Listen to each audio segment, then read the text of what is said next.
Komið sæl blessuð og velkomin að Rauða borðinu. Ég heiti Björn Þorláksson og með mér eru samstarfsmenn mínir Ásdís Olsen og Gunnar Smári. Hvað segið þið? Eruð búin að jafna ykkur eftir blíðviðrið helgina? Já, yndislega helgi. Já.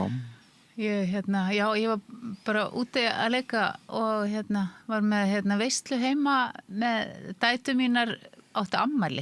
Já, skemmtilegt. Til Þannig hamingju. að þetta var einstaklega vel heppnaður úti veislu dagur. Já. 3 góði dagar í röð, það alveg. gerist nú ekki oft. Það er stórkostlegt. Já. Maður fyllist á þakklæti og gleði bara. Er það ekki? Já. En Gunnar Smári, þú, máttu ekki verið í sól eða? Nei, jú, ég bara bera á mig sólarolíu sem ég gleymi og Já. ég var líka úti afmæli, það var 8 ára afmæli í minni fjölskyldu, Já. stóra afmæli. Já. Hvaða dag? Ha, Hvaða dagsetning? var Afmælisdagur? sunnudaginn. Það Á var sunnudaginn, sunnudaginn. já. Já. 14. júní. Það er fullt af snillingur sem á afmæli á þeim degi. Já, ég labbaði fram hjá Landakotsspítala helgina og þá sá ég starfsfólkið sem er mikið til af Erlendubergi brotið sko, þarna, hvort að þær báru með þessi slíkt yfirbragð, þær sátu allar úti í garðinum og voru að borða hádegismat sko, sólin, flætti þarna. En engin ástæð að vera inni nema að sé ekki hægt að vera úti. Nei, þetta er bara svo dásamlegt hvernig litla lífið okkar inni þegar við förum út að gera alla hluti og brosið færist yfir andlitin og við förum að tala við mitt fólkið sest út og við einhvern veginn, það myndast aftur samfélag. Já. Fólk heilsast frekar, eða hvort það er. Miklu frekar. Ég labba alltaf inn í vinnuna og það er svona misjæft hvort að fólk heilsist og svo er alltaf að misa hvað fólk er. Fólk sem eru ferðamenn heilsa, eru vanir því að þú mætir einhverjum á gangstétt og heilsar hann. Já. Við erum ekki alveg þar. Nei. Ef maður tekur eftir því að það er bjart og fallegt, þá verður fólk opnara. Það opnast allt samfélagið bara upp á gátt og og þetta var líka alveg sögulega gott veður, sko, það var bæði logn, mjög mikil sól og bara og ekkert stress að sko vonda veðri væri að fara að koma. Það var einhvern veginn. Nákvæmlega. Já, það var veður öryggi, sko, það var bongoblíðu öryggi allan tíman einhvern veginn. Já, það er merkild. En á ég segir Þetta voru sumarkvöldin 4. Sumarkvöldin 4. 3 búin á 4. Það verða fleiri. En ég horfði, við vorum eitthvað þreytt og lögðumst upp í sófa, dóttir minn og vinkona hennar sem var í heimsókn og ætlum að horfa á fréttatíman og við horfum hann á heilan fréttatíma sem að gerist nú ekki oft á mínu heimili. En þetta var allt frekar áhugaverðar fréttir og skemmtilegar og svo koma veðurfréttirnar. Og þá er bara verið að spá þessari rosalegu lægð og við vorum hann búin að vera undirbúa þessi afmæli og vorum hálf sjokkuruð yfir því að veðurspáin hefði breyst svona skyndilega. Já.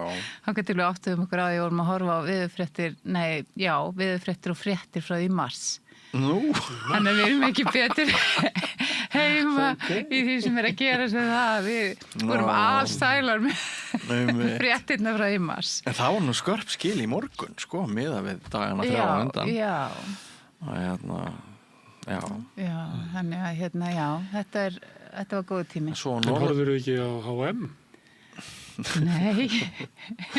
Ég nefnilega reyndi að horfa á eitthvað leik. Ertu byrjaðar að horfa á H&M? Eða það var svona gangi fyrst. Það tekur tíma að ég hef ekki hort á fótbolta síðan eitthvað reyndi aðeins og síðasta hinsvetrarmóti. Já. En ég kveikti í mér svolítið. Þetta er svona skemmtilegt. Ég veit ekki að þetta alveg kveikt í mér ef ég fer að horfa á eitthvað svona og ég passa mig bara. Það er eitthvað við fótboltan sem íþrótt. Já. Hann er svona seigfljótandi og svona á yfirborðinu raunverulega rillilega leiðilegur. En svo er einhver undirteksti sem er áhugaverður. Já. Það er eitthvað við fótbolta, sko. Það hlýtur að vera. Nú eru þeir búin að bæta við vasspásum eftir 25 minútna leik. Það er til þess að segja að selja auglýsingar í Bandaríkjunum. Það er bara Mammon með N1 kúpið. Það er engin sammála að þetta gerir leiknum gott. Nei. En ég held að ég muni horfa á minn fyrsta leik á miðvikudaginn, þá skilst mér að Englendingar spilu við Króatíu. Það er fyrsti leikurinn sem ég hef einhvern áhuga á. Ég hef bara engan áhuga á þessum úrslitum, eða mér er alveg sama hvernig þessi leikir hafa farið sem að hafa núna þegar verið spilaðir, sko. Já. Það hafa nefnilega verið, það eru góði leikir inn í þessu, sko. Er það? Já. Ég var kannski með smá tilfinninga til Hollandsleiksins. Það sem þeir voru ekki að gera gott mót. Nei, þetta var tæft. Holland-Japan var ekki. Jú, 2-2 sem að Holland á að vera miklu betra. Nei, fór að 2-2? Já, ég held að hefðu það unnið, en Hollandingar. Og það var það var svolítið svona ólík svona, hvað það segja, svona ólík lið. Japanendur fögnuðu eða náðu jafntefli. Það er eitthvað í þessu, sko. Ég held þetta að vera þannig að maður ætti ekki að byrja að horfa fyrir henni í 32 liða úrslitum. En það eru nokkrir eins og þú ert að benda á, England, Króatía og það eru margir spennandi leikir þarna inn í þessu. Má ég kannski út að þið verum að tala um sjónvarpsefni og ég horfi ekki á þetta. Ég er nú eiginlega að tala um þetta að þið voru að tala um gott veður og eitthvað svona. Það er næstuð í synd að vera að horfa á fótbolta. En mér datt að ég út við nefni Japan. Það er eiginlega, sólin er eiginlega, þótt að sé komið langt á sumar, þá er eiginlega sólin að setjast þegar leikirnir eru. Já. En þegar ég var svona auðstund, þá myndi ég horfa á Love is Blind. Eru þið til að ræða það? Eru þið að fylgjast með? Hvað er aftur Love is Blind? Love is Blind eru þættir á Netflix. Það sem að við erum að sjá svona datingmenningu í bara út allan heim. Já. Og þetta er sem sagt, það sem er ótrúlega áhugavert, er að sjá hvað fólk er ólíkt eftir hvar það er uppalið og býr og hverjar þjóðar það er. Og þarna er við að fá að kynnast fólki, samskiptum þeirra, við fáum að kynnast fjölskyldu þeirra og heimilisaðstæðum og hvaða starfar við og hvernig í rauninni ótrúlega áhugaverð innsýn inn í mannlíf mismunandi þjóða. Svo ég er réttlæti nú að horfa Love is Blind. Er þetta ekki svo svipað á fótboltinn sem að fólk situr og svona sem ættir náttúrulega frekar að vera bara úti að leika sér í fótbolta. Já. En þá situr þú og ert að horfa á svona fólk að deyta. Já. Það ættir náttúrulega miklu frekar að vera að deyta heldur að horfa á það í sjónvarpi.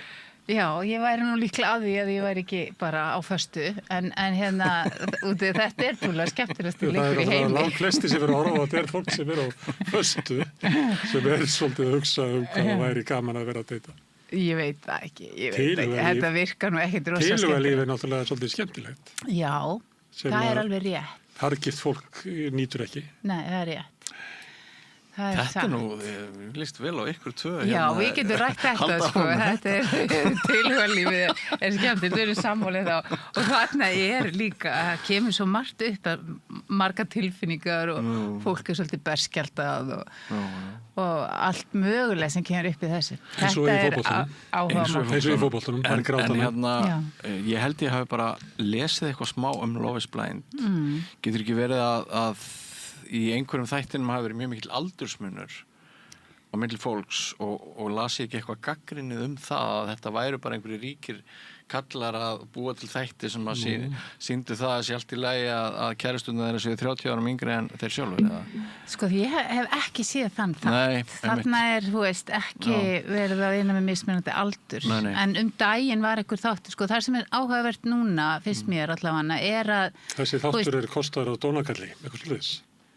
Já, nei, ég held að þetta sé ekki þannig. Þetta er svona frekar saklaust og heiðarlegt og við erum að fá bara að heyra mismunandi tungumál og mismunandi þjóðerni og mismunandi samskipti og það er það sem er áhugavert. Og hvað er það því að mannskepnan er alls það eins?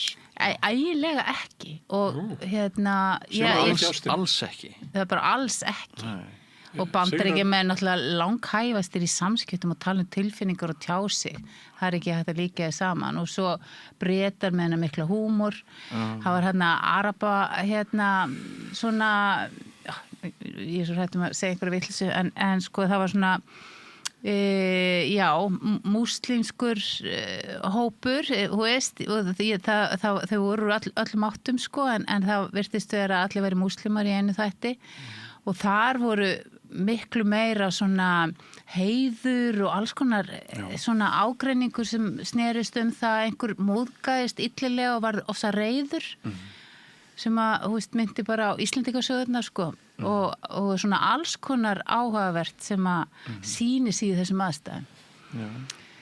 En ég alveg til að láta þetta mál niður falla í byrjun. Ég alveg til að horfa eitt svona þátt. Já, viltu gera það? Svo við getum talað það. Já, ég skal gera það. Æðislegt. Og hætta við England-Króatíu. Það er kannski að það gera hvort. Kannski horfi ég á eitt leik svo ég geti talað hópulta við ykkur. Kaup, sem ég stjóla það. Heyrðu, en hérna er eitthvað annað sem að vekja athygli ykkar fréttalega í dag.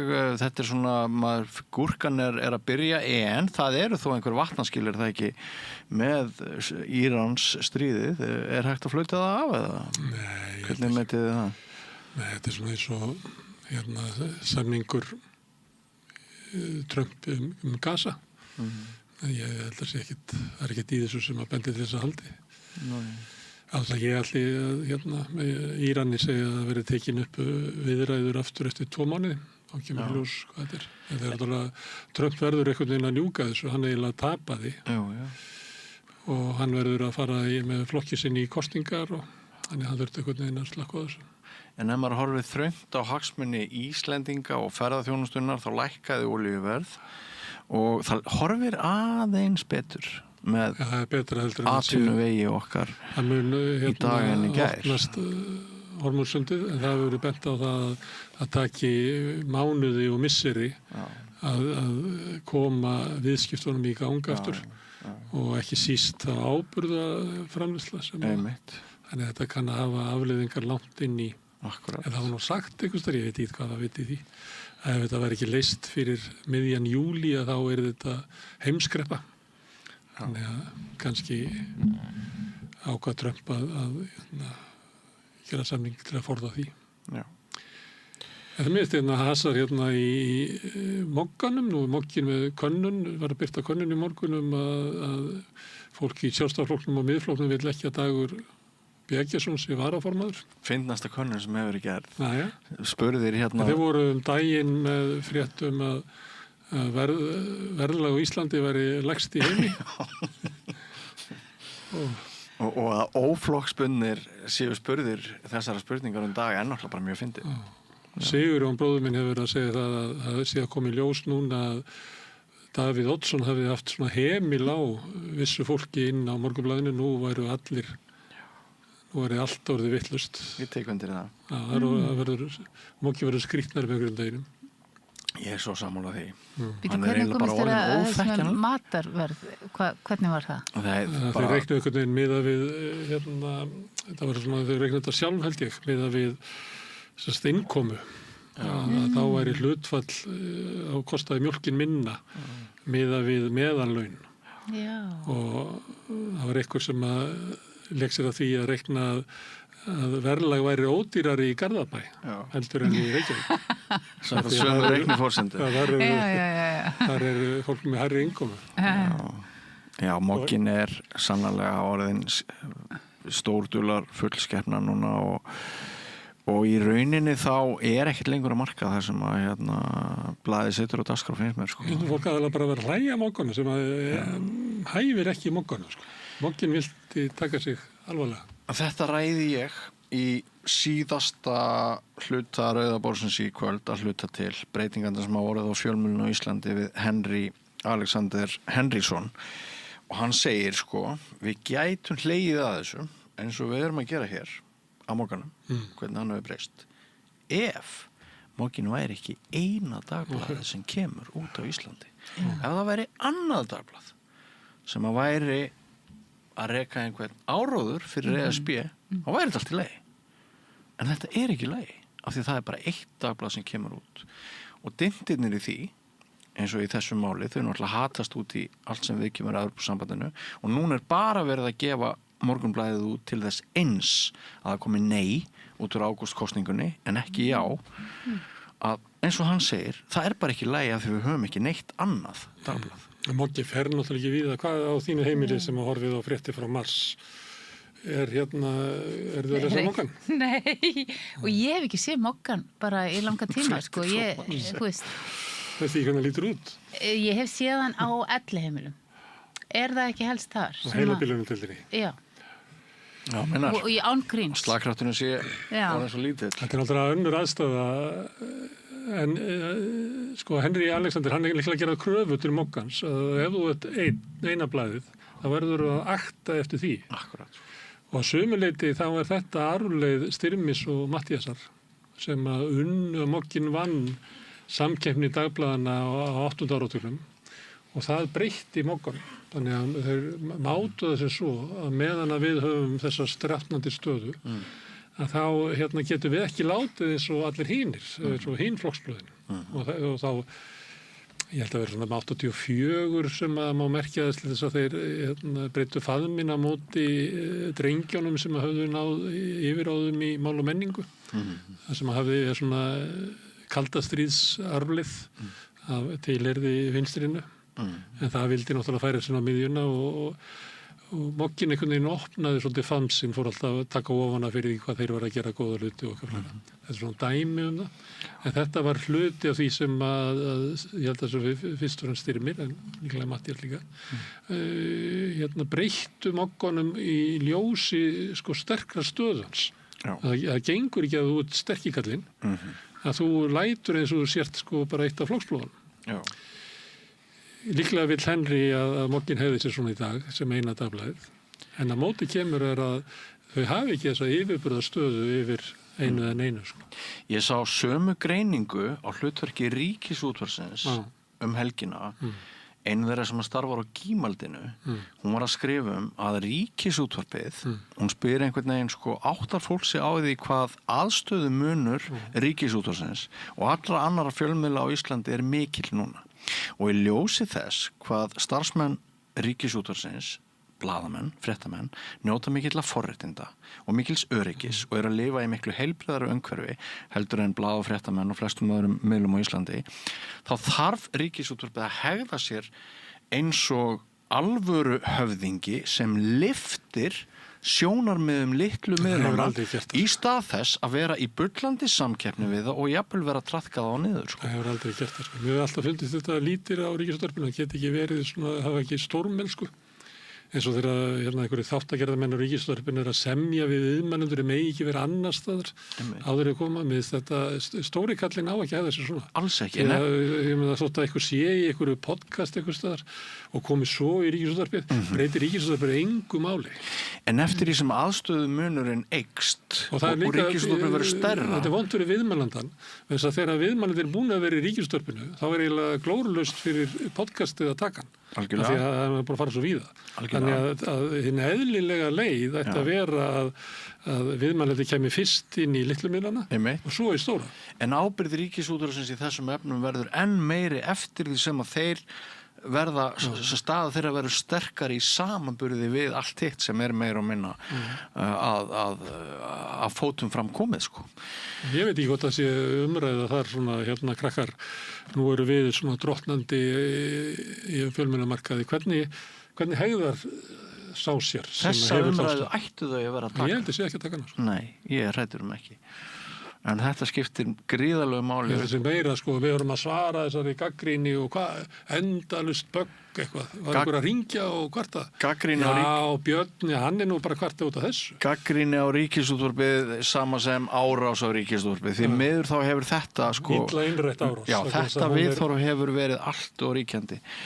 En Haldið að sé einhver svona stefna? Er þetta ekki bara dagskrárgerða fólk, fullt af einhverju dagskrárgerða fólki sem er eitthvað svona fótar sig og passa upp á sína stöðu? Það er náttúrulega ekki gott, sko. Ég er reyndar verið með þætti í Ríkisútvarpinu og ég var að fyrst til ég kom og ég var svo hissa að maður mætir, fer bara með sitt efni og svo fara út. Þannig ég sætti mig ekki alveg við þetta. Ég ætla að njóta eitthvað staðis að vera inn í Ríkisútvarpinu. Þannig ég fór og talaði við Magga frænda, Magnús Eiríksson, hvort hann geti ekki valið músík inn í þetta og ég reyndi að ná ykkur út úr tæknimönnunum, þannig ég var að reyna að ná ykkur í svona þekkingu út úr þessu húsi því að ég var bara amatör út í bæ. Gott, sem það komum með.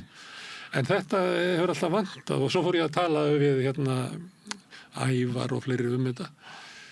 Og þá sagði ég að þetta hefur aldrei verið svona, sko. Þetta hefur alltaf verið, þetta sem ekki alveg rétt, sko. En svo Ævar náttúrulega fóstraði ákveði svona kringum sína þætti og tímabil og fleira. En þetta hefur svolítið vantað í Ríkisútvarpið. Fullt af sérþekkingu og svona sem væri hægt að nýta betur saman. Því að þú, eins og þú þetta segja, já, er ekki bara hver sjálfstæður og við höldum að það sé rosalega gildi því að allir megið bara koma að vera inn í svona þætti. Ekkert endilega gildi því, en ég held að það sé ekkert endilega svona... En þú blómstrar ekki í þínu þætti, nema hann sé hluti af einhverju samfélagi það sem er svona, ég held að. Ég er líka svo gamaldags Ásdís sem mér finnst að það ætti að vera munur á því hvort frétta hlutin, hvort fréttastofan sé með einhverja stefnu og hvort þau séu bara daglega skrútinara, hvort þau eru að standa við ábyrgð og skyldur eða dagskrárgerðar hlutin. Mér finnst bara að fréttadeildin hafi aðra skyldur heldur en allir aðrir. Ég er ennþá svo gamaldags. Nei, líka svona þættir sem er svona viðtöl og ég meina, hópurinn verður að spyrja sig, þú veist, erum við alltaf að tala við sama fólkið og hvað er það í samfélagi sem að við náum ekki? Erum við ekki eitthvað blind? Erum við ekki ómikið að gera það sem að var gott og erum alltaf að endurtöka það sem að leiði til þess að við sjáum ekki það sem að er og, þú veist, mér finnst að en það er ekkert gaman að vera tilheyra ritstjóta sem allir eru bara í símu. Já, þetta er áhugavert. Ekkert tíma var ég ungur ritstjóri og þá vildi ég allir ritstjórnarfundinni byggðu á sko, hvað er að gerast í samfélaginu? Það var útgangspunkturinn. Ekki það sem við vorum með. Eigum við að tala um okkar ritstjórnarstefnu? Er það ekki svolítið skemmtilegt eftir að við fórum í þetta rosa svona, hvað ég segja, kritíska viðtal við hana Margréti í síðustu viku?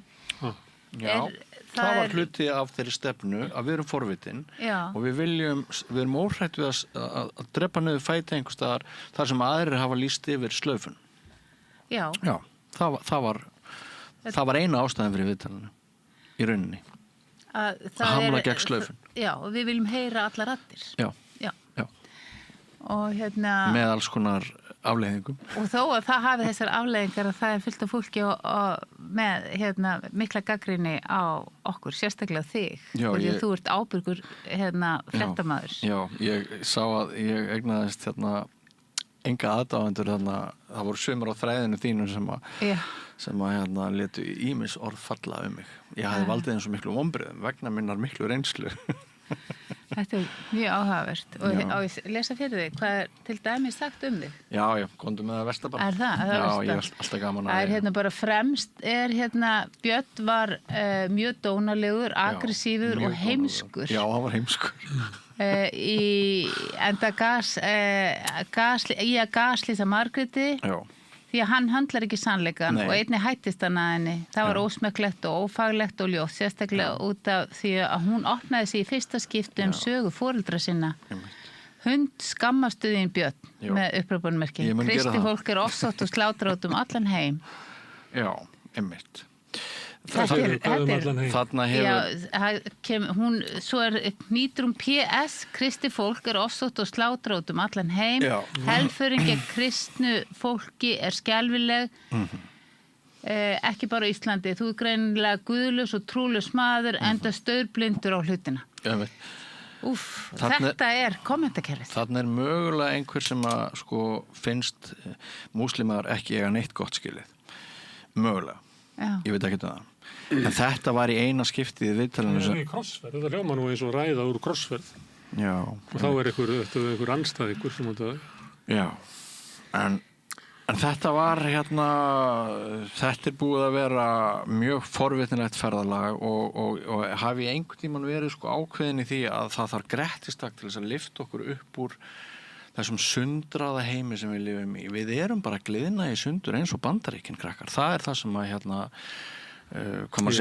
eftirleikur þessa viðtals. Já, eftirleikur þessa viðtals. Það er þetta stór hópur sem að upplifi það að þú sett að... Eftirleikur þessa viðtals sýnir mér fram á að Íslands samfélag er að gliðna í svo margar ólíkar blokkir að ég man ekki eftir öðru eins.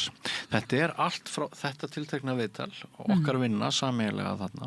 Þetta er allt frá því að fólk kemur og segir þetta er bara besta blaðamennska sem hefur átt sér stað yfir í það að það svona liggur við að manni sé hótað öllu illu. Já. Og bara þú ollir mér rosalega vonbrigðum og það þessi varandi fjölmiðla læsi, þessi skilningur eða þessi skilningsskortur margra Íslendinga að ef maður velur ræða með einhvern sem hefur verið slaufað að þá hljóti maður að vera með honum í liði. Já, það svo áhugavert. Það finnst mér rosalega áhugavert. Eins og við sem bara tala við fólk sem við erum sammála. Einmitt. Eða þá að ég hafi brugðist viðmælandunum með því að vera ekki með honum í liði. Þú veist, þetta er bara þetta er mjög áhugaverður heimur finnst mér. Þú ert að Er nefna þetta ekki bara skortur á svona fjölmiðlalæsi hjá þessu fólki? Jú, en hann er ekkert bara Ég hættir okkur ekki svolítið til þess að eins og þessi kona sem skrifar þetta hún er að vísa í einhvern hugmyndaheim sem að þú getur alveg lifað inn í þessu veröld með því að skoða YouTube myndbönd og þú getur búið í þessum heimi en ég hef ekki trúað í að Íslands samfélag skiptist annars vegar í þetta viðhorf og svo einhverja sem eru hinum einn annað viðhorf hérna. Þetta hljómaði bara eins og einhver sem hafði strandað einhvers staðar á YouTube sem upplifir einhvern veginn að sé hérna í heiminum skipulaður ofsóknir gegn kristnu fólki og að enginn sé til í að taka upp hanskan fyrir því, allir sé að taka upp hanskana fyrir einhverja múslima og innflytjendur eitthvað svona, þetta er bara auðvitað er þetta til en ég held að þessi stórhættulegt og við höfum farið allt og langt í því eins og með sjónarmið sem að miðflokkurinn fóstrar að láta líta svo út að séu þau viðhorf á móti einhverju öðru. Þetta eru örfáar ræður, megin straumur fólks í íslensku samfélagi er velviljað gagnvart öllum gestrisið hefur trú á mannskepnunni, hefur trú á því að það sé hægt að byggja upp gott samfélag ef að við byggjum á því sem er gott á milli fólks en tekur ekki þátt í svona þessum djöfulskap sem að fylgir því sem þú ert að lesa. Ég held að þessi kona sé 10-15% Íslandinga. Ég meina, þannig hefur það örugglega alltaf verið, Er það? En á hverju ættum við að láta þessi 10% stjórna því hvernig við byggjum við samfélagi? Ég er ekki til að láta neitt stjórna manni. Mér finnst þetta bara svo áhugavert að spanið er bara við samanleitarnu. Nei, ég man ekki eftir svona breiðu skópi. Og það er fleira. Má ég koma að öðru sjónarmiði hérna sem er alveg á hinum endanum, en það er líka gagnrýni þá. Þetta var ekki gott viðtal, hefur verið neitandi á gott efni frá samstöðunni síðustu ár, en þarna fóru þáttastjórnir á nýtt plan, lágt plan. Þetta hjal var meðferð, ekki viðtal. Hreint með ólíkindum að sjá harðan reyndan blaðamann eins og Björn Þorláksson lippast niður í meðvirkni. Ef ætlunin var að leyfa viðmælandunum að segja sína hlið, þá hefði hún geta fengið að tala ein í ríflega klukkustund og málið dautt. Ef þetta er á frekari dagskrárhjástöðunni er mikilvægt að nota tíman í eitthvað annað. Bara rétt til að árétta, ef viðmælandinn hefur rétt og tilfinningar og ætlar með sitt mál alla leið, þá hafa andstæðingarnir það líka, dómararnir og einstaklingarnir. Já. Þetta er alveg á hinum endanum, en þú líka gagnrýndi þarna. Já, það eru 100 eða 1000 svona komment og svo er búið að búa til alls konar efni á internetinu og dreifa því út allt þar sem að ein málsgrein er tekin afrituð og miskilin eða dreift áfram í einhverjum svona furðulegum tilgangi. Þetta er alveg sjóðbullandi kolvitlusi heimur sem við búum í og ég fer ekki ofan að því að sundrungin er bara að verða aukið vandamál. Við getum valið það, við höfum fordæmi í Bandaríkjunum með því að færa alla umræðu okkar yfir í þessar skotgrafir og þú eru bara ákveða hvort með þú ert. En ég heyri ekki kröfun af það. Ég heyri það stundum frá einhverjum svona 1/3 úr miðflokknum og fólki þvert á flokka og svona fólki sem ætlar að flytja inn bandaríska, suðuríkja, evangelíska, hvíta yfirburðarhyggju kirkju hingað til Íslands sem að ég enga trú á að ná einhverju strandtökju á Íslandi. Af hverju ættu við að taka upp bandaríska yfirburðahyggju úr suðuríkjónum sem er sprottin upp úr þrælahaldi og stjórnlausum ótta við svartamannin að hann rísi upp og hérna sæki það frelsi sem hann á skilið. Af hverju ættu við að hérna ganga með það? Af hverju ættu við að taka það upp? En þú áttu örugglega við, Björn, þetta á við fleira. Þetta ekki bara, það er margt sem kom fram í þessu viðtali. Þetta alveg heljarana viðtali alls konar atriði eins og bara heiðarleika og heilindi, hvernig dómskerfi við viljum og þú veist, allt fullt sem kom þetta fram sem var alveg áhugavert að mínum mati og mikilvægt að kemur fram. Mér finnst stóri vandinn í samfélaginu sá að hver fáir skilja, líka með við að segja, að vinna blaðamanns snýst ekki að handvelja bara þá sem eru sammála blaðamanni til þess að þannig að viðmælandinn sé málpípa blaðamannsins. Þetta viðhorf finnst mér ég rekast á opaslega víða. Langflestir skilja þetta sko. Langflestir eiga bara mjög auðvelt með þetta og hafa bara alist upp við þetta lengi eins og maður situr þarna og er með eitthvað viðmælanda og maður spyr svona úr ranni svona kannski andstæðingans til þess að fá svona betri rök frá honum. Það fyrir að segja já einmitt, eitthvað svoleiðis. Ég held að allir skilja þetta.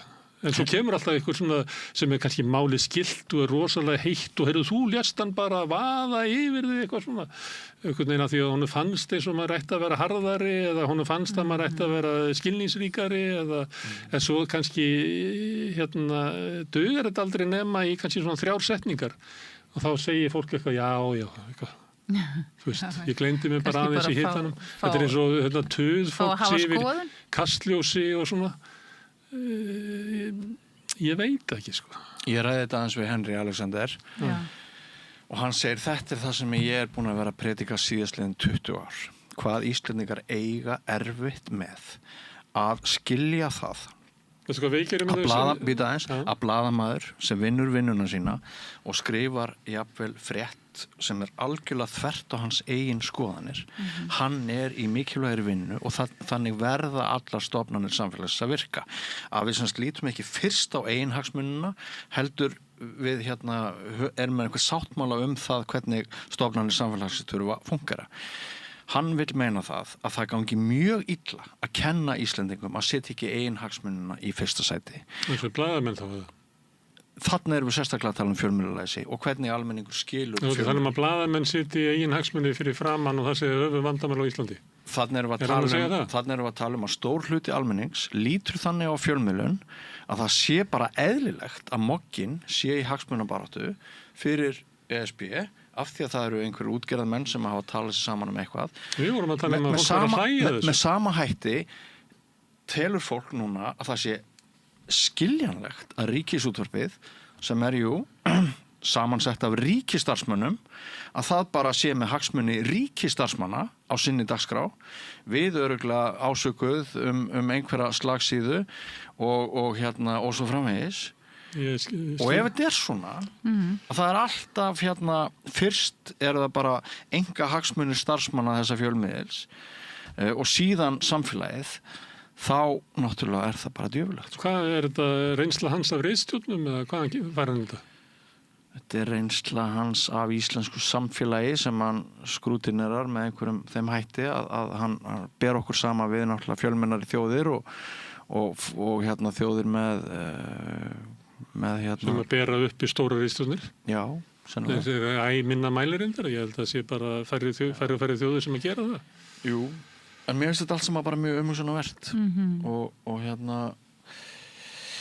ég man alveg eftir þessari tilfinningu þegar maður var að skrifa forsíðufréttir á dagblöðinni í gamla daga og sko það blæddi úr augunum á manni vegna sem maður var ósammála hverju einasta orði í fréttinni og maður var með viðmælandur og maður gat ekki verið meira ósammálanum og samt og kreisti maður út úr sér forsíðufréttina og það var alveg bara svo fór maður heim á vaktinu og maður bara andskotan er ég að skrifa en það var rétt frétt og heimildirnar sögðu manni að skrifa þá frétt og maður varð að skrifa þá frétt ekki sjálfsín vegna heldur samfélagsins ég held að það kunna vera eitthvað til í því að þetta hafi aldrei verið neitt rosalega sterkt element hjá okkur og það sé enn að kvarnast út úr því sko. Og ég held við sjáum það í aðdragandi ESB kosningarinnar að við trúum ekki vísindunum, við trúum ekki rökunum, við teljum að fólk sé með einhvers konar agenda, sko. Ég er ekki, ég einhvers þar ég dotti út af, að þið voru að tala viðtalið við hana Margréti. En þau núna að segja að blaðamaður gæti komið með rétta niðurstöðu hvað ég ætti að kjósa í ESB? Nei, að allir blaðamenn að hættan sé á að almenningur líti á alla vinnu blaðamanna sem að einhverju leyti enga hagsmuna flipp blaðamanna. Við vorum að tala Moggan, sko, þar sem að Moggin er bara í því. Já. Og akkur ætti almenningur einhvern veginn að fara að tala að Moggin væri bara góður þótt hann séð ekki? Jú, förum til Ríkisútvarpsins núna sem að stendur alveg rosalegu styrrum. Saman dag við hættum að trúa því að þar sé nokkur fagleg vinna í gangi og þar séu starfsmennir bara með einhverja sjúklega ESB þráhyggju innbyrðis og þeir tali bara það. Við erum ríkisstarfsmenn, ESB starfsmenn eru hálfgerðir ríkisstarfsmenn. Við skulum bara halda á að deila þessu. Ríkisstarfsmenn vilja að þeir gangi í ESB eða? Bara ef þú hættir að trúa á hlutverk Ríkisútvarpsins. Ef Ríkisútvarpið er komið á nákvæmlega sama stað og Moggin, hvað verður þá okkur? En hvernig, ég get ekki séð það. Er eitthvað sem heldur því fram með það? Það er tilhneiging. Er ekki minna... Sko, Moggin er í eigu hagsmunaaðila og er rekið áfram til þess að þeir komu að Mogganum til þess að hindra það að það verði tekin upp evra, til að hindra við gengum inn í ESB. Við man ekki hvað þriðja var eitthvað. Og sá sem að stóð fyrir þessu hefur sagt að Moggin bara stóð sér vel í þessu. Og þetta er svona ákveðin tegund af fjölmiðlum. Við vorum að kvarta yfir því að þeir tæki ekki nótis af því að þeir væru eina dagblaðið og þar leiðandi fannst okkur, eða mér fannst allavega, að þeir hafi verið ekki efni á því að þeir kjósa að vera bara hart málgagn sem að er bara klassísk fjölmiðlun, búin að vera til, bara er eldri heldur en einu hlutlausa fjölmiðlun BBC. Og þeir kjósa að vera þar. Og þannig er það bara. Er eitthvað sem heldur því fram að Ríkisútvarpið sé sambarlegt fyrirbrigði, að það sé rekið áfram af einhverjum, ég veit ekki að því vorum að lesa svona texta áðan, að það er rekið áfram af globalistunum í Davos til þess að koma okkur, ljú okkur inn í ESB. Ég meina sá sem heldur því fram, að ég meina það er það ekki bara einhverjir 2-3% sem eru inn á einhverju Facebookari og kjaft. Ég meina... Þessi umræða tengist mörg, hún tengist líka þessu sko að fjölmiðlafólk þykist vera hlutlaust, þó við séum aldrei hlutlaus. Og það að eins og ég skil þig, Björn, að það sé orðið sko hættulegt lýðræði en við förum einhvern veginn að hafa alltaf gera ráð fyrir að sé einhverjir hagsmunir eða einhver afstaða sem að við erum ekki upplýst Moggin er ekki með yfirlýst og fréttamenn þar með svona þetta yfirlýsta yfirbragð þeir séu með einhvern boðskap. Jú. Er það? Já. Ég meina, eins og er bara í mannfélaginu, sko. Það væri rosa skrítin íbúi á Íslandi sem væri að lesa Moggan og vissir vel ekki sko hvaða fyrirbrigði það væri, sko. Og við höfum bara reynslu af því sjálfa þegar við hittum einhvern veginn að spyrja og spjalla, þá vitum við alltaf svona sirka hvaðan hann kemur og við erum læsa á þetta. Ég held að það sé mikið. Þannig að þetta er alltaf að stilla upp eða almenningu sé þannig að það sé bara ólæsa á alla skapaða hluti og allt virki bara á að það sé vera að ljúga að honum eða eins og til dæmis ég vil frekar að mér sem við sagði fréttir og hlusta á umræðu. Það sem að viðkomandi svona, finnst eitthvað það sem að segja. Já. Ég vil ekki fá eitthvað svona samfélag sem að stillir bara öllu upp svo flatt og leiðilega og þykist vera í einhverjum sko algjöru hlutleysi að stilla upp bara staðrindum málsins. En þannig myndi nú Ríkissjónvarpið meira og minna og Ríkisútvarpið stilla sínu fólki upp. Þar er fólk að koma fram að miklu hlutleysi. Það er náttúrulega lagt upp með það. Já, hlutleysi getur verið alls konar. Ég get talað við þig og svo segir maður að svona, þú ert aðeins meira þarna megin og þá tala ég bara næst við hann og þú veist það er ekki eins og að í hverri einustu frétt og hverju einasta kastljósi þurfum við að koma fram einhvern veginn sé bara stimplað sem þetta var algjörlega hlutlust. Og ég guðsbænum ekki biðja það. Ég held að verði hryllilega leiðilegt. Ég held að sé mikið betra það að sé bara upp á borðinu hver afstæðan er. Því að sumuleyti eru við, blaðamennska er margbreytileg og sumuleyti eru við að starfa sem sögumenn og til þess að geta haldið upp ykkur sögu og athygli hlustandans þá þarf að vera í því einhver svona smá spenna og einhver svona, og þá þarf þetta að færa þess til sjónarhorn og eitthvað fleira. Þú getur ekki alltaf komið bara eins og þú sért forstjóri Hagstofunnar að lesa upp einhverja staðreyndir. En má ég koma þá með kenningu? Er þetta kannski eini fjölmiðillinn sem er þar sem að þáttagerðarmennirnir eru kannski að sína meiri afstöðu heldur en annars staðar? Myndið ekki segja það? Nei, náttúrulega. Hvar er það annars staðar? Útvarpssaga náttúrulega er með Já, í podcastum og svona. Við erum ekki svo mikið að sína afstöðu, en ekki nema að koma bara til tals, en ég held að maður sé ekki að reyna að þröngu afstöðu sínu upp á viðmálandann. Nei. En mér finnst það til þess að vera að ræða eitthvað, þá finnst mér bara bjánalegt að vera að þegja yfir eitthvað hvað mér finnst, Ég meina, við erum alltaf að segja einhverja skoðun hérna. Og það er líka að því við erum með lengri samtöl, að stundum er maður skamma fyrir að maður tali mikið og þetta er svona nærði að vera samtölöldur en viðtöl. En þú getur ekki að haldi viðtali út í klukkutíma, það virkar bara eins og yfirherslu á lögreglustöð. Þannig að stundum til þess að viðmælandi geti talað viðkomandi mál í klukkutíma, þá þarf maður að gefa eitthvað á móti eins og fólk gerir bara í eðlilegum samskiptum. Þannig að mér finnst þetta að vera samtali hér, vera bara líkar að því sem er bara heima inn í eldhúsi og maður bara spjalla við fólk. En það er ekki þannig að þú kemur í heimsókn til mín í eldhúsið og ég bara vera eitthvað yfirherraði einhver ákveðna hluti og segi ekkert sjálfur. Já, en samhengið er sem sagt þetta að samfélagsmiðlar, almenningur ruglar saman upplýsingum á samfélagsmiðlum og góðum upplýsingum sem eru unnar hjá vönduðum fjölmiðlum í meira mæli. Það kvarnast í undan góðri blaðamennsku meir og meir. Ríkisútvarpið fékk ekkert rosalega góða traustmælingu núna síðast. Það hafði fallið svolítið á traust fréttastofunnar. Ég get alveg séð fyrir mér að traustið hjá fréttastofu RÚV haldi áfram að minnka. Það er ekki gott ef við endum með andstæðu einhvers lýðræðis sem við viljum hafa. Ef bara mín fáviska er alveg jafn góð þinni kunnáttu, visku, eins og hefur náttúrulega orðið í Bandaríkjunum. Og ég held að með fjölmiðlalæsið og allt þetta, ég held við þurfum að vera rosalega vel á verði fyrir kosningarna núna. Hvað eru góðar upplýsingar og hvað eru ekki góðar upplýsingar. Og ég held að fjölmiðlalæsið sé jafnvel veikara heldur en það hefur nokkuð sinni verið. Ég bara segi ég held það vegna þess að viðbröðin við þessu viðtali sem við tókum í síðustu viku hafa verið meiri og skalinn á þeim er miklu stærri heldur en ég hef áður orðið vitnað og líka rosalega heift og upplýstir langskólagengnir menn, vinir mínir jafnvel þeir hafa bara hringt í mig og sagt við erum að tala saman, það eru mörk fyrir því hverja þú talar við og semst, þegar við erum að fara að tala þannig saman að við ætlum sjálfa ákveða hverja má tala við og hverja ekki hverjir eru nægilega verðugir þess að við tölum við og hvað ekki þá erum við komin rosalega langt frá þeirri blaðamennsku sem ég hef alltaf barist fyrir þetta er svona einhvern veginn í örfáum orðum í hnóðsköld það sem að mér langar að segja lokum þetta en við þurfum vist að fara í kynninguna á þættinum og megum ekki nota allan tíman í vangaveltur Gunnar Smári, þú ferð til Kína það er Ragnar Baldursson, professor í kemískum fræðum hann kemur hingað, hann er búin að vera að dvelja í Kína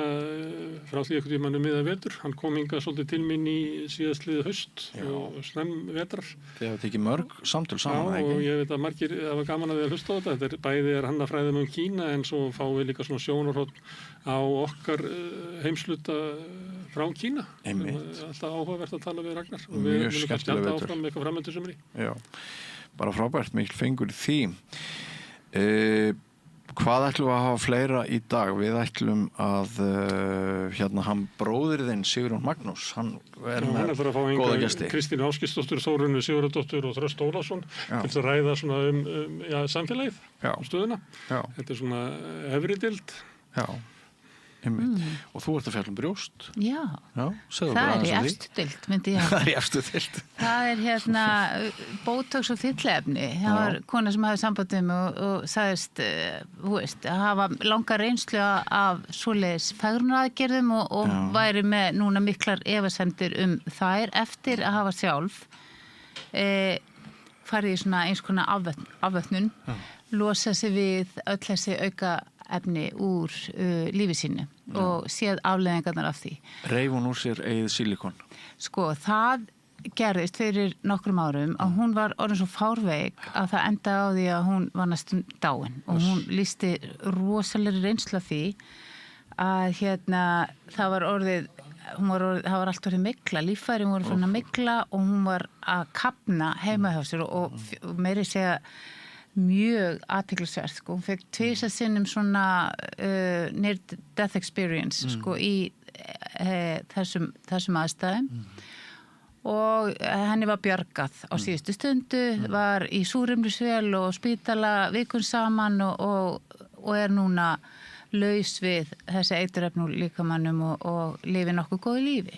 Borgar stórfé fyrir aðskotarhlut sem hún lætur koma fyrir í brjóstunum og aðskotarhluturinn fyrir nálægt í að drepa hana. Já, þessi aðskotarhlutur og mér langar að segja út í það var svo áhugavert út í að hún var meðvituð svona fegurðar svona þráhyggju sem að hún lýsti hvernig þetta verður svona að langa alltaf í meira og meira botox og meira fylliefni og finnast þeir sem eru ekki svona sætir bara eitthvað skrýtnir að vera ekki búin að fatta triksið, sko. Þannig að það var margt áhugavert í þessu sambandi samtali við hana Hugrúnu.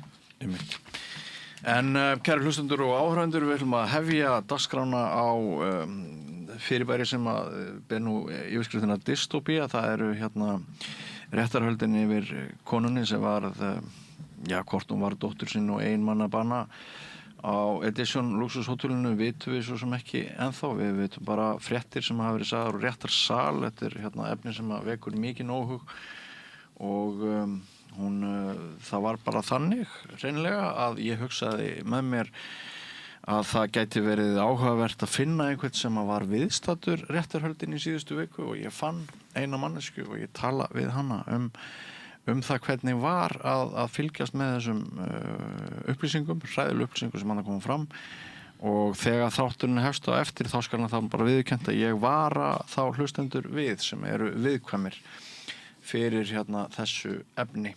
Þannig að við hefjum leik á drungalegum nótum en ansi margt fjölbreytilegt forvillandi efni sem fylgir þar á eftir og Gunnar Smári, þú vilt kannski slá botnin í þetta með nokkrum velvöldum orðum. Má ég leiðrétta nafni á henni út í að minnst svo snælda að hafa sagt vitlaust nafn hjá viðmælanda mín, hún heitir Hafrún María. Já. Þannig að það sé sagt. Svo því sé haldið til haga. Ég ætla bara að minna á að samstöðin er tilraunaverkefni og ein tilraunin er svo hvort að okkur takist að halda út í umræðu vettvangi hér og kannski fjölmiðli í framtíðinni sem er fyrst og fremst í eigu almennings og hlustenda og áhorfenda.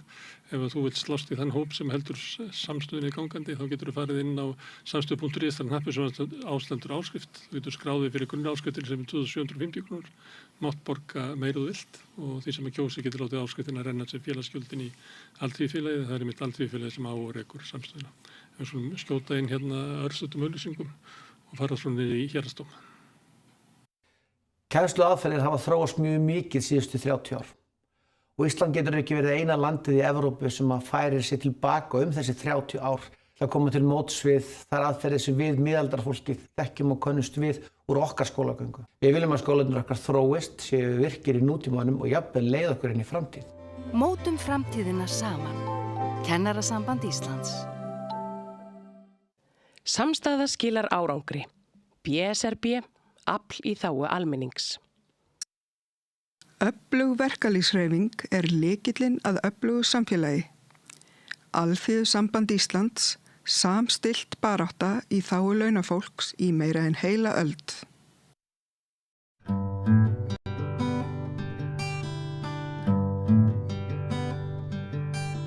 Það sem ég ætla í upphafi núna að gera er að vara ykkur við, kæru áhorfendur og hlustendur. Það er vona á óþægilegri umræðu, óþægilegum staðreyndum, hræðilegu ofbeldi. Þannig að viðkvæmu fólki ræði ég frá því að fylgjast með því sem gerist hér næstu 20-25 mínúturnar. En þeir voru semst ekki margir Íslendingarnir sem fylgdust með hinum svokölluðu Edition réttarhöldum. En þar er vísað til voðaverka sem áttu sér stað á þarnefndu hóteli við hliðin á Hörpu ef einhver ekki vissum hvar þetta hótel niður í bæ. 2 létust, ung kona og faðir hennar, ein lifði af og ákærð, móðurinn í fjölskyldunni. Og við heyrðum fyrir helgina fréttir af því hvernig faðirinn murkar lífið úr dóttur sinni á löngum tíma. Og ég man ekki eftir öðru eins fréttamáli og ég hef fundið mikið til, kannski eins og þið. Ég hef sopið kveljur, samt ég þrautreyndur í erfiðum aðstæðum, hef oft unnið á hópslysavettvangi þar sem að fólk hefur dáið og unnið sem blaðamaður, lært að aðskilja tilfinningar og starfið. En það svona ákveðin dómstagur í þessu sakamáli, svona dystopía finnst mér. Og af því að ég átti þess ekki kost að fylgjast með þessu máli í réttarsal, þá fór ég að velta það fyrir mér hvort ég get ekki fengið einhvern hér að Rauða borðinu sem að hefði verið viðstaddur til þess að lýsa fyrir okkur þessari reynslu, því mér finnst þetta fyrir margra hluta sækir svo áhugavert mál. Og ég fann eina manneskju sem að þið kannist nú við, hún hefur nú stundu verið hér við Rauða borðið í öðrum erindagjörðum. Hún heitir Magnea Marinusdóttir, vertu velkomin. Takk. Hvernig kom það til að þú fylgdist með þessum réttarhöldum? Já, það kom þannig til að vinkon mín sem búin að búa hérna 4 ára í Íslandi, frá Írlandi, Dublin. Hún vinnur sem blaðamaður og skrifar fyrir meðal annars Irish Times og fleiri blöð. Og hún hefur verið að skrifa þetta mál og þetta var sem sagt á þessum degi var skýrslutaka þá yfir hinni ákærðu sem ákærð fyrir manndráp og stórfellt heimilisofbeldi og skýrslutaka af henni og þetta fór sem sagt fram á frönsku með dómtúlk og íslensku. Þannig að hún tala sjálf frönsku og skilur frönsku en spurði mig hvort að ég væri til í að koma með eingöngu svona til þess aðstofana við að skilja í raun og vera allt sem fram fór út af því að þetta fór fram á þessum 2 tungumálum. Þannig kom það nú til að ég mætti með henni í Héraðsdómi Reykjavíkur þennan dag. Rétt við hliðina á þessu hóteli þar sem að voða atburðirnir verða. Sennilega innan við 100 metra frá hótelinu. Akkurat. Og við mætum klukkan 10 og þá í raun og veru áttu réttarhöldin að vera hafin en dómarinn kom dálítið seinna og þannig að við vorum, það hafði aðeins þetta með gervigreindina út að hún hafði látið gervigreindina sem sagt þýða fyrir sig sem sagt upplýsingarnar af vefsíðu Héraðsdóms og út hún var í Írlandi þá tók gervigreindin sér það óumbeðilega hlutverk að staðfara tímann. Þannig að hún hélt að réttarhaldi myndu hefja seinna en þau gerðu en við hins vegar áttum okkur á þarna þegar við sáum að það var að koma þarna blaðmaður út og svona þau hlýta hafa verið komin inn en þau voru semst komin inn í dómsalinn þegar við komum en ekki dómarinn og þetta stóð alveg frá klukkan 10 og til klukkan 5 og þarna voru 3 dómarar til kallar ein kona og svo saksóknari og verjandi og dómtúlkur. Þannig að þú ert þarna í rauninni sem aðstofamaður blaðamanns, vinkonu þennar írskrar sem tala frönsku. Voru margir erlendir blaðamenn þarna í dómsalnum? Eftir því sem ég best veit var engin nema íslenskir. Ég sá að RÚV, blaðmaður frá RÚV var þarna og frá Vísi. Ég held að hafa verið blaðmaður frá Moggan líka, þó ég get ekki alveg fullista. Ég held að 100%. Já, en ég held að hún hafi verið eini erlend blaðmaðurinn. Já, ég held það. Veigraður þér ekkert við því að ganga inn í þessa veröld til þess að hlusta á það sem átti eftir að koma fram? Fannst þér bara auðvelt að segja já þegar hún baði aðstoð?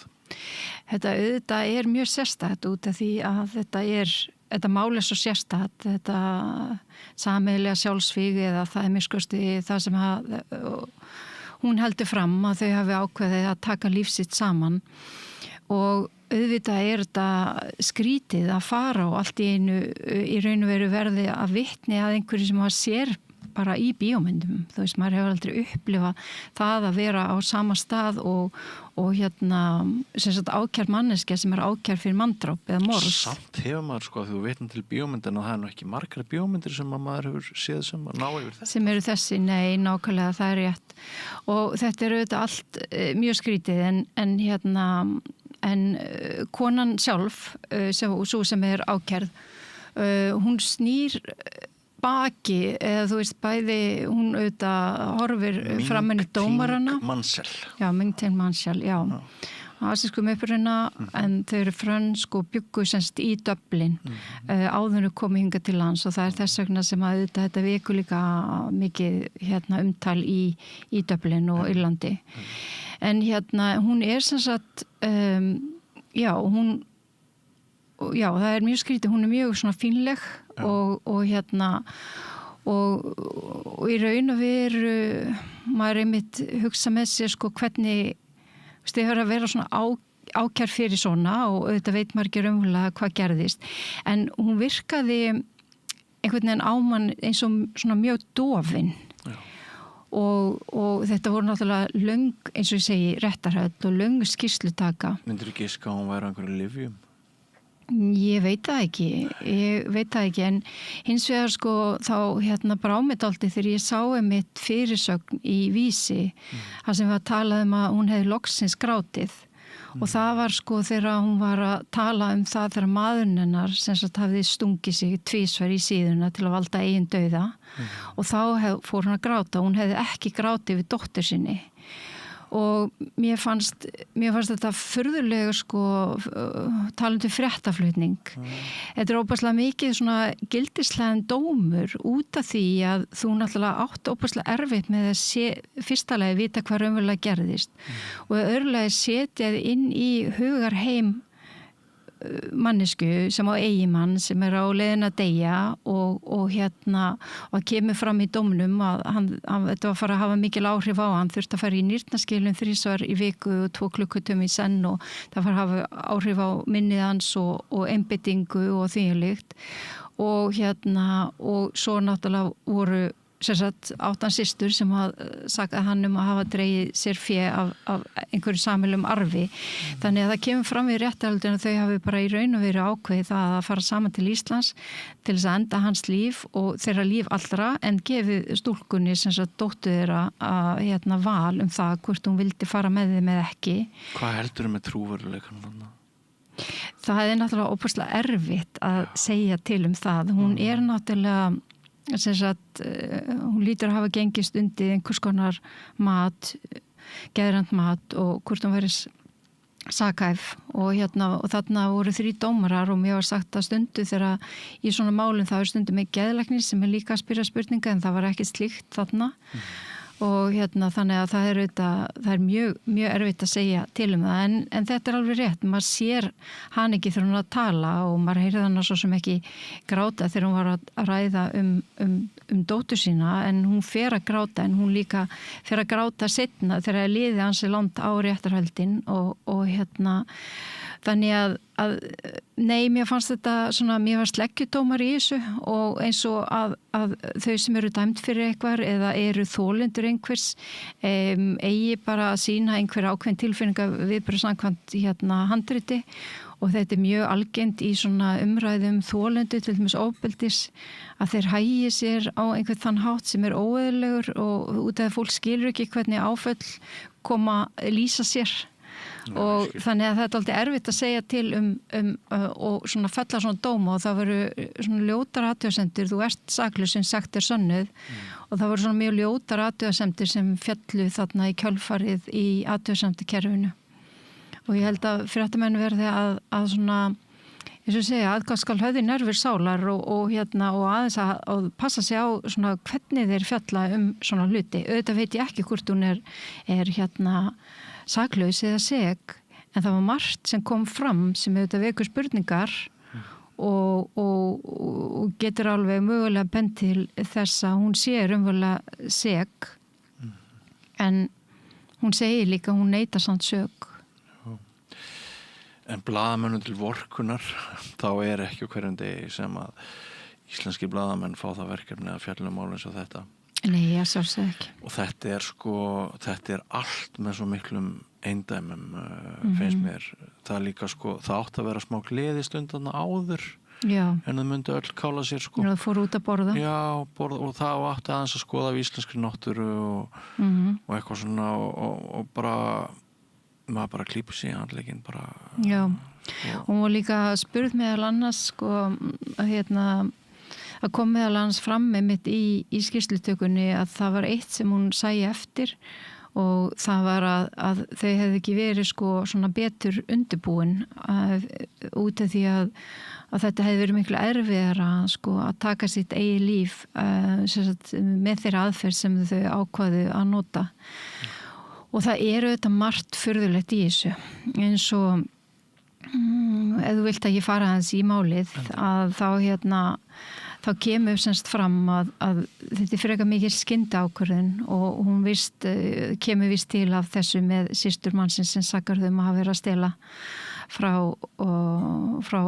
samhælum úr arfi sískenna.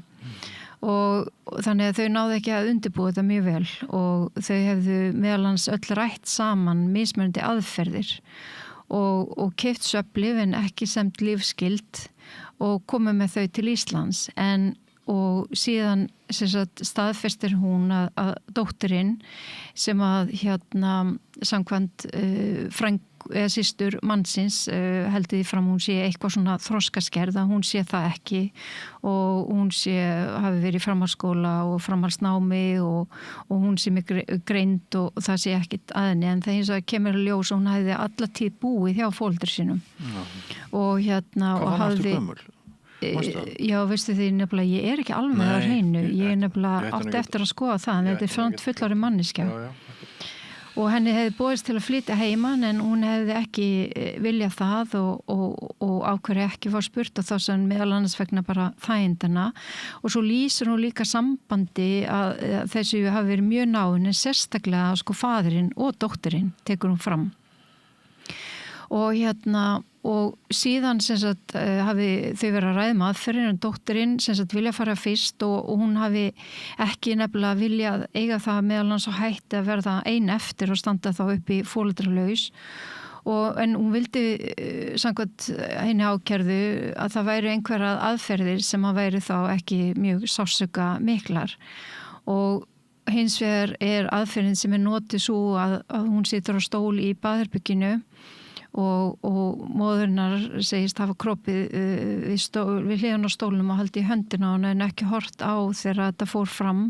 og hún var svo stungin í hníf í hjartað og það eru svona hlutir auðvitað og þetta var eina spurningun sem var ekki spurð út af því að þau færa hann svo í rúmið þá fer hann að reyna að gefa henni áfengi og mögulega með svefnlyfunum úti, hún getur samt ekki staðfesta og hún segist hafa heyrt hana að tala það hún vildi að hún yrði aftur stungin aftur og hún samt segist ekki hafa séð hvað fór fram en það sem kemur fram þá hjá réttarlækni það var reynda kirkjana og svo var hún stungin aftur.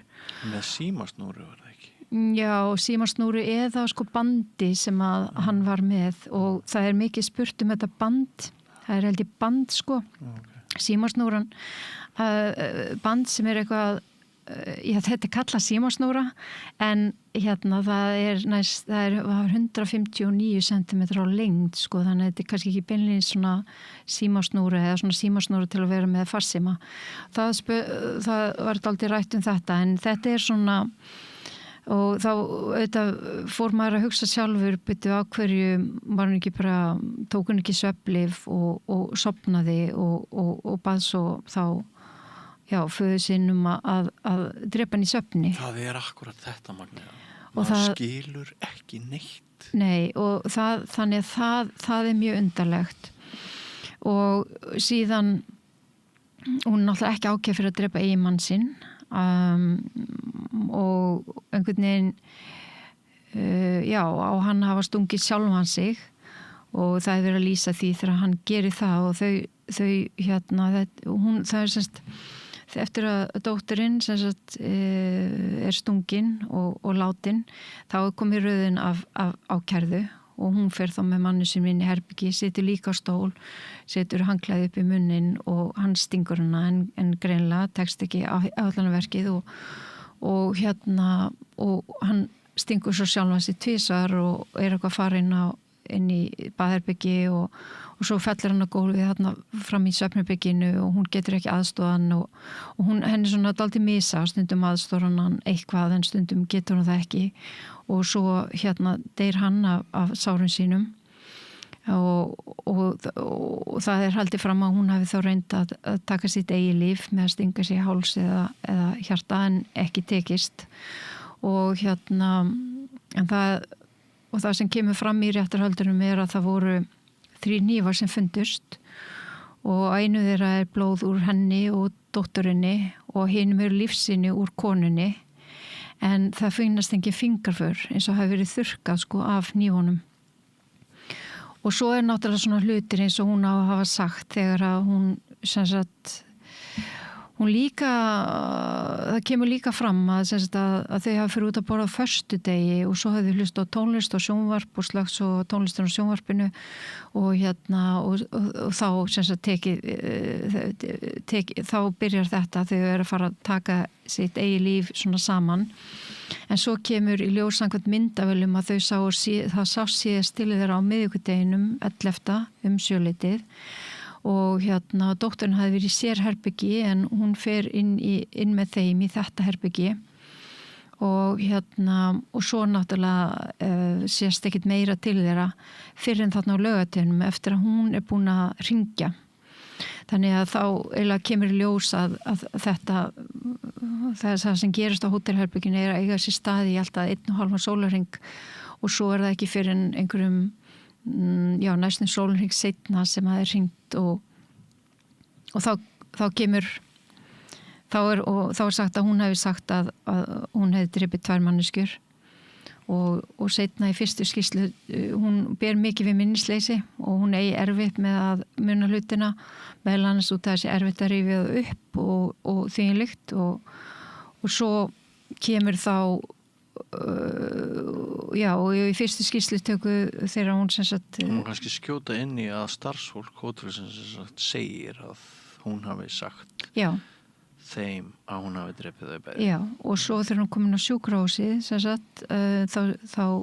þá haft eftir henni og hún þá heyrir lögreglumaður hún segir við hjúkrunarfræðing einhvern á sjúkrahúsinu að hún sé skrimsli og svo skildi maðurinn eftir bréf sem átti að koma sem var þá ef þið finnið okkur og þú veist þá á að koma hafa samband við þessa systur hans og hún segist ekki hafa mun eftir þessu bréfi en svo í skýrslutöku hafði hún við séð bréfið og þá segir hún eitthvað svona ef það segir í skýrslunni þá hlýtur það að vera rétt en hins vegar var hún búin að segja 2 þetta áður og hún hefði drepið og hún var í skrimsli sem og þegar hún spurð út í það þá segir hún já svo erfitt með að útskýra fyrir fólkinu hvað verið gangi þannig til þess að fá viðbragð frá þeim þá sagði ég við þau að ég hefði drepið þau en þetta jafngildir ekki játningu það var bara til að fá viðbragð frá fólkinu sem henni fannst ekki skilja sig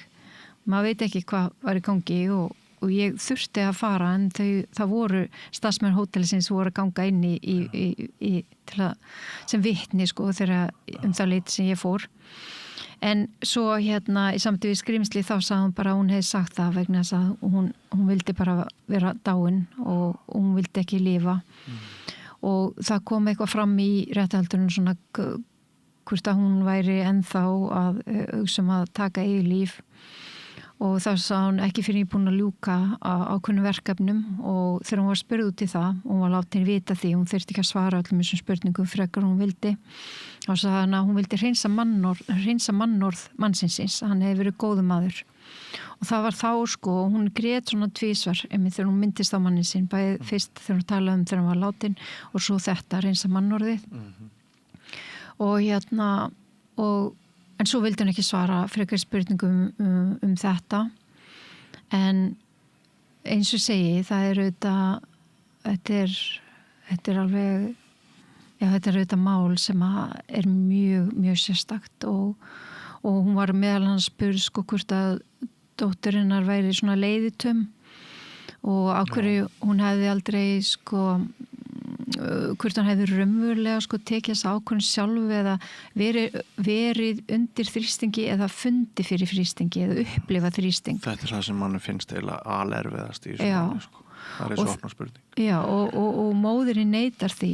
Hún segir, hún hugsar alveg sjálfstætt og hún ekki minnin að greindaskerðingu eða nýtt slíkt eins og virðist vera að halda fram en það kemur fram og hún var flogaveikir stelpa og þurfti að fara í einhver meðferð út að það var eitthvað svona í sambandi við eitthvað mísamir á milli hugsana og hreyfinga eða taugabóða hreyfinga eða eitthvað slíkt og hún hefði sem sagt orðið ekki liðið vel í skóla. Ég held að mér skildist það að hún hefði orðið fyrir svona einhverju einelti í skóla út af í tengslu fyrir sinn sjúkdóm. Það er bara svona eins og hvað krakka getur verið grimmir nema að sé fyrir að útskýra fyrir þeim nákvæmlega hvað er í gangi.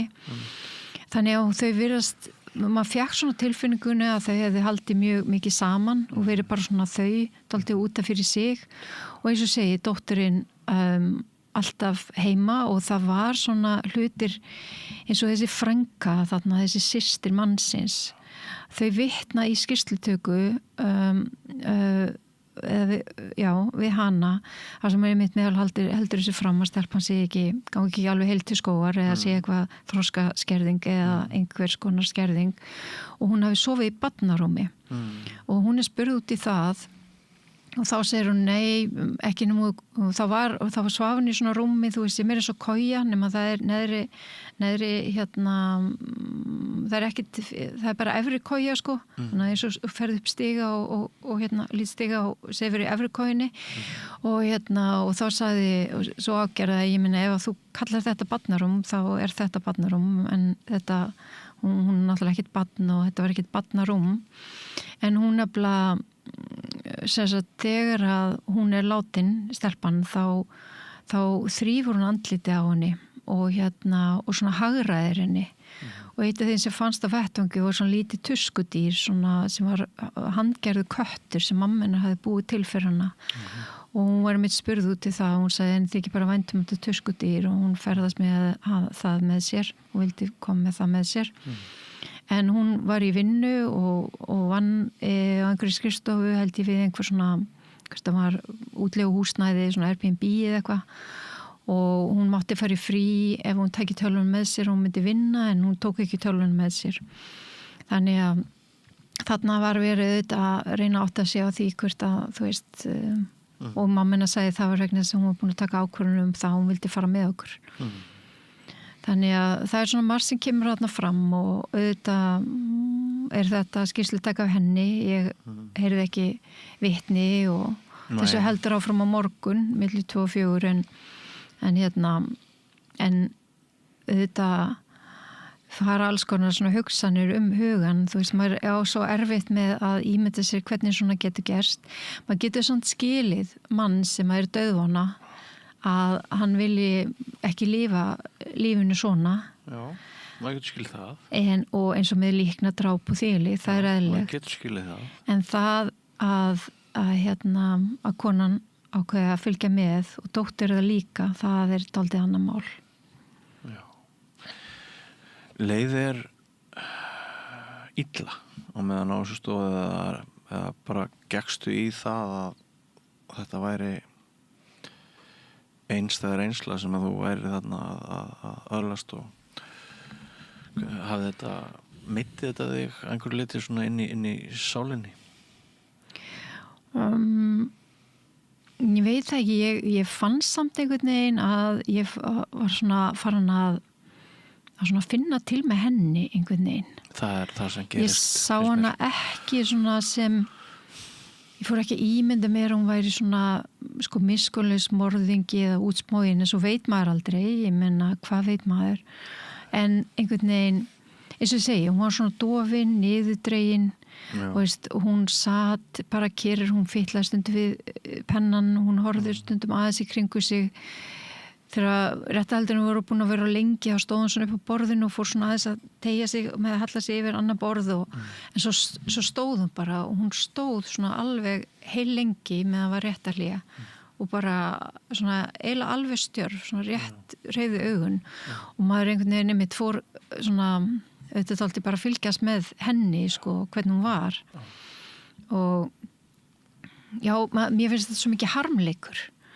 og það er kannski það, ég veit auðvitað ekki hvort að hún var völd að dauða dóttur sinnar eða hvort að þau gerðu þetta sameiginlega og hann var sá sem að framkvæmdi verknaðinn, eiginmaðurinn og faðurinn en það er kannski það sem að fékk á mann eða fær á mann, það er kannski bara að þetta er svona mannlegur harmleikur einhvern veginn. Já, bara og hvernig mannlegt eðli getur brotist út í svona hræðilegri ákvarðanatöku, sko. Já, og þau voru svona, það var svo skrítið, sko, og þau töluðu að þau hefðu verið að hugsa að henda sér bara fram á brú eða út í sjó. Já. Og svo fór hún eitthvað að tala um það, eða þú veist, það var ekki hægt vegna þess að það eru sumarnætur og það er allt svo bjart og þetta átti að gerast í skjólinætur. Þannig þess að, og eins og hún segir, það eina sem hún sjá eftir að sé þetta að þau hafi ekki skipulagt þetta betur. Eins og hafi ekki gerst í grein fyrir því hvað er erfitt að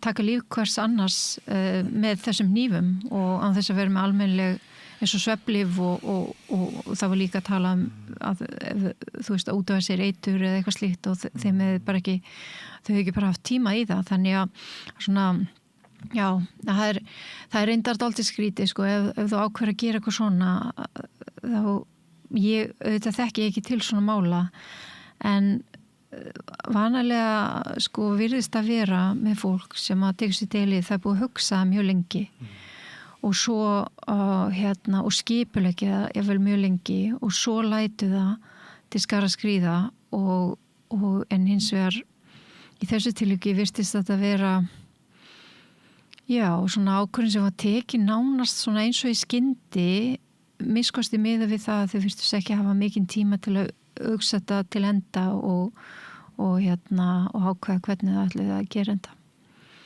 þannig að en eins og segi, það eru, þegar hún var spurð meðal annars út af því að fundist lífsinn á öllum hnífunum en ekki, og mér sagði veskið það sem einn hnífur var inni en ekki fingraför, þar sagði hún hefði mitt svo oft verið bara kannski að laga eitthvað til og taka til og þurrka af og svona. Þannig að það var svona skýringi sem var kefin að því að það voru engin fingraför. Fannstu fyrir einhverju líkamlegum óþægindum og maður varst að fylgjast með þessu?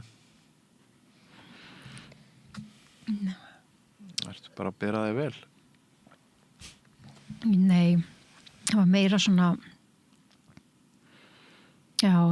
svona kannski samdóði svona einhvern veginn, já, og svona hugsa svo á vissan hátt þó maður sé hérna í réttarsalnum og þetta er allt raunverulegt þá er samt sem að vera eitthvað svo óraunverulegt við þetta, skilur hvað við þannig að þó að hún sé að svara spurningum verkna sem hún er talin hafa valdið þá samt sem á þau var alltaf svo óraunverulegt líka þannig kannski líka það að þú veist, í og með þá var maður mjög mikil svona áhorfandi já.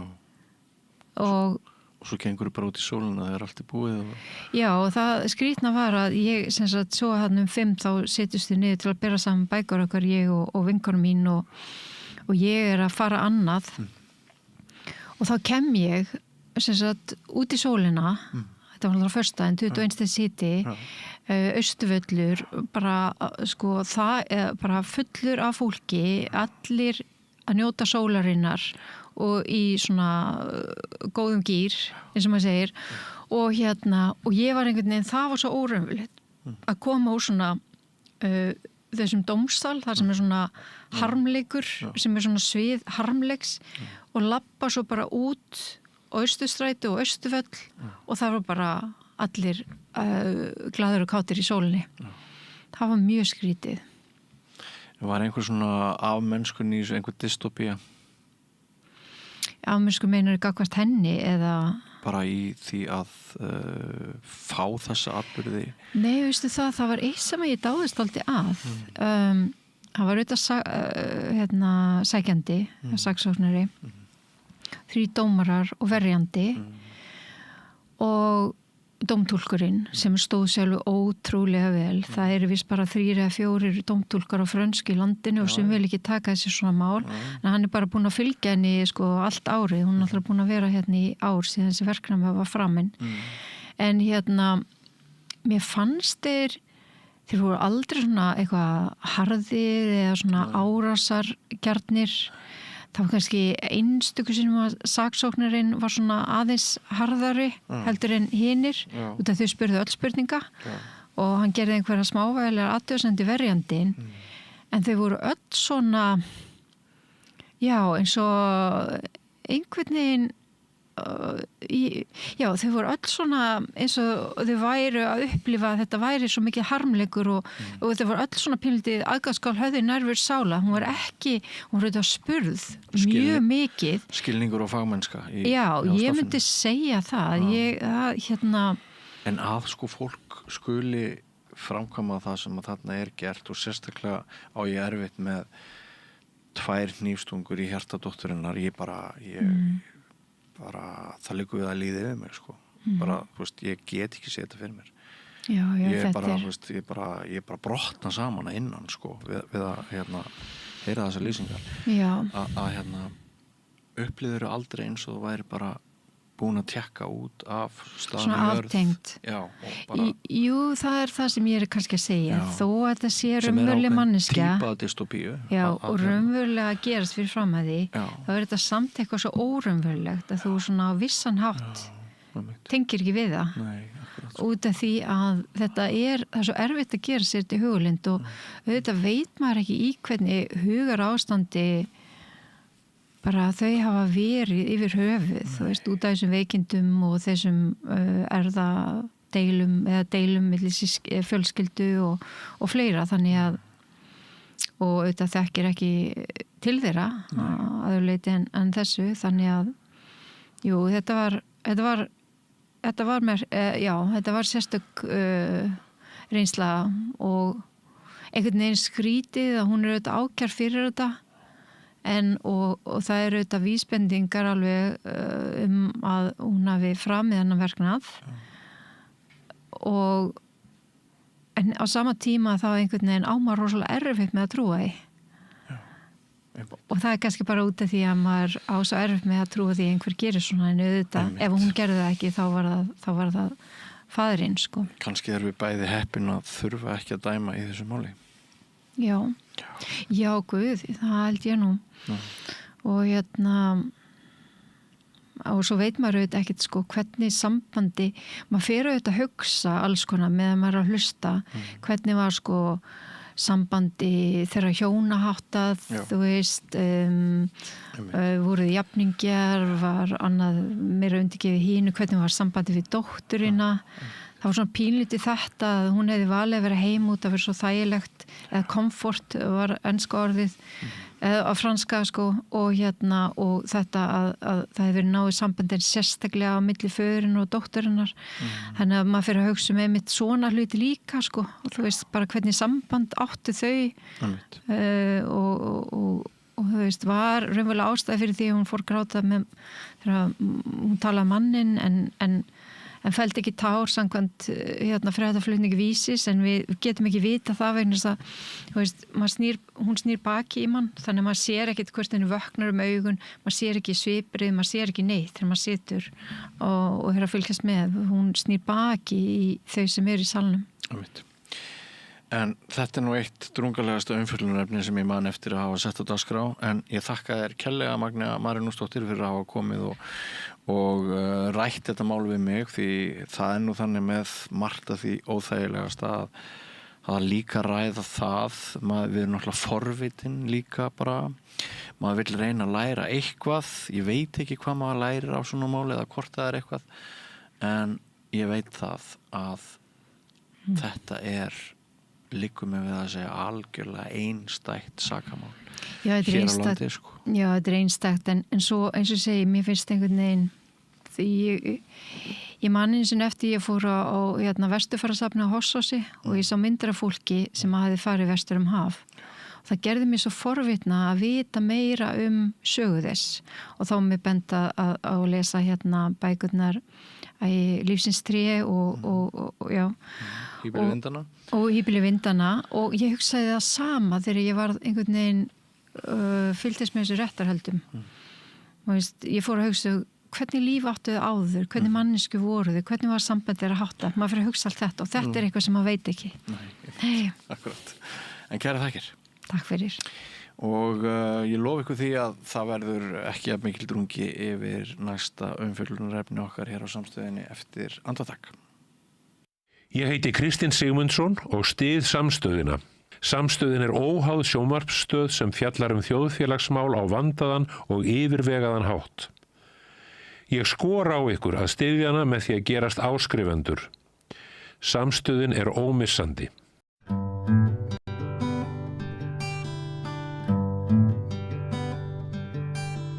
Það komið sæl, Rauðaborðið heldur áfram. Við sem hér sitjum, það Kristín Ásgeirsdóttir, Þórunn Sigurðardóttir og Þröstur Ólafsson. Við munum öll eftir þegar skipting í Alþingi í efri og neðri deild. Og hérna, ég ákvað að kalla þetta svona efri deild Rauðaborðsins. En mér langar að byrja svolítið í innlendri pólitík og þá á Samfylkingunni, bara frá því að Kristrún tók við, þá hefur bara ekkert heyrst nein óánægja, bara fyrr en núna. Þröstur. Það alveg rétt. Hún hefur haldið á spilunum þannig að hún hefur getað gert eitthvað fyrir alla, því að nú náttúrulega Samfylkingin svo yfirleitt allir vinstriflokkar samansettur og óskaplega mörgu sem hafa vit á öllu. og mörgu kannski og mörgu og deila gjarnan en hún hefur alveg vegna þess hvað hefur gengið vel það hefur enginn sagt neitt en núna náttúrulega þessi flóttamannamál sem nú að kljúfa út alla Evrópu flokka og enginn hefur neitt svar sem að mönnum finnst nógu sanngjarnt því að það þarf bæði eða ef menn að reyna að verja það að komi alltaf margir útlendingar til landsins því að það einhvern tímann komið eitthvað að almenningur segir nei hvort sem okkur líkar það svarið ekki og hins vegar meðhöndlunin á þessu fólki sem kemur hingað með börn og hvaðina og það náttúrulega mjög margir í Samfylkingunni sem ósáttir við þessi lög sem voru nýlega sett á Alþingi og Guði sé lof þá var þetta ekki ráðherra Samfylkingarinnar sem fyrir formaður Samfylkingarinnar til dæmis. Jú, nei ég meina sem annar ráðherra sem það var ráðherra annars flokks sko. Já, fyrir ekki. Ég sagði efri deild maður heyri. Nei, já, það en Kristrún bara allir fær hún storminn í fangið. Já, svo á mann svona aðeins eftir að sjá það hvernig þetta fer allt, en þetta náttúrulega mjög flókið mál og það mjög erfitt að átta sig á því það eiginlega alla leiðir vondar með þessar fjölskyldur sem að enda hér og vilja ekki fara og börnin fylgja foreldrum sínum og lítil börn eiga náttúrulega að fylgja foreldrum sínu númer 1, 2 og 3. Það meira atriði heldur en að þau séu kannski endilega frjáls hér finnst mér í samfélagi sem þau þekki ekki neitt og get ekki bjarga sér í. Þannig að þetta ástand sem var þar sem að börnin fóru til barnaverndarnefnda og foreldrarnir í einhvers konar fangelsi, það heldur ekki boðlegt. Þannig að ég nú, ég held að menn verði nú aðeins að sjá, út af fyrir sig gott að það komi gagnrýni. Ég held að það gott að það komi gagnrýni. Vegna þess að þá munum menn vanda sem meira við þetta. En það fer alveg eftir í hvernig þessi framfylgt. Já, en svo það Samfylkingin var búin að berjast gegn þessu í tíð fyrir ríkisstjórnar. Já, það kemur að þessu í ríkisstjórnarsamstarfi. Það þarf að semja. Og eins og Þórunn segir, nú náttúrulega það búið að samþykkja þetta og við þurfum að sjá hvernig framkvæmdin verður og það verður nú væntanlega fylgst vel með því en við þurfum líka að muna það að við erum bundin af ýmsum mannréttindasáttmálum og barnasáttmála Sameinuðu þjóðanna og það náttúrulega bannað að skilja börn svona frá foreldrum sínum En ég vil sko hugsa þessi máli í svona stærra samhengi. Sko hvað ætlar heimurinn eða kannski sérstaklega hinn vestræni heimur að gera? Sko þegar það bara lífsskilyrði að versna í stórum hluta heimsins vegna þurrka, vegna flóða. Það eru loftslagsbreytingar og að maður tala ekki átök og það eru milljónir flóttamanna á faraldsfæti, sjáðu bara Súdan og hvað sko þeir sem að þekkja til þessara mála sko segja í stað þess að sko vera með þessi sko loka landamærum, það sem þarf að gera það að fjárfesta í þessum löndum, það að reyna aðstoða sko við að byggja upp þannig að fólk leggja ekki á flótta og maður talar að stöðva átök. Skrítið með þessa flóttamenn sko þeir hafa á öllum tímum verið til vandræða. Bara þess að fólk hefur einhvern veginn verið óttast á. Þeir eru framandi öðruvísi og það myndast bara einhverjur andúð raska samfélaginu og óháð því hvaðan þeir koma. Meira segja þegar sko var verið að sprengja Rússar voru að taka austurhluta Þýskalands og fólki fóru í vestur. Þeim var bara reknir í burtu. Þörðu að vísu sama tungumáli en þeir voru framandi og þeir voru bara lokað fyrir þá. En nú þetta náttúrulega þannig að það ekki bara við sem erum bundin af þessum samþykktum, það allar nágranna þjóðirnar og þær eru allar með einhvers konar svona fyrirkomuna. Það eru allir. Þannig að það verður einhvern veginn að finna einhverja lausn á þessu. Og það kannski þetta spurning að íslensk stjórnvöld eða Íslandingar eigi frumkvæði að umræðum þetta, hvað getum við gert? Því að það þarf að stöðva flóttamannastrauminn. En ekki það að það verður náttúrulega ekki gert. Það er náttúrulega meira að segja það. Hann mun aukast, já, hann mun nefnilega aukast. Og þetta er svo mikil dilemma að sko annars vegar þurfum við á þessu fólki að halda vegna þess hvað við erum að eldast á öllum Vesturlöndum og þeir halda uppi sko stórum hluta af iðnaðarframleiðslu sem er landana og velferðarþjónustunni hérna og hins vegar þetta framandi fólk sem að mjög mörgum eru hrætt við og þetta er svona eitt af þessum vandamáli sem að nánast óleysanlega eru og tíminn verður sjálf bara að ryðja sér einhverja braut. En við þurfum auðvitað að geta tekið almennilega á móti fólki. Við erum það lítið samfélag að við verðum að geta tekið á móti þessu fólki. Við ætlum ekki að fara að búa hérna til einhverja minnihluta hópa sem að geta ekki komist. Erum við ekki að því?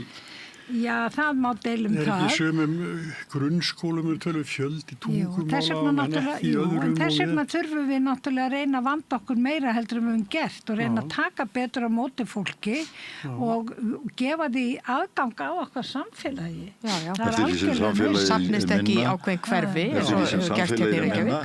Þeim brothættar það. Ég veit það er augljóst. Brothættar byggðir getur verið heilt land. Þess vegna hefur þetta líka orðið svo mikil breyting hjá okkur bara áður en við vissum að maður bara snýr sér við og allt í einu bara komið fólk sem að maður bara kannast ekkit við. En við verðum að greina á milli sko, það annars vegar náttúrulega þetta vinnuafl eins og Pólverjarnir, að nýbúið að rekja þetta, það eru Pólverjar, Úkraínumenn, Litáar sem eru fjölmennustu hóparnir hérna. Þetta fólk, náttúrulega Úkraínu fólki eru auðvitað flóttamenn. En þetta er fólk sem er að vinna hér allt land og þetta heldur uppi. Til dæmis fiskvinnslunni og hinn og þessu. Og svo hins vegar þessir flóttamenn. Fólk sem er til dæmis að flýja átök. Já. Ég þurfti við þurfum að steypa vekk hjá okkur og ég talaði við eitthvað svona fyrirtæki og það komu Georgíumenn. Og þeir töluðu bara sitt tungumál. En samskipti voru samt gengur vel sko. En það byrjuði á að segja bara Pútín, þannig að þeir var ekki verið að geta ekki kynnaði eitthvað ekki, við erum ekki Pútín sinna. Það er náttúrulega alltaf verið ást á milli Georgiumanna og Rússa, sko, eða hitt og eldur. En hérna... Það kom Stalin. Þetta voru bara fínir menn, sko, en kona fór að gefa þeim, sko, síðdegskaffi og þeir tóku ruslega til matar sín, sko. Dásamlegt fólki flutti einu sinni inn, hérna, þjóðleikhúsið þeirra og þeir voru svo svangir að þá var semjum það að þeir fengi að borða í þjóðleikhúsinu og þeir borðuðu yfirleitt 3 var í hádeginu. Það horfðu bara allir, er það að fá sér aftur? Og þeir bara vannverðir? Bara ekki séð mat, sko. Yndislegt fólk, stórkostlegt. Já, mér fannst það nefnilega. Man náði samskipti við þau á þess að vera en þarna erum við náttúrulega með kristið fólk og þetta er miklu nær okkur og það er auðvitað vandamálið er það að við erum svo tortryggin gagvart sérstaklega Íslam sem að við bara hræðumst og fullt af fólki sem heldur þetta sé bara einhverjir glæpamenn til hópa. Við erum náttúrulega ekki einum það. Við erum náttúrulega ekki einum það. Nei, það erum við sannarlega ekki. Nei. Uppi vaðandi í Norðurlöndum og ég held að þetta sé náttúrulega líka hér á landi dálítið tilbúið því að þessi umræða verður miklu æstari eftir að miðflokkurinn fór að verða svona öflugur að láta til sín taka og þar eru fordómarnir alveg botnlausir og í þau mið renna þeir sínu færum og veiða vel. En þetta er auðvitað gamla aðferðin að búa til einhverja blórabögla, það er einhverju sem eru að eyðileggja samfélagið og þarf að losna við, sko. Þetta er nú gammal kunnugt. Tala upp andúð á fólkinu. Já. Eins og ljótt og það nú er. Það er ljótt. Það er ekki fallegt. Þetta er við byrjum að segja þetta svona því að með samfélkinguna, mér finnst þetta er svona fyrsti mótvindurinn sem að Kristrún fær sem einhverju skiptir. Að þetta er opinbert bara sem að fólk skrifa. Það kemur mér nú ekki óvart þó hún myndi gera þetta að stjórnarmáli, sko framkvæmdin á þessu. Þannig að ríkisstjórnin tæki ákvörðun framkvæmdina og þar þessu breytt. Því var breytt náttúrulega á síðustu stundu. Já, en það meira kannski. Það veltur mjög á framkvæmdinni. Það gerir það. Þetta er mál sem ég myndi ekki vilja greiða úr, sko. Nei, og maður þekkir þetta ekki nógu vel, maður áttar sig ekki nógu vel á því, þú veist, hvað er það stór hópur? Nei. Já, svo það líka. En auðvitað er þetta svona með börn fylgja alltaf foreldrum sínum og allar þær misgjörðir sem foreldrar standa fyrir, þær koma niður á börnunum. Þið þekki nú náttúrulega aðferð Trump þegar hann tók börnin og stíjaði þeim frá og foreldrarnir vissi ekkert hvað þið voru. Nei, ræðilegt. Skelfilegt. Þetta er fyrir myndin. Það er skelfilegt. Nú var sá sómamaður 8 ræður í gær eða ekki? Jú, ég sá hann var að koma til Evrópu núna rétt á þann og lenda og býða allir eftir að sjá hvað gerist nú í heimsmálunum. Hvað segir þú 8 ræða? Ég hef nú lítið hann að segja, ég fylgist nú lítið með hann og svona á deil dags. Nei, ég átti þið svona. Ég veist þessi pólitík sem hann að reka náttúrulega fyrir neðan allar hellur.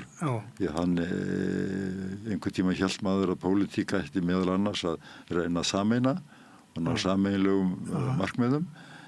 Hann gerir allt sem hann getur til þess að sundra öllum sköpuðum hlutum og upphefja sjálfan sig. Svo náttúrulega þessi hræðilega spilling líka með börnin sín að kaupa upp einhverjar nýlendur í Evrópu og algjörlega grímulust. Svo eru þau að hagnast bara alveg ótrúlega fjárhæður Svo eru voðalega montin að því að hafa sett tolla á og þessir anskotar í Evrópu geta borgað á, gera það náttúrulega ekki. Hann segir kjósendur sem er að borga það. Það verður fróðlegt að sjá hvernig þetta þróast, sko. Nú náttúrulega kosningar í november. Og svona hvernig hans fólk kemur út úr þessu. Svo er hann þannig, hann er að deila og drottna, sko, að þeir sem er eitthvað að mótmælun, þeim er bara sparkað. En svona kannanir sína, sko, fylgi við hann og hefur minkað mikið og hann mætti nú þarna á íþróttaleikum daginn og það var úað svoleiðis og púað á hann. En ég held að það skipti mjög miklu máli hvernig þessi mál núna í Hormúsund fara. Hvort að þau klárast í þessari viku. Það mun skipta mjög miklu máli fyrir hann. Þeir segja, sko, Íranir að þeir í þessum samningum sem að fara undir þetta, að þeir hafi fengið allt sitt í gegn. Sko. Það segir hann líka. Þetta er náttúrulega svo 2 óþekki krakkar sem að metast undan, þú veist, með algjörlega ótrúlegt. Pappi minn er sterkar en pappi þinn. Ég náði öllu fram, sko. Það er skrítið, sko, hann fer á stað í þessu megamottorði, Make Great Again, og þykist að vera að vinna því. Hún er allstað að láta undan síga. Hún er á hverjum einustu vígstöðum, hvort það er í Indlandi, Kína, Evrópu, Ástralíu. Það er allir að reyna að draga sig út og reyna að byggja upp sitt eigið. Hann er að tapa á öllum vígstöðum. En sérur þetta sem Great Again. Mér langar alltaf að vita hvenær voru Bandaríkjum svona greit, sko. Það var náttúrulega eftir seinni heimsstyrjöldina. Það er eina tímabil, það er virkilega, sko. Það var náttúrulega mjög öflug. Það var mjög öflug þá. Og örlátt á vissan hátt. Já, nú skilst mér að inntakið í þessari megahreyfingu meðalans þetta veri ekki að flækjast út allar trissur og með hernað og læti og þar hefur hann náttúrulega algjörlega brugðist og hans skjól. Hann er búin að gefast upp á að fá friðarverðlaun Nóbel, það er alveg ljóst. En hann fekk nú friðarverðlaun FIFA, en alltaf knattspyrnusamband. Það var nú ekki þeim til sóma, satt að segja. Nei, aldeilis fínnaskapur. Það er rosalega áhugavert hvernig þessi vika verður á alþjóðasviðinu. Vegna þess að það skiptir svo gríðarlega miklu mál og bara það að það kom í morgun semst frétt það að það yrði skrifað undir þetta samkomulag á föstudag og það lækka strax olíuverðum allan heim. Þetta er alveg ótrúlegt, sko. Það sem ég held að sé stóra spurningin í þessu, það er Ísrael. Já, og þeir náttúrulega neita að hlýða þessu, þeir alltaf ekki, þeir bara héldu áfram að sprengja, sko. Það er spurningi hvort þeir eru bara hreinlega hertakasvæði, sko, í Líbanon. Þeir eru að búa til svæði sem eru búin að sprengja í loftu, hringin í kringu sig. Þeir verður bara nákvæmlega saman hvað aðri segja. Já, og hvað er drepa marga. Vegna þess að það ræður engi við þá. Það er náttúrulega alveg ótrúlegt og mesta hörmung okkar tíma, sko, það skulle virkilega ekki vera hægt að stoppa þennan brjálaðing af Netanyahu. Það er alveg ótrúlegt. Það er hafa getað gert mikla bölvun í krafti þess samhúðar þegar þeir fengu eftir stríðið. Já, það er ótrúlegt. Holocaust og annað þvílið. Það er ennþá sem þeir eru alað þessu. Því ég þekki svolítið til í Þýskalandi þeir sko ala svo gjörsamlega á því þar þeir megi ekki hreyfa sig í einu eða neinu með ekki einu sinni samþykkja sko ályktun Evrópusambandsins vegna þess að þá eru þeir orðnir óvinir Ísraels og það er ekki gott í Þýskalandi Holocaustlandi. Nei, það er hræðilegt. Þannig þeir hafa þetta til að Já, í Þýskalandi hafa þeir þetta og þeim er nú öflugasta ríki í Evrópu Núna, og þessi skömm það er alltaf sko, kvikt í henn upp og nýtt. Já. En það er eins í Bandaríkjunum, sko, þar er bara mjög alvarlegt að vera að gagnrýna Ísrael. Fólk er bara ofsótt. En þeir eiga náttúrulega svo sterka hópa það, sko. Það er nú að breytast. Það er aðeins að breytast, Kannanirnar sína það almenningur, sko, snúist við.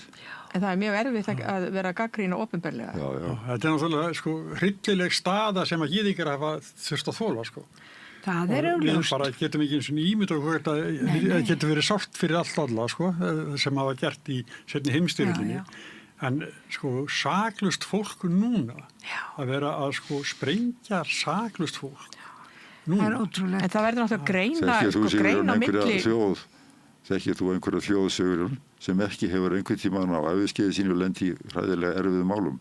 Ég er ekki nógu frúður til það. Nei, ég meina, þetta er bara sagan. Já. Þetta er bara sagan og þó þetta hafi verið gert öðruvísi, Hitler hafi gert öðruvísi heldur, það hefur þetta gengið. Hvað gerðu þeir með indjánana í Ameríku? Jú. Viðbjóður. Eða í Ástralíu. Já.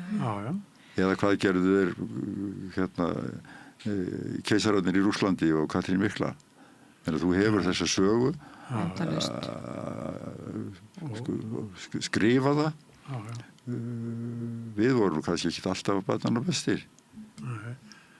Þeir voru líka okkar hliðar. En það þarf að, sko, mjög mikilvægt finnst mér að greina á milli stjórnarinnar og stjórnarstefnunar í Ísrael og svo almenning, svo bara gyðinga almenning. Ríkisstjórnin í Ísrael er bara lýðræðislega kjörin ríkisstjórn og hún á bara skilið gagnrýni eins og allar aðra ríkisstjórnir. En það að gagnrýna hana, það er alltaf snúið, því er alltaf snúið upp í þessi gyðinga andu. Það er alltaf bara fáránlegt. En þeir beita þessu. Mér var núið upp úr því að ég væri antisemitista því ég gagnrýndi Ísraelsstjórnina á stundarhefingunni í Berlín. Skrifaði einhverja grein í það í eitthvað blaðið og ég var bara...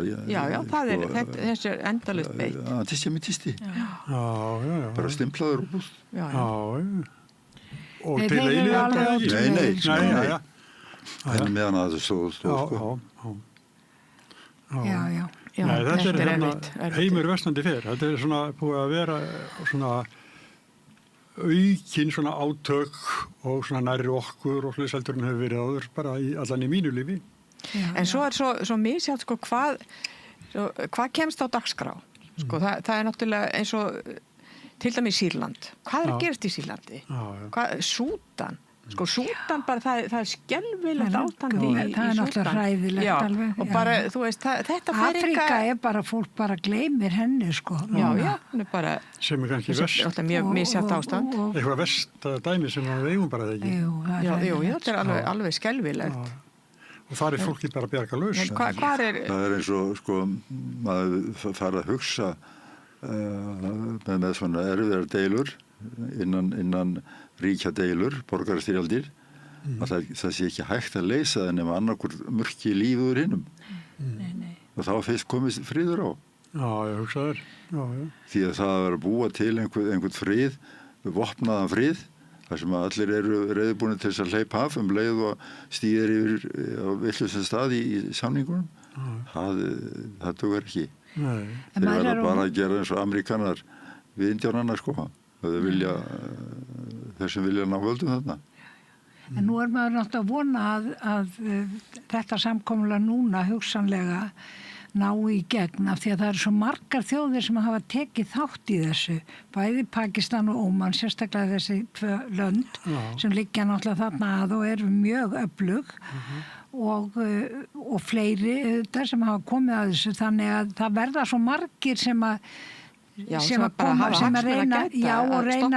og bara vilja átta sig á því hvað þetta er skelfilegt og ef maður horfir á þetta landsvæði og horfir á Hormúsundið með Persaflóa öðrum megin og Ómanflóan hinum megin þá er þetta svo ótrúlega þetta er svo lítið sund sko en þetta tengir algjörlega austur og vestur. En þú tala vel Óman. Já, ég er svo hrifin á Óman, sko, ég segi bara þeir sem er með fordóma gagvart múslimum þeir eru að skoða Óman, það er stórmerkilegt land. Sem að það sem tókst nefnilega akkurat, bara menntaður einvaldur, auðvitað er þetta einveldi, það soldáninn er einvaldur. En þegar þeir fundu olíu, sem er ekkit rosalega mikið, en samt nóg til þess að þá byggja þeir upp allt samfélagið. Þeir byggja 300 skóla og 80 heilsugæslustöðvar til þetta allt í menntun. Það er alveg ótrúlegt. Og svo setur til þess að láta ekki olíuna stjórnallu, þá setur þessi soldán sem var þarna í 50 ár sem dó 2020, hann lætur sjómennina fá utanborðsmótora til þess að geta fiskað og hann lætur bændur fá peninga til þess að geta ræktað. Þannig hann byggir upp samfélagið. Svo náðan því áður en hann dó að gera dómstólarna sjálfstæða, sem er náttúrulega mjög sérstætt í þessum heimsluta. Og konur náttúrulega hafa mjög mikinn rétt þarna. Þannig þetta er, ég segi bara, ef þið haldið að múslimar séu alvondir, skoðið þá Óman, það er merkilegt. Ég hef svo mikla fordóma, skal viðurkenna það, gagnvart Trump. Að ég tek ekki mark á nokkum einasta máli sem hann samþykkir eða neittar. Því hann er búin að skipta skoðun daginn eftir. Hann hefur enga skoðun. Hann bara segir eitthvað. Það er nú spurningum andlegt ástand. Það get ekki þú alvarlega. Þú meinar að hann muni þá ekki skrifa undir á föstudaginn? Já, hann finnur eitthvað annað, senda einhvern mann sem ekki hafði umboð, sem skrifar undir og hérna... Nei, hann getur ekki. Ég held að málið sé nú það að þetta Íran stríð sko er búið að valda honum og hans stjórn miklum vandræðum. Já, miklum vandræðum. Og þeir vilja sko reyna að stoppa þetta. En ég bara óttast að þá, jæja, nú er það Kúba næst á dagskrá. Já. Það sem að gerast líka, það verður sko Ísraelsmenn munu gera allt sem þeir geta til eyðileggja þetta Já, þeir gera það. og þeir eru sterkir í Bandaríkjunum. Svo er náttúrulega ekki víst að Íran hleypumönnum að sínu úrani. Nei. Það er náttúrulega það sem að Bandaríkjamenn leggja hann segir að það svo verði og með þeir segja það ekki. Já, þeir hafa ekki alveg svarað í sko, það er svona ekki alveg ljóst hvað hérna... Já, það kemur ljós í vikunni. Það er mjög spennandi. Sko, nú er það þannig að 29. ágúst nálgast óðfluga. Já. Og þetta á eftir að reyna verulega mikið á þjóðina næstu vikur. Það var nú mikið léttir að það skildi koma meiri hlutin með já núna. Það aðeins róar umræðina í smá tíma held ég. Já, þetta var nú naumur meiri hlutin þetta. Já, en samt. Já. Ég veit það ekki, verði ekki bara allt sett í gang, sko. Það sem er svo erfitt, sko, það er að fá fólk til þess að sko, vera málefnalegt, leggja staðreyndir á borði, sko. Ef þetta, þá gerist þetta, og ef hitt, þá gerist eitthvað annað. Bara fara yfir þetta frá A til Ö. En það er líka náttúrulega, já, ég veldi fyrir mér, sko, hvað fólk er að hugsa með að sko, við ætlum náttúrulega að fá góða samningamenn ef það verður sagt já og farið í þessar umræður. Þá treystum við því af hverju heldur fólk að við eigum ekki fólk sem getur samið með Evrópusambandið. Ef við eigum enga samningamenn, auðvitað þurfum við góða samningamenn. Ef við eigum enga samningamenn, við höfum alltaf fundið þá. Hvernig ætlum við þá að lifa í framtíðin og börnin okkar? Ætlum við bara að vera hérna út í Ballarhafi og aldrei að semja við nokkurt mann? Svo skrítið... Við erum aldrei reynsluna því að semja eitt og annað. Við getum bara alveg saman. Við erum alveg sko, heimsmeistarar í því að snúa út úr og það er svo mikil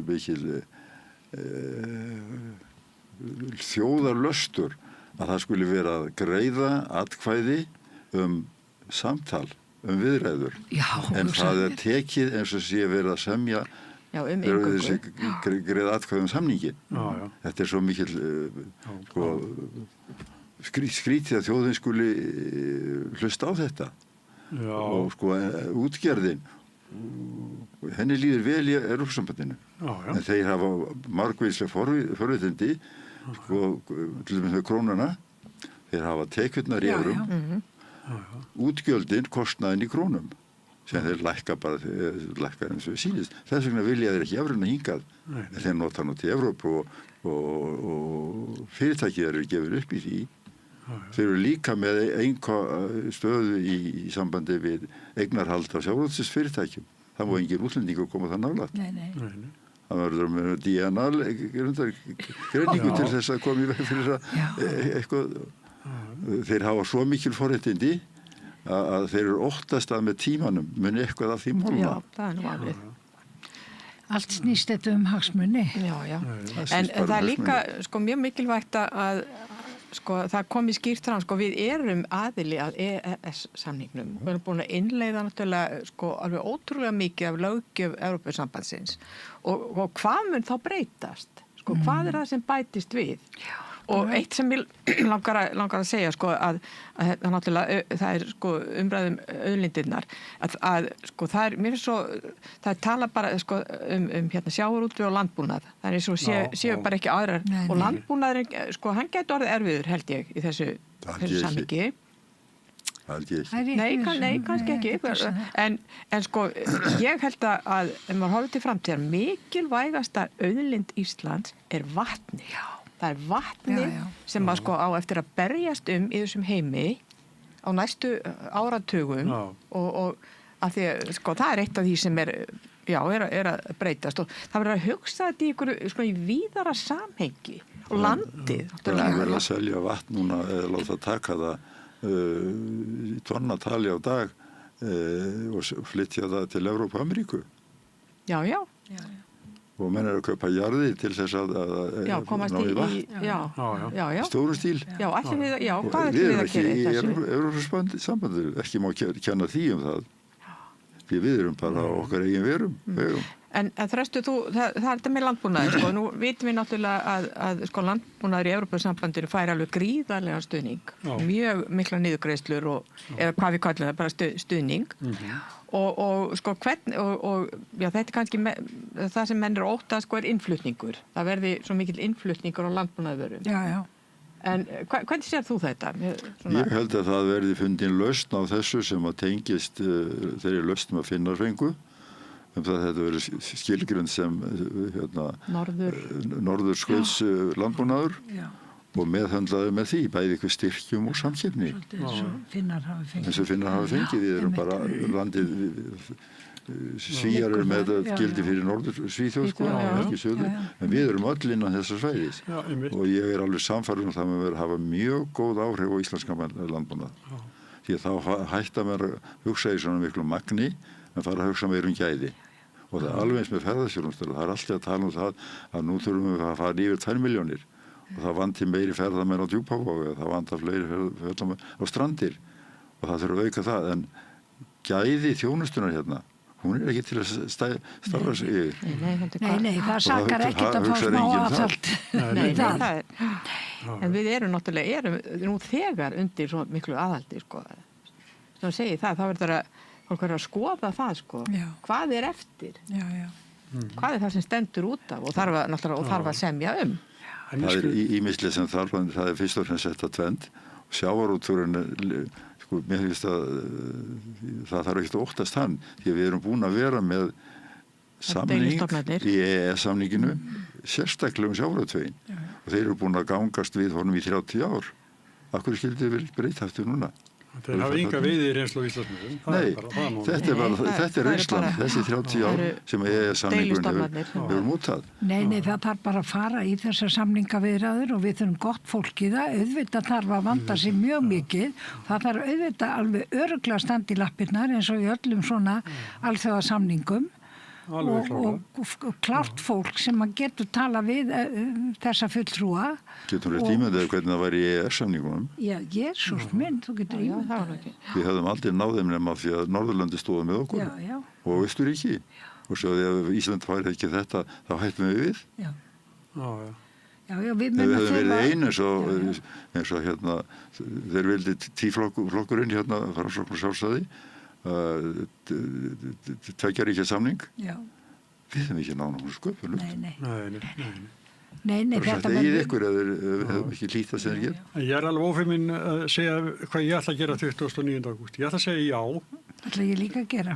Og svo ætla ég að fá að skoða áður í greiði atkvæðum samningin sjálf. Það að segja nei á þess að vita fyrir víst. Það er algjörlega fáránlegt.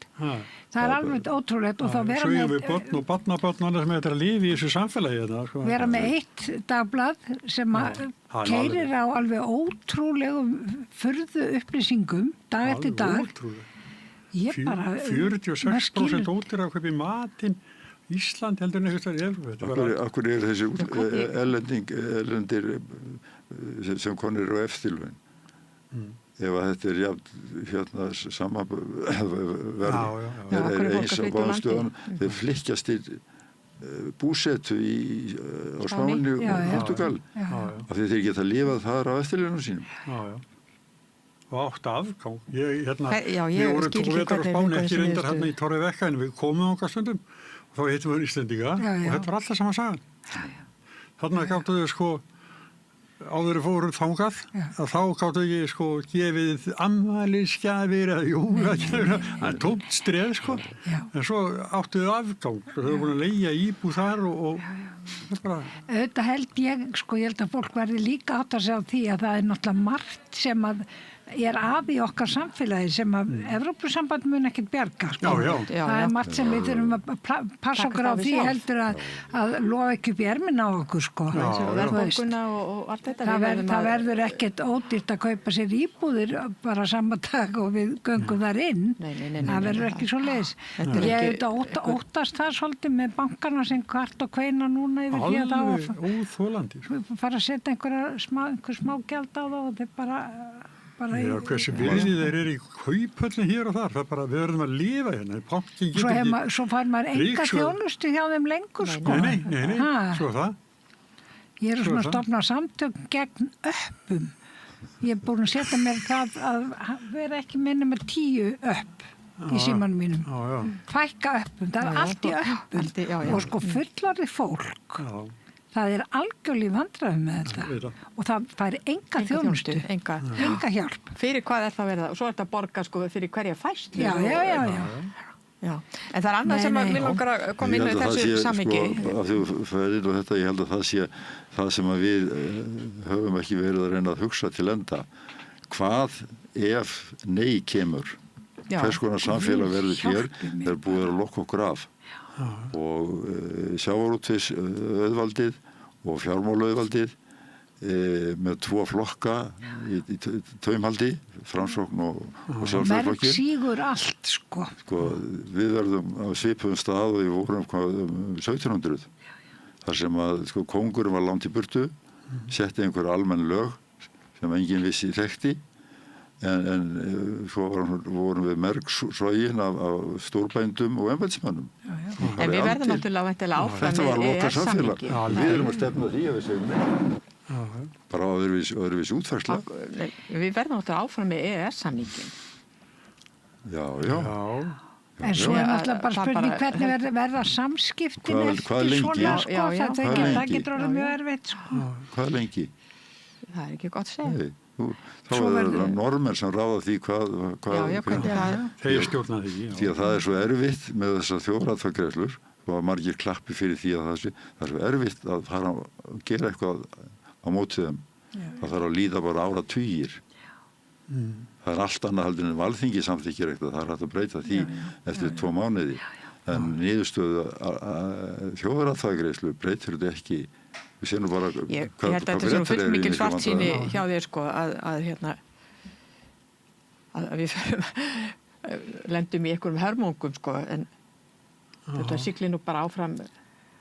Við verðum ekki þáttakar eitthvað svoleiðis, en pólitíska valdið flyst til. Nema það gerist. Hvernig með ríkisstjórnir bregðast við þessu? En mér langar svo að koma inn og það, sko, það voru fréttir í dag, þarna var að segja frá, sko, fylgi vinstri flokkana við sko, þjóðaratkvæðagreiðsluna og það VG og fólk en kýs VG og sósíalista og þar við báðum flokkum, sko, meiri hluti fyrir jáinu. Og ég var nefnd að hugsa, sko, ég held að sé líka eitt sem þarf að ræða, skiptir máli í þessari umræðu, það öryggið. Það sko þetta, sko, í þessum ótrygga heimi sem að, sko, við höfum náttúrulega séð hérna undanfærin ári, fólk bara veit ekki hvaðan á sig stendur veðrið. Í bæði hvað varðar, sko, já, allt þetta stríðsbrölt og hernaðarhyggju og bara hugmyndafræði, sko, polariseringar. Ég held að fólk sé svolítið mikið að hugsa sko, hvar eigum að standa, hvert eigum hverjir okkar vinnir og bandamenn. Ég held að þetta skipti bara miklu máli. Það gerist allar þjóðir þurfa skjól. Litlar þjóðir þurfa skjól. Ég held náttúrulega að við eigum eftir að þurfa að halla okkur meira á Norðurlöndunum. Ég held að það sé alveg ljóst. Og ég held að við getum ekki þau segja bara á fundum, sko, við ráðamenn komið inn í Evrópusambandið, þá getum við fyrst hjálpað ykkur. Ég veit það það er það sem segja, sko. Þetta einhliða samband eða sem var á milli Norðurlanda og Íslands, þó að það hafi ekkert að dáið út, þá er það orðið allt öðruvísi heldur en var. Og það komið í fjölþjóðlega samstað við Eystrasaltið, grúpunar hér og þar, en miklu minna í þessu svokallaða Norðurlandaráði. Það er mjög mikil samvinna alltaf, mikil Norðurlandana og til dæmis hjá Sameinuðu þjóðunum og Eystrasaltsríkin eru ævarandi þökk við Íslendinga. Þetta er þarna stórleikur Jóns Baldvins. Það er nú sorglegt mál. Hvernig endaði og var farið með Jón Baldvin. Alveg svakalega. Maðurinn sem að einhver mesti velgjörðamaður þjóðarinnar með þessi samningi. Hann er bara útlegur. Já. Hann er komið hingað. Hann átti nú sinn þátt í því sjálfur. Já, en... Það eru náttúrulega alls konar mál sem eru erfitt sem að... Það er samt var hann í hinu líka. Við erum rætt þetta bræðurnir okkar á milli líka. Þetta er erfitt, en hann var stórmeistari í pólitík. Já, þetta er mjög sorglegt. Mjög sorglegt. Stórgáfaður maður og opbóðslega fróður. Ég man eftir því að ég var aðstofamaður hans og þegar var verið að vinstriflokkarnir voru að ræða að ná saman við vinstristjórn. Ólafur Ragnar og Svavar og fleiri, og Jón Baldvin sagði við það, já, allt í lagi, ef þið tryggið mér meiri hluta við EES.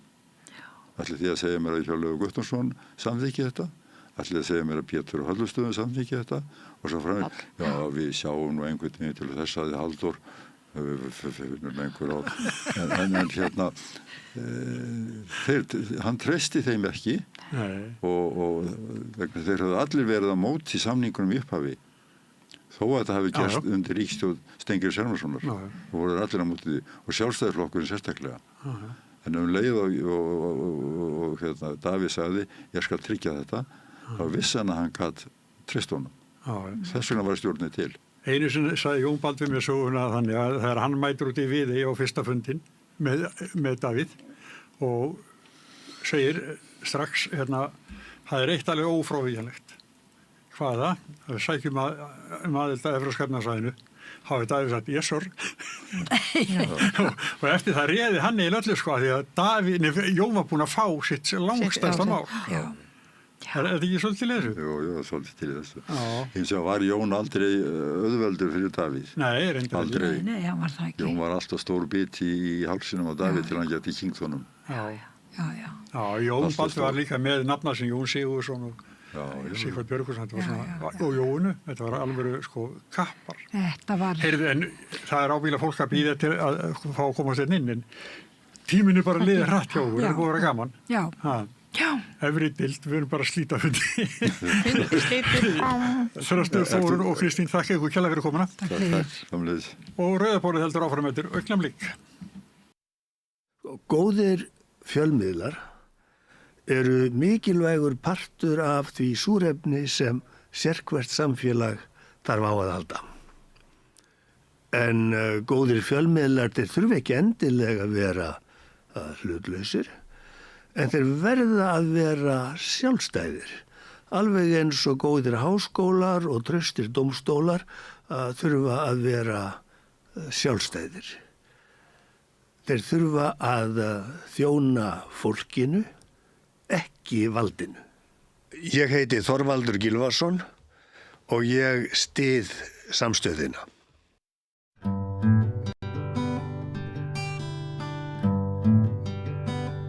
Góðan daginn, kæru hlustendur og áhörendur. Ásdís Olsen heiti ég og við erum að fara að ræða Botox, fylliefni og yngingar aðgerðir, breast implant illness og fleira sem snertir svona fegrunar aðgerðir. En fyrir helgi fékk ég áhugaverð skilaboð frá snyrtifræðing með 12 ára reynslu í því að sprauta Botox og fyllingarefnum í andlit kvenna. Og hún segir, ég er mjög ástríðufullur uppreisna seggur og hef komið með algjörlega nóg af þessu rugli. Að fólk haldi að skurðir og stungur séu eina ráði til að líða vel í eigin skinni. Og Mari var til að farið þegar fólk þarf að fara aftur í svona quick fix. Hvernig líst þér á að opna fyrir þessa umræðu með mér? Segir Hafrún María og hún er komin hingað til mín og við ætlum að ræða þetta og hennar skelfilegu reynslu af því að vera með svona silikonpúða í brjóstunum. Þetta var kynningin. Hvernig líst þér á það, Hafrún? Eru við tilbúnar í þessa umræðu? Alveg tilbúin. Viltu byrja á að segja mér hvernig þú ferð að efast að þetta sé góð leið að vera með silikon í vörunum og botox og þetta? Hvað það sem gerist hjá þér?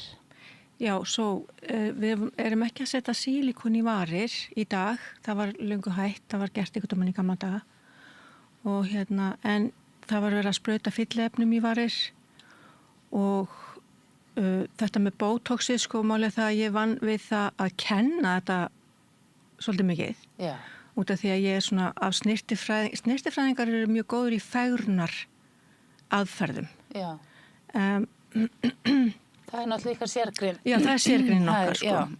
Og síðan þú veist, þannig að lítalækningar og snirtifræðingar, það einhver brú þarna milli. Já. Og við vorum alltaf að reyna að brúa þetta með því að vera að sprauta og fylla.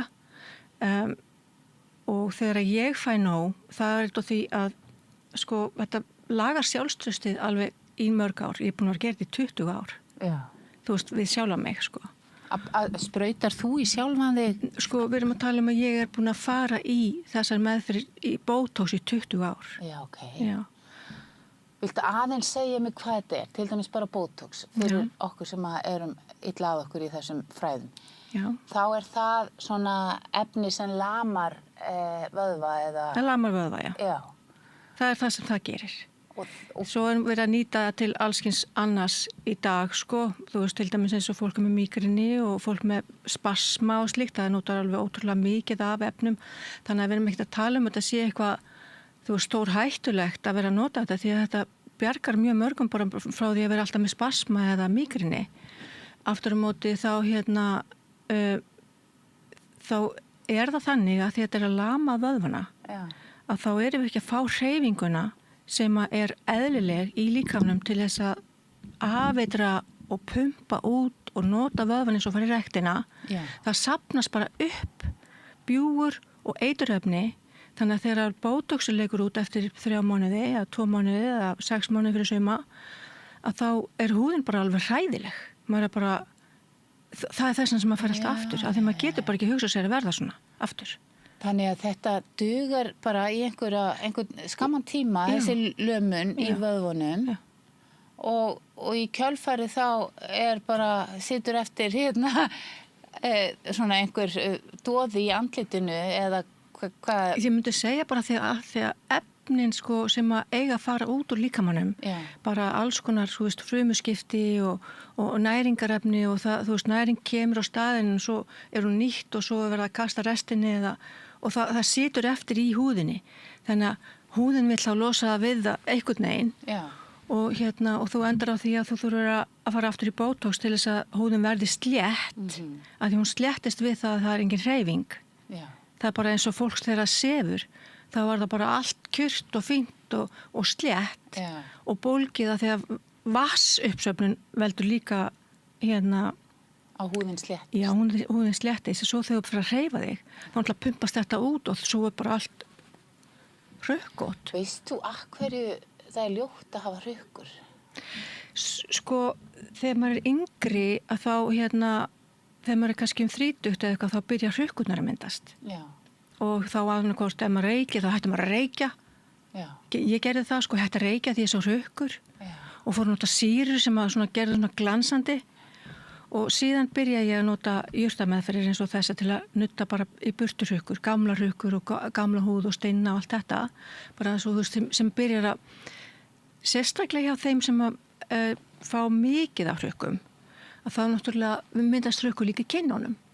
Þannig að ef við byrjum bara þarna, hverju það er neikvætt að hafa hrukkur, sko, og það er kannski auðvitað, í rauninni er það til marks sem við séum að eldast, en það er þá líka aftur ákveðni fordóma gagnvart því að það sé neikvætt að eldast. Já, sjáum þig til dæmis, þú ert með eðlilegar broshrukkur og eðlilegar hreyfingar í andlitinu. Já.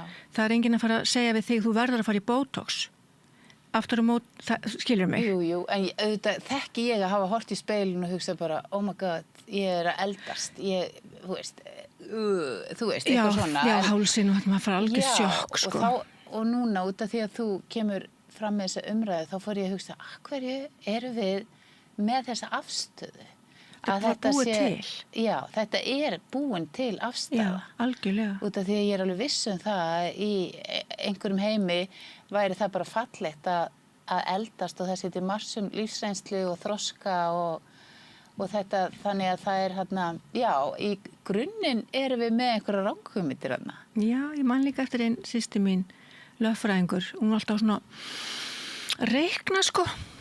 Já. Ég bara, akkur þetta rukka þér svona? Hún leið Hafrún. Hrukkur eru sexy. Það segja að þú ert klár og þú ert að hugsa. Og ég er bara, ég er ekki að hefa neitt. Ég fikk alveg bara taugafall. En svona við erum svo misjöfn, hvað við erum að leita á og hvað okkur finnst fallegt. Já, og þú ferð inn í þennan heim. Já. Og segðu mér aðeins frá þinni sögu. Þegar þú byrjar að átta þig á því að þú sért að eldast. Já, sko, ég var að gera allar þessa meðferðir sem að gerðum við stórfallega, sko. Svakalega slétt á fína húð.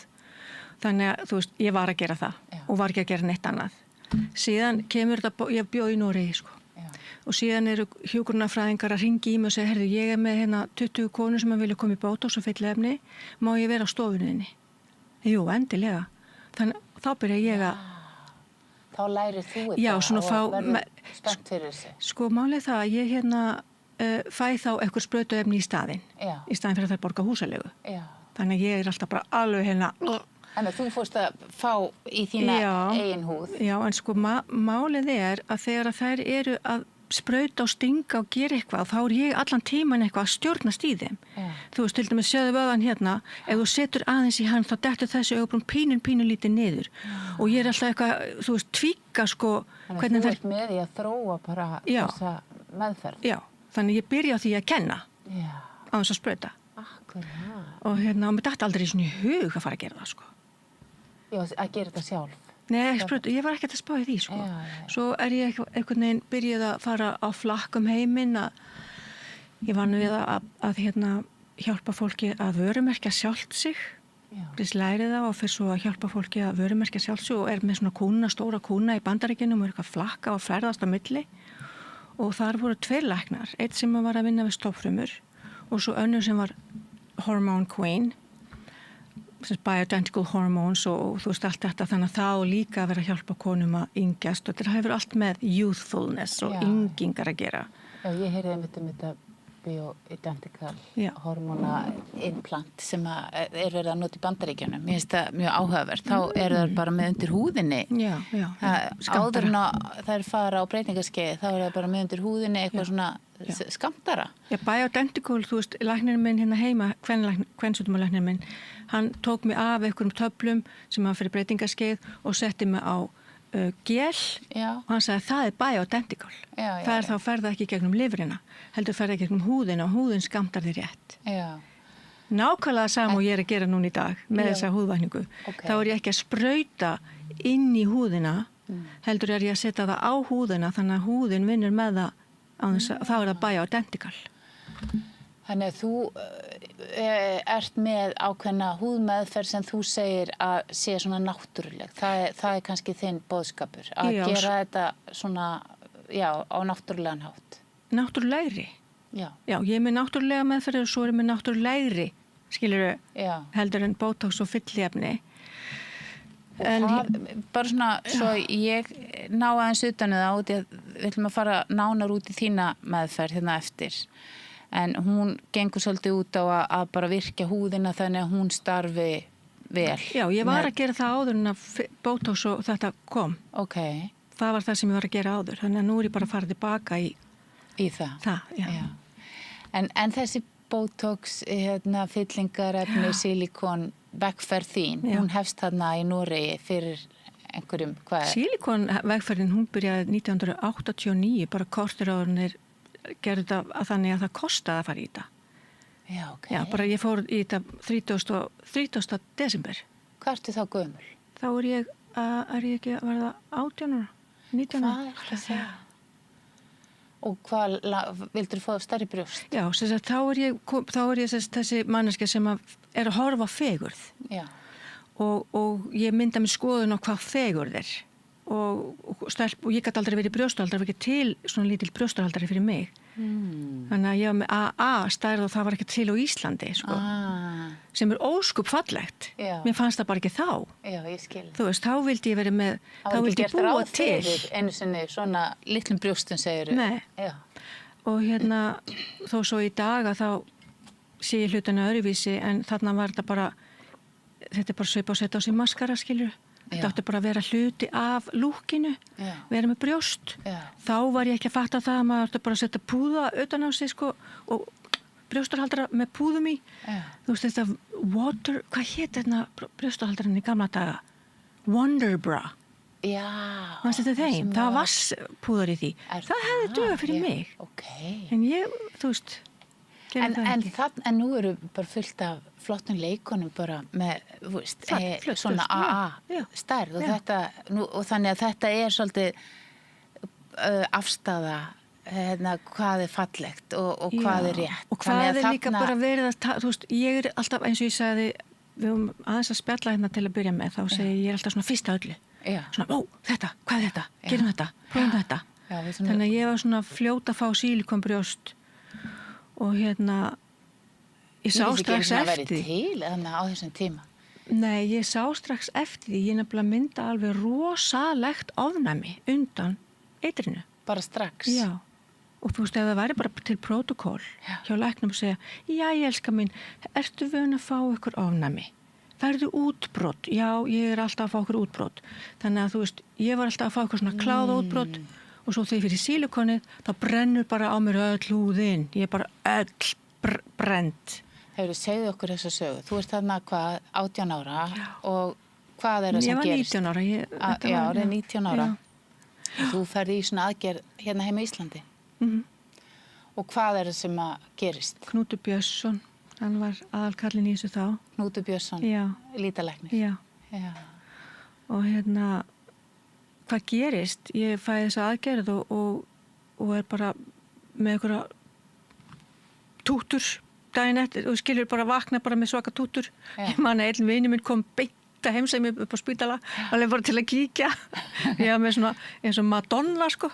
Það stóð svona eins og turnar. Stífar út í lofti. Já, ég vissi ekki hvað, ég náttúrulega var ekki vön því, skilur. Ég vissi ekki hvað ég var að gera. Þú tala búninginn að Madonna sem er með spís. Já, þetta var bara svona keilur. Já, keilur út í lofti. Já. Guð, og hvernig leið þér? Furðulega, þegar ég, þú veist, svo mikið tomboy. Ég er svona strákastelpa, sko. Já. Bara alltaf að fýblósa með strákunum og þannig að ég svona fekk mínu sjokk, sko. Þannig ég svona bara, en mér lakaði til að kaupa með brjóstarhaldara. Það var það sem var svona, það sem aðra voru búin að gera. Já. Og svona þetta var svona þroska, sko, svona kynþroska skeiðið, skilur, ég var rosalega seinþroska. Það var eiginlega bara þannig að ég fekk bara næstu aldrei brjóst. Já. Þannig ég fór að keypti þau. Þú veist þetta. Þannig að allt þetta, sko. Þetta var alveg skemmtilegt og spennandi fyrir því að fara í gegnum þetta. Já, öll í ofnæmi, sko. Þú veist, öll í útbrotum. Þetta var svo, líka með maður heilengi jafna sig. Og var það strax, já, en þú jafnaði þig af því já, líka með er svo fullkomin hjá okkur. Hann finnur alltaf sinn balans. Meiri þess að hjá manni með sílikon í öll þessi ár. Hann er alltaf að reyna að bjarga lífum hans, allan tíman. Já. Og hreinsar í með lifrinni og er þú veist, í vinnu allan sólarhringinn til að bjarga líf okkar. Já. Þannig að þú sér það að fólk verður veikt og svo verður það bara hrest eftir smá tíma, maður heldur að sé nær dauða en lífi. Já. Og svo er það bara hressar en maður sjálfur eftir smá tíma. Já, nákvæmlega. Þannig að líka með þinn aðlaði þessi bara að þessu sílikoni. Já. Og þú lifðir með þessum brjóstum. Í einhverja áratugi. Ekki bara þessi, ég var alltaf að skipta um. Nú er það. Segðu okkur þess að sögu. Já, ég svona öfgakend, sko. Og þú veist, þegar sílikonin, þú veist, fara að detta niður og þetta fyrir alltaf lafa og þá sést í sílikonin, ég er mjög grönn fyrir og venjulega og var það þá líka, sko. Hvað þá með sílikonin, það er svona hjálpað til að auka ketósis hjá mér, sko. Þannig að það var svona álag í líkamannum. Og þá hreinsast það hraðar út og meina í fitan og svona. Já. Og húðin verður þynnri og þynnri og þannig að þá fer að sjást í púðana. Já. Og þeir krumpast þegar liggur á hlið og þetta fer alltaf að vera svona bylgjótt og skrítið Og þannig að ég þarf að fá stærri púða til að strekja húðina eins og vera alltaf svolítið stinnari og þá verð ég aftur veik. Já. Þannig að þú þarft að, út af því að húðin gefur meira og meira eftir. Já. Þú veist, þetta ekkert af þessum aðgerðum helst, þú veist, þetta er alveg sem hvaða aðgerð sem það helst aldrei neitt. Ef þú ert eitthvað íta húðin út og þá stakkar hún bara og svo fyrir hún að detta niður. Já. Og alveg sem með öll þessi sprautuefni og svona, ef maður alltaf eitthvað að tútna út húðina þá verður hún voðalega lafandi þegar það leikur úr. Þá fær maður að fylla í quick fix eins og þú segir það, og hefur þá einhverja afleiðingar og þarna ert þú að reyna að alltaf að hlaupa eftir einhverju íta á og stinnit upp einhvern veginn og ekki láta sjást í sko krumpunar og Hvað er þetta margar aðgerðir? Það er vandralegt sko. Seinasta aðgerð mín var nummer 8. Þá lítið takað úr. 8. Og eftir fyrstu aðgerðina þá var ég alltaf að borga þetta sjálf sko. Þannig að ég var bara, þú veist, ég má ekki búti pening. Þá er ég bara farin að skipta púða. Þú veist, ég bara, ef ég á pening þá fer ég að skipta púða. Það virtist bara að vera svona. Bara obsessed yfir fegurð. Já. Og og ég er það alveg ennþá þann í dag sko. Guð minn góður, þú veist, það bara fullkomið fyrir það sem eru obsessed yfir fegurð og talaði mig. Ég skil það svo rosalega vel. En nú er ég bara einhvern veginn, þú veist, nálgast þetta öðruvísi og þú velur á endanum að taka bara púðana út. Ég neyddist þess. Ég fatta allt í einu og meðan ég er í öllu þessum heilsu meðferðum til að bjarga lífi mínu. Já. Og þú veist, komin inn í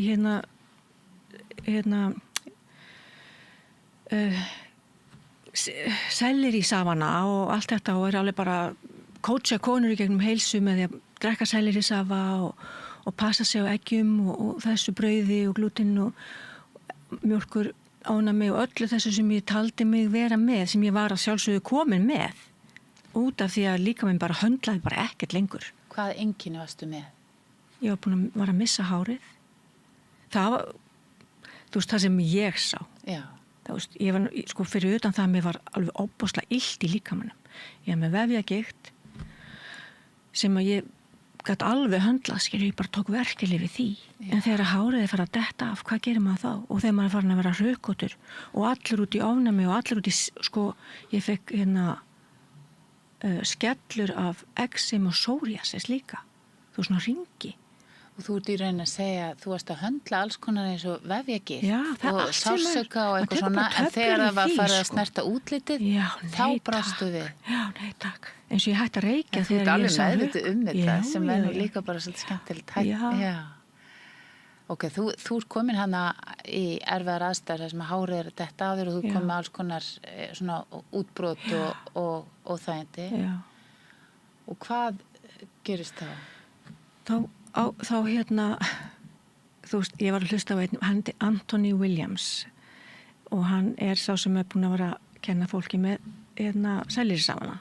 Það var með Kim Kardashians og eitthvað svona, þannig að hann var ánum svolítið mikið frægur og erfitt að ná í hann og til þess að láta hann lesa hvað er að mér. Og en ég kynnist manni sem var á YouTube og hann var alveg rosalega obsessed yfir þessari heilsu meðferð. Fættur sama dag og ég, 12 árum síðar og hann var alveg... Fætt? Ég fætt 7. nóvember 1969. Sportriki. Í marga staði, sko. Og hann skal ég segja þér verður obsessed yfir mér, af því hann er obsessed típa, af því að ég hafði svona einhverja sögur að segja og hann tekur mig bara að sér, bara eins og lítið barn og bara labba með mig og hugga mig og er að mata mig, sko, bara, þú veist, þú mátt ekki borða þetta.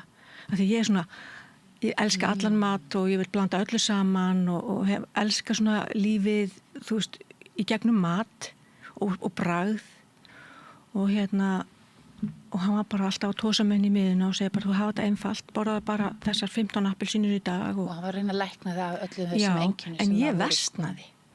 Út af því að þegar maður er heilsu meðferð með eiturinn í líkamannum og þá náttúrulega byrjar lifrin að pústa út eiturinu því að blóðið eru hreint og þá koma skammtarnir af öllu. Það er oft bara, maður áhelst ekki verið afeitra sinni menn bara undir í litlu magni í einu því að það getur verið svo óbúslega sásökafullt og erfitt. Þú varst að upplifa það þarna? Já. Rosa sásuga og... Já, bara og ég versnaði eitureinkenni. öll, sko, mjög mikið og það var ekki fyrir þessi Anthony William eftir 4 mánaða eimtóma vegan djúsing prógram og ég átti að batna eins og öllum var að batna í kringum mig en ég var að versna og þannig ég sem sagt heyri þennan Anthony William segja breast implant illness is real bara viku áður þá var ég að segja guð hvað ég feinir allan ekki brjóstin á mér þú veist, afneitunin er svo rosaleg þannig að maður heyrir kannski eitthvað kona sílikon eitthvað, maður bara blörra það bara út leið eitthvað veikindina sílikon, maður heyrir það ekki sko. Bara vill ekki heyra það sko. En þú allt í henni áttar á því að það já, er sílikoni, hann segir það já, hann greinir það þá fór ég bara að hlusta og þá var hann að segja þú veist þetta eru yfir 40 mismunandi eiturefni sem að sílikonpúðunar eru búin til úr og þetta er, þú veist, þetta er ekkert lokað dæmi, þetta er líkamannir, hann er alltaf andandi í gegnum allt, hann býr ekki til járn, skjöld, iron dome yfir sílikonpúðuna, það er bara ekkert neitt slíkt til, að komast alls konar hlutur í gegnum the iron dome, fattar mig, hvað, þú veist, þannig að ég var ekki með titanium brjóst, þú veist, sem fólk að ganga með sem liði og það er í lagi. Eru öll þessi brjóst, þau að tala silikonbrjóst, ekki til neitt annað sem ekki svona hættulegt? Nei, en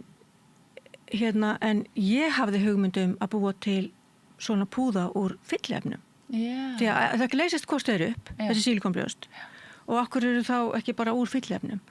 Og fer að skoða það og það eru fullt af læknum að sprauta fyllefnum í brjóst, bara eitthvað 200 grömm eða 300 grömm af fyllefnum og við erum að setja 1 milligram í varirnar. Já, 1 milligram. Erst þú með í vörunum þínu? Já, ég setti fyrir ári síðan seinast og það var það mikið að ég hugsaði bara guð minn góður, ég gerði ekki eftir. En þannig að ég er ennþá með í vörunum síðan fyrir ári síðan. Það leikur mjög hægt úr mér, sko. Já, ok. Þetta var með svona, maður sér það að alveg, það þetta er blöðrur, sko, með já, en sko málið það ég var mörgum svona stærri fyrir það og ég er ennþá að minka, þannig að þú veist. Myndi gera það aftur? Ég veit það ekki, sko, við erum bara láta að sjá hvort að ég myndi setja ykkur að dropa í varirnar á mér, ég veit það ekki, ég er að hugsa þetta, sko, það er til alls konar sóg aðferði til þess að örfa kollagenið í vörunum og svoleiðis, þannig að við skulum bara láta það þróast. Já.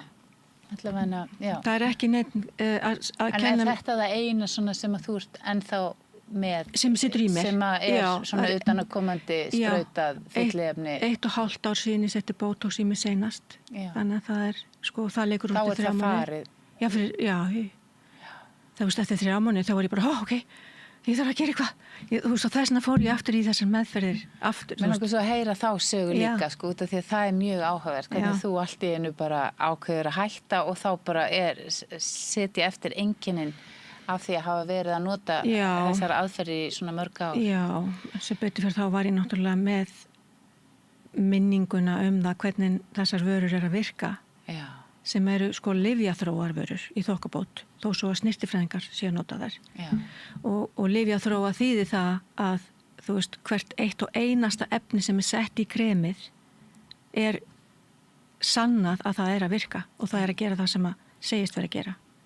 Já, sem er þetta, þessi náttúrulega kremameðferð sem þú ert að bjóða upp á. Náttúrulegt og svona semi-náttúrulegt. Þetta eru alls konar efni sem við nota. Peptíð, stofnfrumur úr jurtum, peptíð, viltu tala peptíð? Já, mér langar mjög, ég hef heyrt þetta sagt, en ef við höldum áfram með söguna hérna, þá ert þú þarna komin á þann stað að þú ert tilbúin til að losa þig við silikonbrjóstin.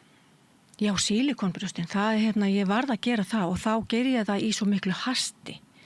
Þú veist, ég fór ekki inn í stóra rannsóknarvinnu. Jú, sumar konur voru að taka kapsúluna og ekki opna kapsúluna sem að herðist utan sílingabúðan og bara skera meðfram kapsúlunni.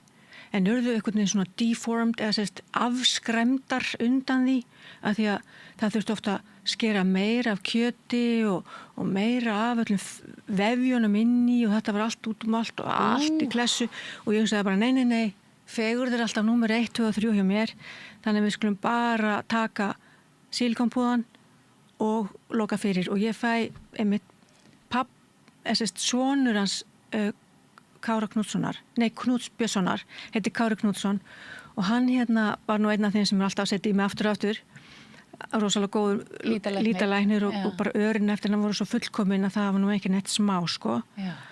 Og það bara sést ekki að ég sé hafa nokkuð að fara í eitthvað, það er bara ósýnilega ör, já. Og þannig maður tala nú eitthvað vel þessa menn sko, en ég náttúrulega kem hann inn alveg brjáluð og hann skulle voga sér að setja þetta eiturinn í konur og alveg bara, ég var bara trillt og og byrði hann að taka þetta úr mér og hann gerir það og loka fyrir og svo bara veikist ég bara svona ennþá meir sko.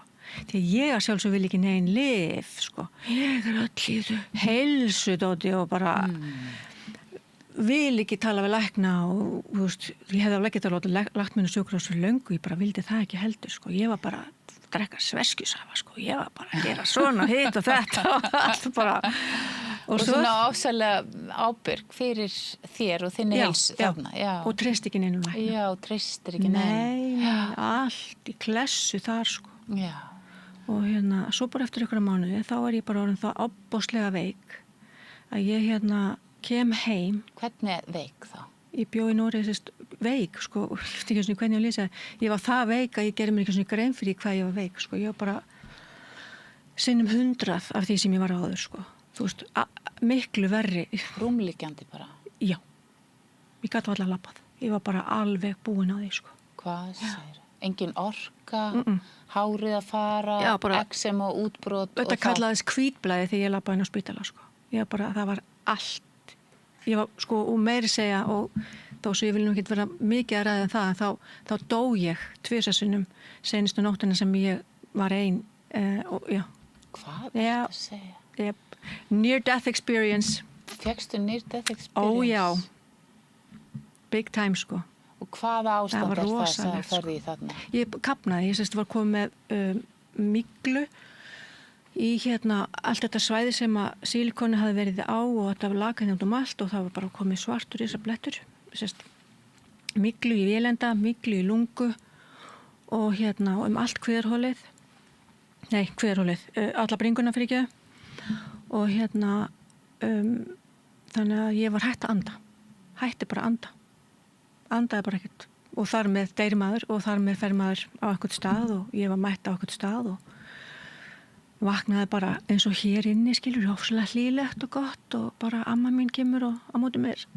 Hvað er þetta að segja? Það var rosalega Hver líkaði við?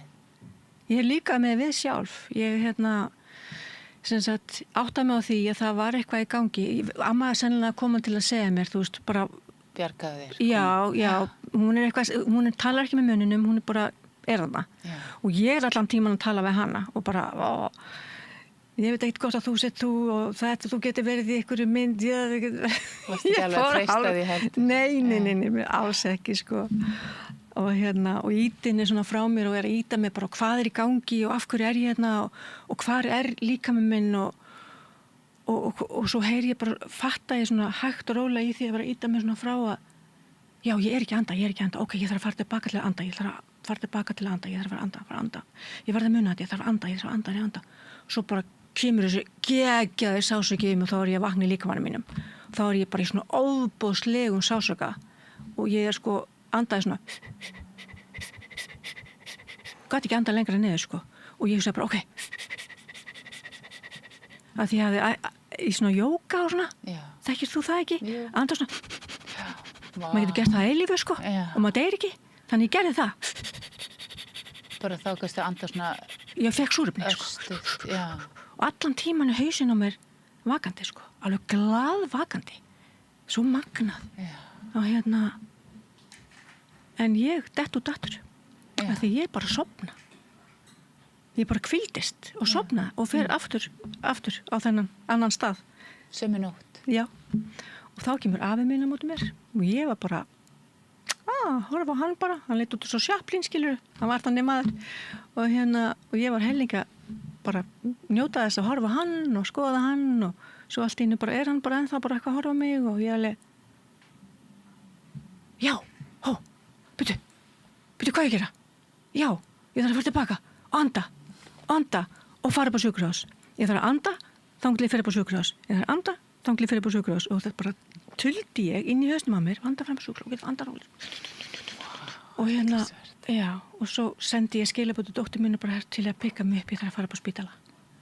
Og svo kemur hún og hjálpa mér út í bíl, þú veist, ég bara, það var rosalega, þú veist, ég var búin að kapnandi þannig 2 nóttina.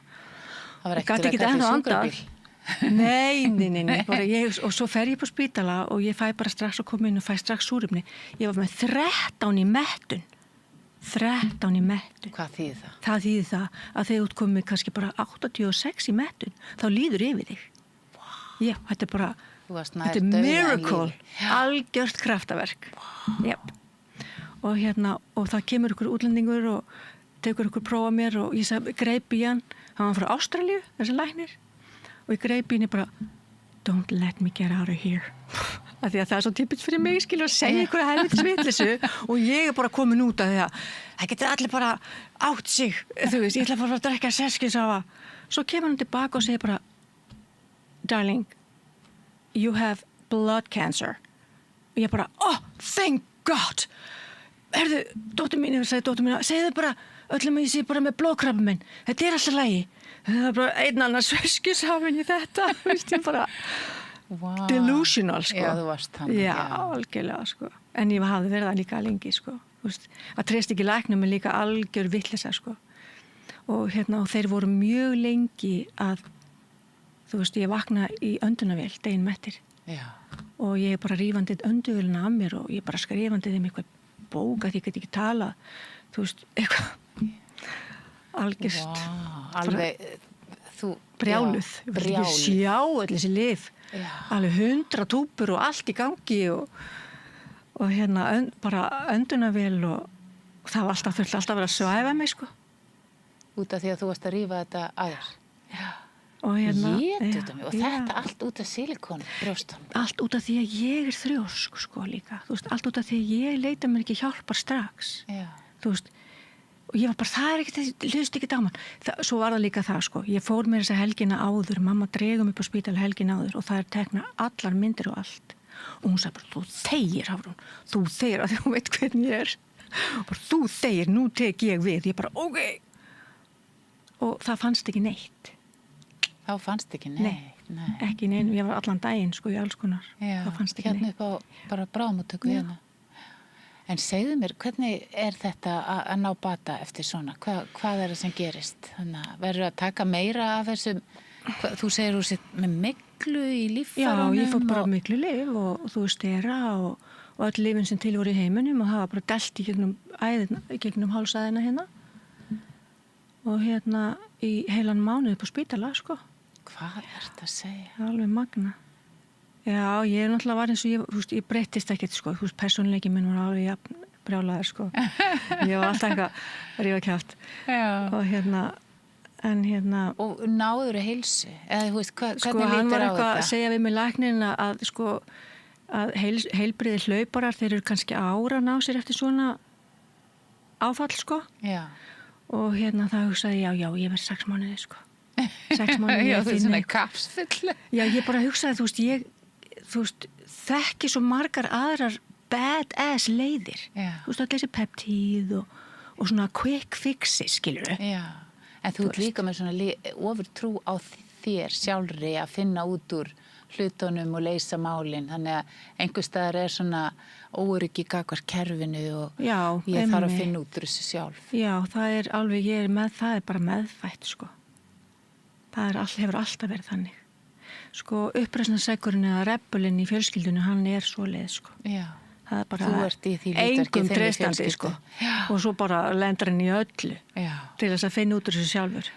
Það þýðir ekkert að kenna honum neitt. Hvað er langt síðan þetta var sem að þú varst? Þetta er 7 ár. Það eru 7 ár síðan varst hann sjúkrahúsi. Já. Og hvað tekur við þá hjá þér? Út af því að þarna verður þú þá meðvituð hvað þetta getur orðið hættulegt að vera að fá svona efni inn í líkamann. Já, sko, fylliefni eru ekki hættuleg efni. Fylliefni eru ekki fulla 40 mismunandi eiturefnum, sko. Fylliefni eru bara hyaluronssýra. Og hún er eitthvað crosslinkuð og eitthvað svoleið sem að tælst ekki vera eins, bara alls ekkert hættulegt, sko. Þarna er ég að blanda saman, þú segir það, ég er að blanda saman, það er vitlaust að blanda saman silikon, botox og fyllefnum, þetta er alveg sikkur hlutur, en silikoni er það sem er hættulegt. Já, það er nefnilega, sko, silikon var notað mikið í alls konar fyllingar í andlit og líka, sko, rass og þetta er ennþá notað. Já. En sko, þegar við erum að sprauta í, að þá er það ekki neinn silikonefni, sko. Þú veist, en aftur á móti þá er maður alltaf að dæla undir húðina, sko, málið það að ég er ekki að móti þessu. Ég er bara að móti því að maður sé eingöngu að nota þá aðferð, þú veist, aftur og aftur og aftur og maður verður, sko, ég er náttúrulega með þráhyggju fyrir fegurð, þú veist, og það kveikir á þráhyggjunni, það kveikir á henni, þú veist, að vera alltaf að sprauta í húðina og svo fer þetta bara til smá stund og maður er ekki búin að losna við marblettin eins og niður, sko. Já, það var skilabúin sem það sendið mér voru á þá leið að þetta væri svona að hafa heilmikil áhrif líka á bara, ég get ímyndað með lífskeiði kvenna að þurfa að vera standi í þessu og að þetta er skaðlegt að því leiti að þú ert alltaf að, ég fór nú bara að velta fyrir mig, ég er nú svona kannski jafn íkt og þú á mörguleiti, þú veist, ég noti ekki einu sinni varasalva út af því að ég hugsa þá hætta varirna mín að framleiða sjálfar fytuna sem að varirna mín að þurfa, þú veist, þannig að ég er alveg íkt allaleg, ég fyrir að kaupa kollugrasalækni, svona olíu til þess að bera með svona smá sólavörn og einhverjum jurtum, þannig að sko, þannig að það, þú veist, þess vegna velti ég því fyrir mér ef að þú ert að, þú veist, nota svona alls konar inn í húðina eins og deyfa vöðvana, eru þá, hverjar eru afleiðingarnar? Þegar, eins og þú segir, maður er ekkert fagur þegar botoxið er farið úr og fylliefnin eru búin að leka út. Hvað gerist þá með andlitið? Sko, ég get bara tala út frá sjálfur mér. Einfaldlega út af því að við erum að sjálfsögum misjafnar. Og ég vil ekki vera að segja eitthvað sem að 100.000 manns eitthvað að segja, það er bara ekki rétt hjá henni hárunu, ég er ekki svoleiðis. Nei, við erum allar með okkar eigin sögu og hvernig þetta virkar allt saman. Og svo erum við náttúrulega gamlar. Ég er að verða 57 ára þessu ári og þar með er ég með 57 ára húð, þá sama hvað ég er búin að vera að gera, en það er hægt að, sko, þannig að sko, kona með svona húð, hún verður hræðilegur eftir 3 mánuði heldur en kona með einhvern veginn öðruvísi húð þegar það leikur úr henni, sko. Þannig að það er bara mismunandi hvort að þú þurfur alltaf að vera auka þetta og endurtaka þetta, það er kannski það sem ég er að forritnast um. Já, það er óbáslega misjafnt, sko, óbáslega misjafnt. Sumir duga bara að fara einu sinni í smá botox og eru bara fínir eftir það. Svona eins og þegar ég var að vinna við þetta, þá er ég miklu meira að svona korrigera og lagfæra og rétta úr því sem að aðrir hafa farið annað. Ég er ekki að segja að aðrir hafi gert vitlaust, ég er bara að tala um þegar að leikur aðeins úr, þá leikur bara þetta svona ójafnt. Alveg eins og þegar konur fara í andlisliftingar, þá verða líka pínu ójafnar. Og þá var ég svona að jafna út í staðin fyrir basically að nutta þetta rétt. Í dag er ég að nutta hlutina rétt. Það sem að ég komst að, því ég fór að skoða það sem þú varst að segja mér, er, sem er mjög áhugavert, að svona Hollywoodstjörnur, þær eru að fara í einhverjar aðgerðir einu sinni í viku. Jafnvel er þetta svona daglegt einhvers konar meðferð, þetta er næstu í full vinna fyrir suma að halda húðinni ungri. Þetta er svolítið sérstætt og þá sá ég að vinsælast er laser.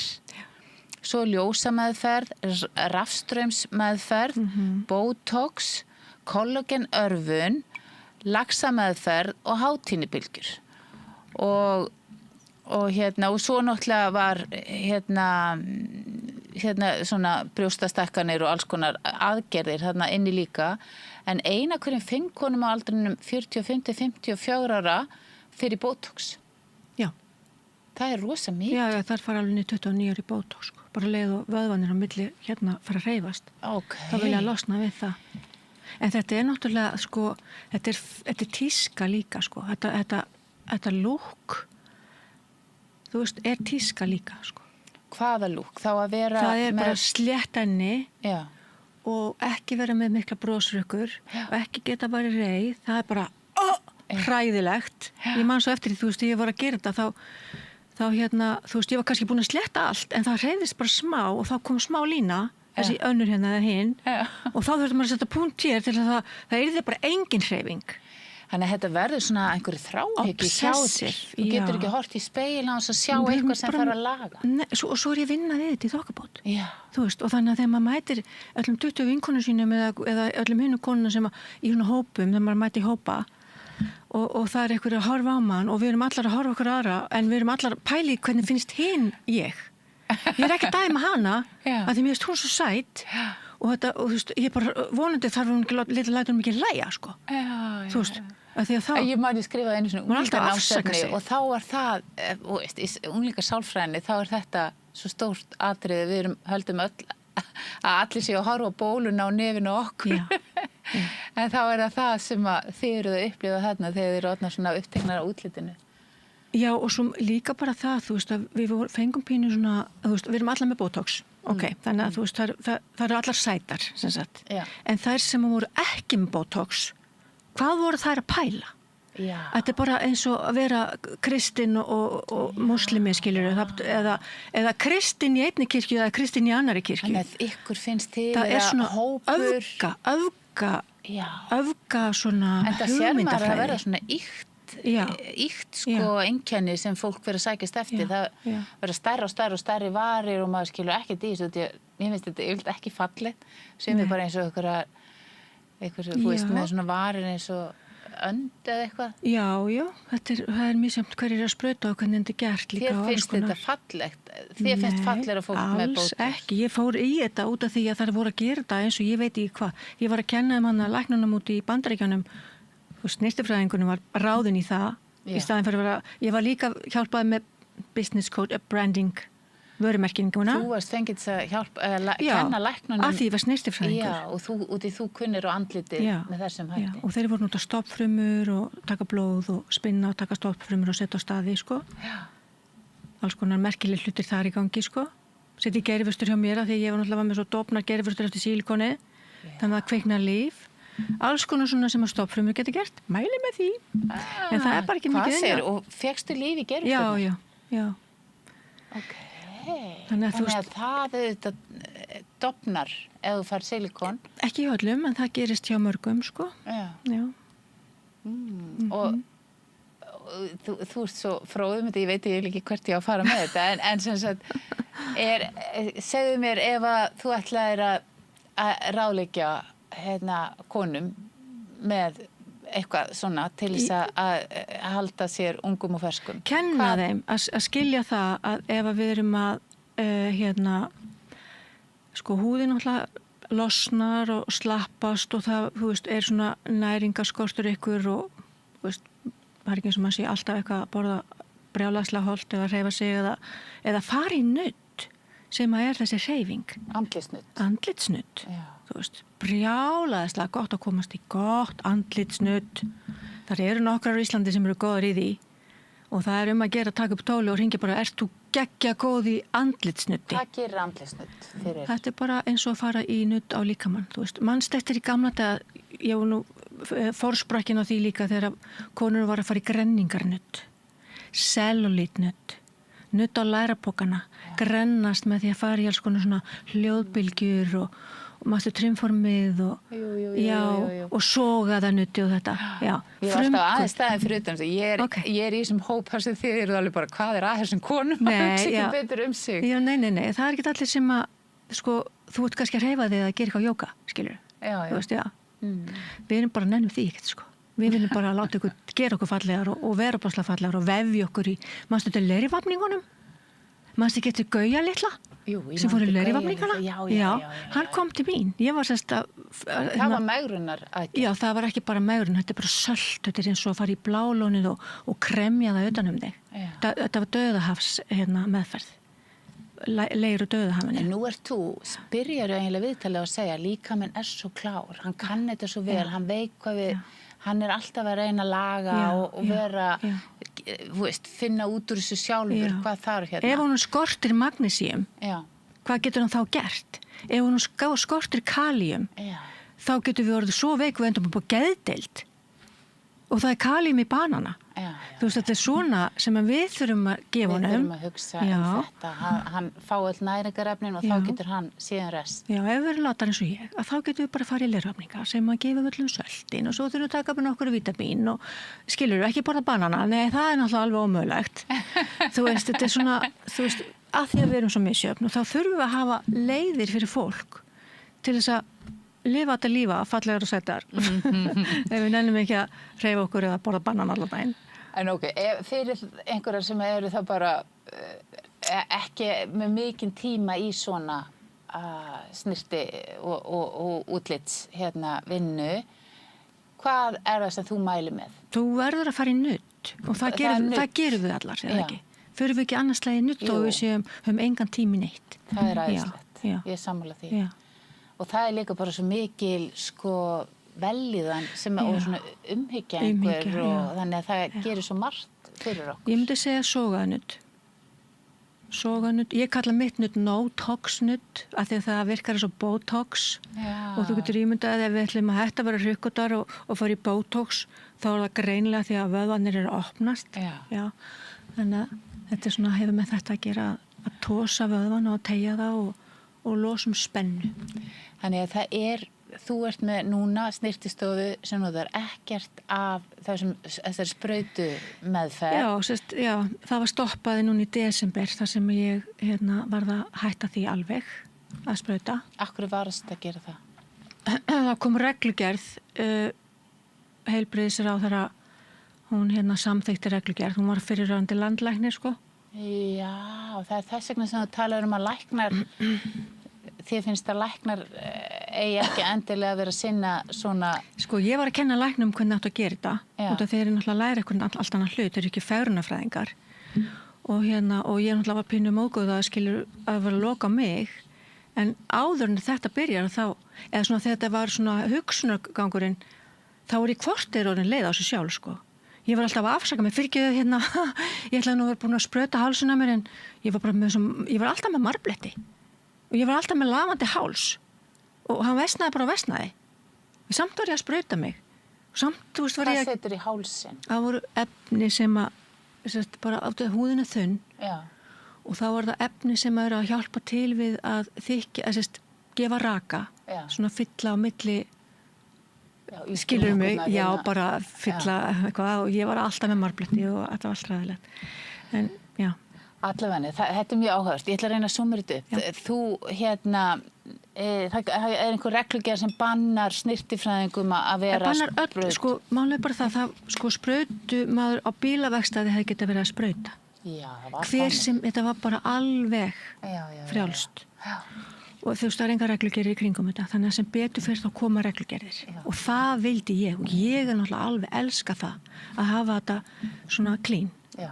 Nema, og þá gæti ég haldið áfram að kenna læknum og vinna við þetta ef ég ætlaði að vinna við þetta. Allavega að kenna. Ok, neini. Svo lokaði alveg á mig líka. Og þannig að þá náttúrulega fer ég í mína uppreist og hugsa með mér, ætla ég bara að verða brjáluð og bara enginn að fara í botox og bara nei, guðminn almáttur, ég var að hætti þessu, sko. Það er ekki þykkt að vera með einhverju svona stæla og ekki vera með neina öfga. Þá varst þú sjálf hætt þessu? Já, löngu hætt sjálf persónulega. Já.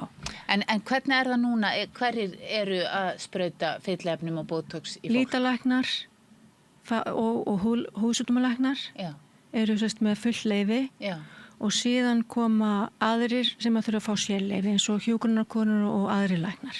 Ok, en nú ef við náum að utan í þína sögu, þá ertu þarna búin að losna við silikonin og öll eiturefnin og líkamannum. Og er ennþá heima á Íslandi, ég fór aldrei tilbaka. Já, fórst ekki tilbaka. Já, þannig að og nú ertu hætt sjálf að sprauta í andliti á þér. Ertu orðin góð? Ertu búin að ná heilsu? Ég myndi segja það að 57 ára sem að er ekkert rosalega íþróttavæn, já, er það ekki bara. Þú veist, ég gæti alveg verið duglegri, ég bara er ekkert... Meina að reyfa þig eða eitthvað svoleiðis? Já, sko málið það, ég er svo öfgakend að ef ég ætla að fara að gera eitthvað, þá þarf það að gefa mér eitthvað svakalegt kick. Já. Og ég var í liftingum því ég var yngri út í Englandi sem au pair, þá var ég í liftingum, svona rosalega þungarviktar liftingum. Já, og svoleiði skilur fíla ég. Já. Og það er alveg það. Við þurfum náttúrulega öll að hreyfa okkur á þessum aldri. Já. En segðu mér út í þú sagðist það að verið komið gikt og svona, er það farið? Já, það mætti segja það. Já. Það fór meira minna öll þessi einkenni eftir að silikoni. Já, ég held að lyfin líka hafi hjálpað sko sem að ég var að taka. Já. Þú veist, ég man bara svo eftir því að ég var, þú veist, var hætt að vakna með verki. Þá var ég bara byrjuð það. Þannig ég þakka læknunum fyrir að hafa tróðu sem lyfjum í mig sem ég var brjáluð yfir allan tíman sem að bjargaði lífið sem bjargaði lífið mínu og því að það losa mig við mikluna og allt þetta sem ég var að glíma við sko, sem voru aukaverkanir af öllu hinnu sko. Þannig að þetta er allt búið að taka svolítið tíma. Ég nefnilega sá á Facebook síðunni að þú hefur verið að fylgjast með sjálfur þegar að botoxið og fyllefnin eru að fara úr líkamanninum og fyrst þá ertu í hálfgerð sjokki yfir einkennunum og útlitinu sem að birtist og í kjölfari ferð að vinna með svona þessar nutt og náttúrulegar húðvörur, er það ekki? Já, ég gerði það, ég notaði bara svona eins og venjuleg krem og andlisböð fyrst og svo fór ég í svona sterkustu húðmeðferð sem eru jurtir sem að nutta alveg djúpt inn í húðina, stingast alveg inn í húðina, talandi um að stinga, en þetta er svona micro og og þar springa þær inn og gefa alls konar boð, bara svona hvatar fyrir allt og næring, þannig að frumunar alveg undir, það er verða alveg splungu nýjar og þú losnar við allt yfirborðið sem er slappt, þannig að húðin minkar og þrengist að manni sjálfum. Þú lítur allavega rosalega vel út. Takk fyrir það. Þannig að og bara eins og sagan þín er nú bara stór reynsla og mikil sem þú hefur farið í gegnum og finnst þér eins og sett laus við þennan, þú veist, það þráhyggju að vera alltaf að horfa. Nei, og í þokkabót er ekki ef ég myndi losnaði þráhyggjuna þá gæti ekki verið að vinna við þetta. Því að hún kviknar líka við að vera að fullkomna aðra. Já. Þú veist, ég þarf að vera mjög pikki til þess að, og líka ef að konan kemur eina hrukku og þetta er versta sem til í heiminum á ég bara að segja henni það sé ekki satt, það virkar ekki svo leiðis. En ég átti erfitt með það í Noregi þegar konur var með hrukkur út allt andlit og var að biðja mig að laga eina hrukku. Þá var alveg, ég sé hrukkur. Það sem ég sé að þú ert meðvituð um þetta. Þú áttar þig á því að þetta er svona ákveðin þráhyggja. Já, það er það. Og ástríða þráhyggja. Já, kannski bara kalla það. Já, bæði bara. Og ert orðin mjög mikil sérfræðingur í þessu, þannig að mér finnst mjög gaman að heyra þetta og þína sérgrein og fræðast um þetta, þannig að ég bara hafði mjög gaman að þessu spjall okkar. Takk fyrir mig. Einhver ráð svona til okkar allra, annað heldur en að fara í andlisnutt? Nei, hvað ætti ég verið að ráðleika eitthvað annað en andlisnutt? Það er bara best. Andlisnutt og náttúruleg krem og meðferð. Já, bara nutta þessum kremum almennilega inn. Ef þið eru með eitthvað krem heima sem þau eru ekki verið að nota, það bara í dolluna og nutta þessu harkalega inn í húðina. Já. Bara vel og vandlega og ekki vera feimnar við að skrúpa ykkur og svo leis. Sölt. Já. Það eru frábært. Takk fyrir þetta samtal og ég bara hveti ykkur til að hugsa vel um ykkur og vera ekki að setja silikon í ykkur allavega. En við tökum stutt hér núna. Frjáls fjölmiðlun á í vök að verjast allstaðar, ekki bara á Íslandi. Peningavaldið og sterku hagsmunaöflin eiga greiðan aðgang að stjórnvaldi og fjölmiðlum og eiga jafnvel sína eigin fjölmiðla. Þess vegna er samstöðin svo mikilvæg. Hér er pláss fyrir alla raddir, málin eru krufin til mergjar og samtölin eru stór og innihaldsrík. Samstöðin er mikilvægt lýðræðistæki. Ég heiti Kristín Helga Gunnarsdóttir og ég styð samstöðina.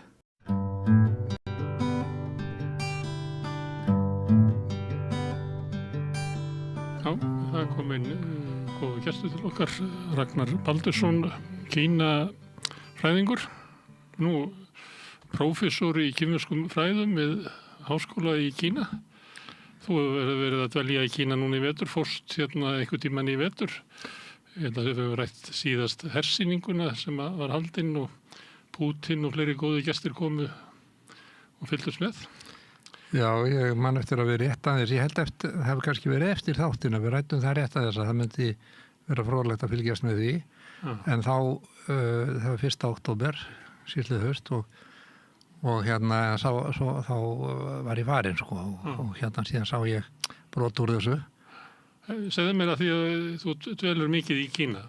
Þegar þú kemur til Íslands er það þitt annað föðurland eða ertu að koma heim? Ég er að koma heim, en svo þegar fyrir til Kína þá er ég líka að fara heim til fjölskyldu konurnar minnar. Þú lítur að vera ansi vel settur þar ef þú ert prófessor í kínverskum fræðum. Er það ekki svipað að væri hér einhver prófessor í norrænu fræðum sem væri frá Kína eða? Jú, það má segja það sko, en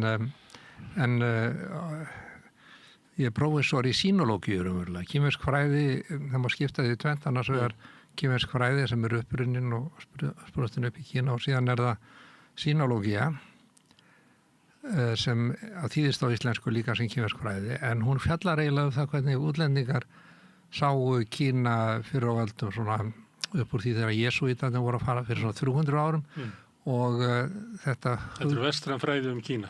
Já, eiginlega vestræn fræði hvernig hægt sé að skilja Kína, þessi er svo öðruvísi og viðmununin er Vesturlönd og markmiðið raunverulega var að breyta Kína, siðmennta Kína. Lagaða. Já, lagaða til þess að þið fara að trúa Guð og hérna eru lýðræðislegir eða rússarnir, þeir vildu gera það á sovjerska, þannig að búa til sko einhver vestræn samfélag og kínverska samfélagin og kínverjandi fjallar svolítið fyrir þessu.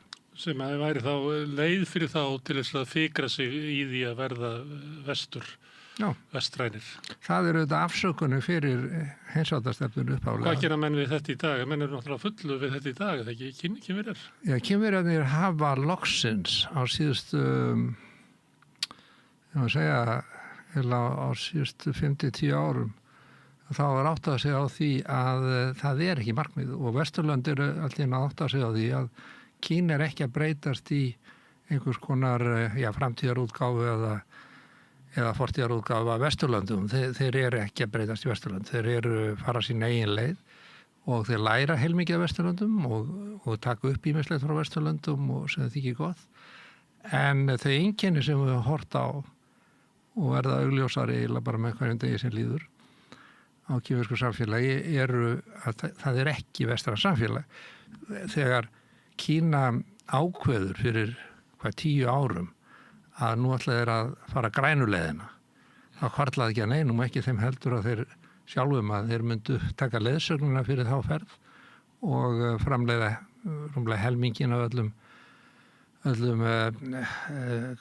gróðurvænum eða umhverfisvænum bílum, rafmagnsbílum og helmingin öllu sólaraflöðum, vindmyllum og kastu þessu sjálfur í framkvæmd. Það hvarflaði ekki nokkrum manni og ekki þeim heldur. Nú, en hvað sáu þeir fyrir? Að þeir myndu drattast á eftir Vesturveldunum? Já, hvernig er hægt að segja eitthvað svona innan þjóð? Við sjáum ýmislegt fyrir, við Íslendingar sjáum ýmislegt fyrir, við sjáum það fyrir að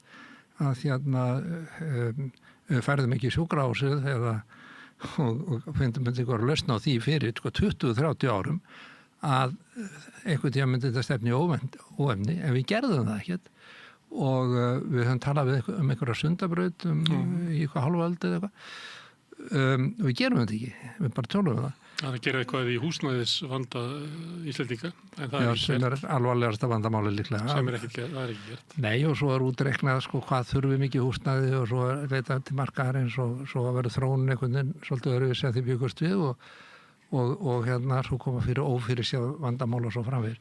Men þessir hlutir, þeir gerast ekki svona í Kína. Þeir raunverulega virkja samfélagið í þá ákveðna markmiða sem þeir því að ná. Og sá hluti, sko, það það sem við höfum mjög erfitt með að skilja.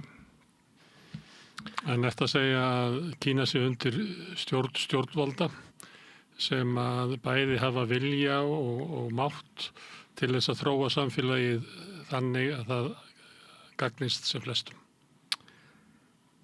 Það má orða á svoleiðis, fer eftir hvaða orð við notum til að lýsa því, en stjórnvöld ákveð ekki hugsanir almennings eða hvert hegðun almennings að mörgu leyti. Það er ein leiðin til að lýsa það er margar leiðir til að lýsa mununum á hvernig Kínverjar að hugsa og vesturlandabúar, en ein leiðin er að taka dæmi Þjóðverjan sem er í þorpi og það er rautt ljós þar og hann stoppar þar og hann fer ekki yfir ljósi. Hann fer ekki yfir rauðu ljósi, bara fer ekki yfir rauðu ljósi. Íslendingur gerir það. Kínverjar alveg örugglega. Mér fannst það þegar ég bjó í París að frakkarnir bíð eftir rauðu ljósinu til þess að fara yfir. Já, það er mjög sérstætt þetta. Þeir fara helst ekki yfir á grænu. Já, það er með þjóðareinkenni líka. Sko, þannig að þeir hugsa ekki, engin þjóð hugsar þar hugsanir sem stjórnvald ætlaði að hugsa, ég meina í Bandaríkjunum hugsa menn ekki þar sem Trump ætlar þeim að hugsa, sko, og ég vil ekki hans eigin stuðningsmenn, hann eiginlega eldir það frekar en hitt. En sko, það er þessi hæfileiki að geta virkjað krafta samfélagsins í þá einhverja markmiða. Markmiðið græna þróun við Vesturlandabúar sögðum Kínverjum frá því. Það þúsandar markmiðin og þessi fundir þarna í lok seinustu aldar þegar Gro Harlem fann upp hugtakið sjálfbæra þróun og fann upp, hún allavega fiskaði það upp og talaði það og síðan að mér svona miskilaðast og ég hef talaði sjálfbæra olíuþróun líka, sko, þannig að það er ýmislegt sem menn hengja á það. En Kínverja þegar þeir ákváðu að skipta gír og fara þessa leið, nána tiltekið í raunulega, ég var í Kína á þeim tíma, 2013, að þá var sett inn í kínversku 5 ára áætlanirnar efnahagsþróun, þá var sett inn nýtt ákvæði sem var að það yrði að vera grænt. Öll efnahagsáform og líka samfélagsáform, allar áætlanir og sviðir efnahags- og samfélagsmála yrði að vera grænar. Og þetta græna hugtak sem græningjarnir í Þýskalandi notuðu líka að það má segja að það sé umhverfisvænt og samfélagsvænt. En er ekki munur sá að Kína hefur stjórnvöld sem hefur afl til þess að einhver geti sett þröngu að þessari stefnu upp á samfélagið. Já. Á meðan að þú varst að segja að í Bandaríkjunum þurfi ekki allir að vera saman á Trump og þar enn sem komið litið á það sem eitt höfuð gildi í samfélaginu að fólk megi vera á móti Trump og að það hafi rétt á að tjá sig, það hafi rétt til þess að reyna að breyta stefnu Trumps með því að hafa hátt, en ekkert af þessu í Kína. Það fyrir eftir hvað átt við að hafa sem þetta vera sammála eða ekki sammála, vegna þess að það var allir rétt á að hugsa og segja það sem þeir velja kínversk stjórnvöld í Kína. Ég vil þótt fólk haldi það sé öðruvísi. Fólk talar algjörlega mjög frálslega þegar það heitir einhverja útlendinga og svo framvegis. Það má ekki skipuleggja sig gegn ákvörðunum stjórnvalda. Það er allt annað. Það er að skipuleggja sig og hefja til dæmis söfnunarherferð og kalla fólk saman á fundi þar sem einhver ákvörðun mótmælt. Það er ekki hluti af kínverska málfrelsinu, heldur að segja og hugsa það sem þú vilt og ef þú ert að fara á... Fundinir upp í Grafavogi þar sem íbúarnir eru að andmæla Sundabraut að þú nefndi það. Já. Það verður bannaður í Kína. Nei, reyndar ekki alveg svoleiðis. Það er, ég hef sjálfur verið á grenndarfundum þessari tegund og það var verið að leggja braut eða breyta eitthvað gatnamótum við á svæðinu þar sem ég var og þá röldu menn sér niður á lögreglustöð og báðu fund með skipulagsyfirvöldum þetta þetta slemma mála, það skildi vera að gera svona án nægileg samráðs og þá náttúrulega komið ljós að það hefði verið eitthvað samráð á netinu eða eitthvað. En svo endalega kom sko einhver frá yfirvöldum og ræddi við almenning, ræddi við hópinn, við fulltrúa, sagði að þið getur verið 3 eða 4. Ég var á einu svona fundi mér í sig og þá var talaði bara við þessa steklinga og lofaði því að þetta yrði skoðað og farið og vann í þetta og svo framvegis og svo í Kína þess að þeir hafa notað þegar eftir að samfélagsteknin og netið kom til að þá hafa allstaðar verið settir upp svona vettvangar þar sem fólk getur viðrað síðan skoðanir og komið á framfæri upplýsingum, bæði spillingu og misferli embættismanna og þeir verða að gera undir nafni og það er símtal, það er sími sem allir, það er símanúmer sem allir pekingabúar og allir í öllum borgum núna í Kína geta hringt í síma og fengið viðtal við einstakling, lifandi einstakling, ekki tölvu og komið á framfæri athugasendum við eitthvað sem misfer, en þeir gera undir nafni og það er alltaf athugað og það er alltaf kannað og það er alltaf hringt á samband eftir á til að athuga hvort að til dæmis að staðaryfirvöld sem bara hverfistjórnin hafi gert eitthvað í málinu og ef það hefur ekkert gert í málinu að þá krossað við og það hefur áhrif á frama viðkomandi embættismanna að þeir hafi ekki gert neitt í málinu. Hinn bóginn. En ef ég myndi hringja inn og segja að Xi Jinping væri að afvegalega þjóðina, það væri engin hittnun á jörðinni af mannavöldum, jörðin hafi farið í gegnum alls konar hitarsveiflur í gegnum tíðina og þetta væri eitthvað sem að glóbalistar í Davos væri búin að tekna upp og okkar ágæti leiðtogi hefði fallið fyrir. Ef ég myndi tala svona, er ég þá fjarlægur? Þú er ekki fjarlægur, en ég er ekki viss, sko, það því staðaryfirvöld ekki beðin að gera neitt í þessu máli. Það er ekki eitthvað sem snertir Þetta var eitthvað til aðsta embættismanninum. Já, það er því, sko, í raunin ef einhver gerir þetta á einstaklingur þá held ég að sé nú ekkert sem gerir sérstaklega. Það er ef hann fyrir að breiða út svona áróður á eigin netmiðlum og skrifa með þessum hætti að þá er miðlum að skipuleggja sig. Já, og dreifa sögursögnum einhverjum frásögnum sem eru taldar geta valdið óróa. Það getur líka verið uppsvinni frá rótum eða það getur líka verið eitthvað sem er satt. En það er stoppað, sko.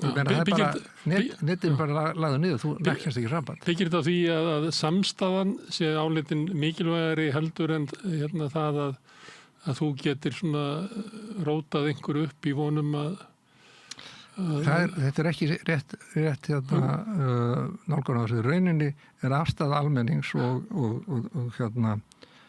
hlutverk ríkisins að það virkar eins og útvíkuð súperfjölskylda og staða landsföðusins er landsfaðir. Það er eins og þú ferð ekki út í bæ og segir pabbi var að lemja mömmu.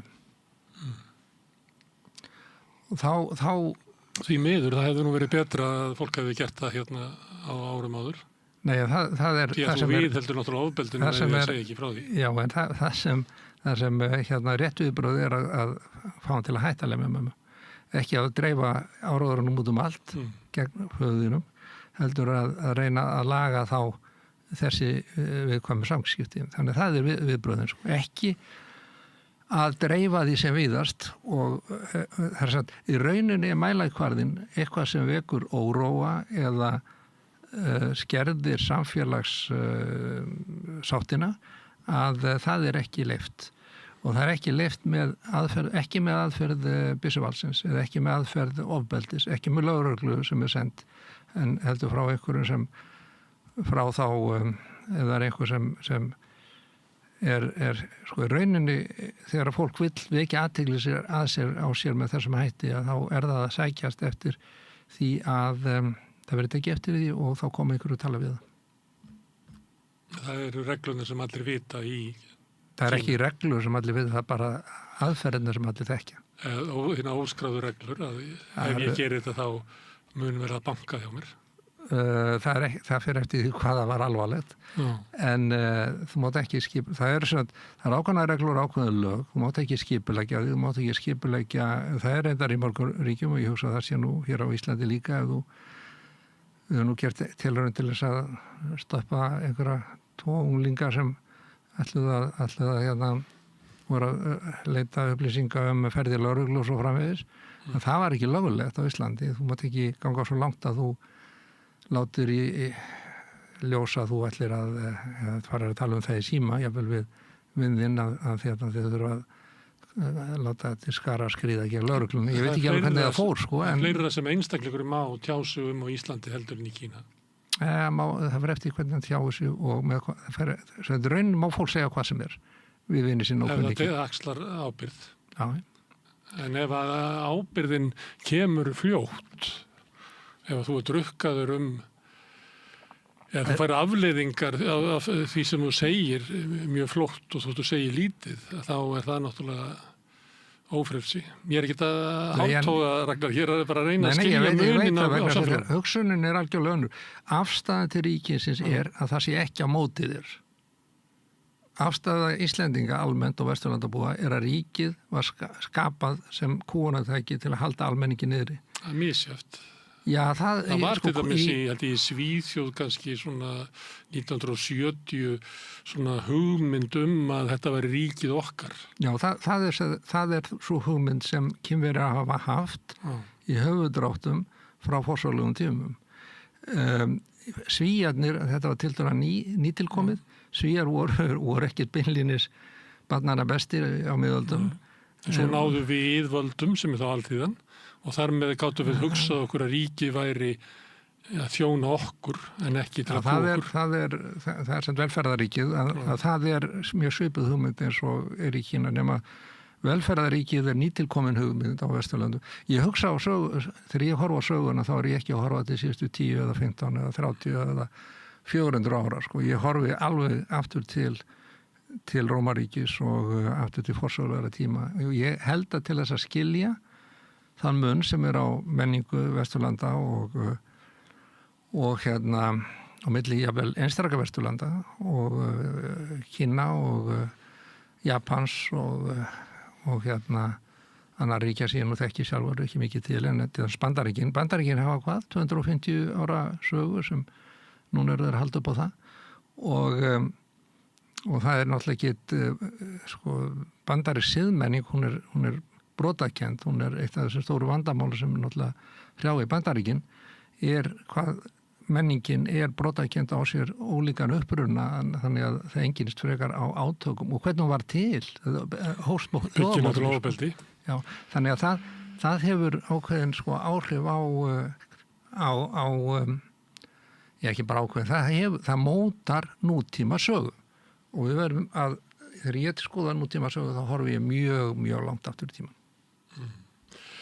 Ég ætla ekki að Hárþór, þú nefndir dæmið að pabbi er að lemja mömmu og að ég reyna að skilja hvernig kynver samfélag tekur öðruvísi á hlutum heldur en við í Vesturlöndum. Maður gæti séð fyrir sér að einhver segir að pabbi sé að lemja mömmu af því að lítur svo á að pabbi sé að taka þátt í þetta sé ekki bara persónu brot hjá honum, þetta sé byggt upp á einhverju svona niðurbrotið persónuleika hans, heldur sé hann að ganga inn í þekkt hegðunarmunstur sem er inngróið í samfélag okkar og til þess að pabbi hætti að lemja mömmu þá verðum við að taka á því sem félagslegu vandamáli, taka á einhver getur sagt eitarið kallmennsku, einhver getur sagt feðraveldinu, einhver getur sagt valda ójafnvægi í samskiptum fólks og þarfandi göttunum.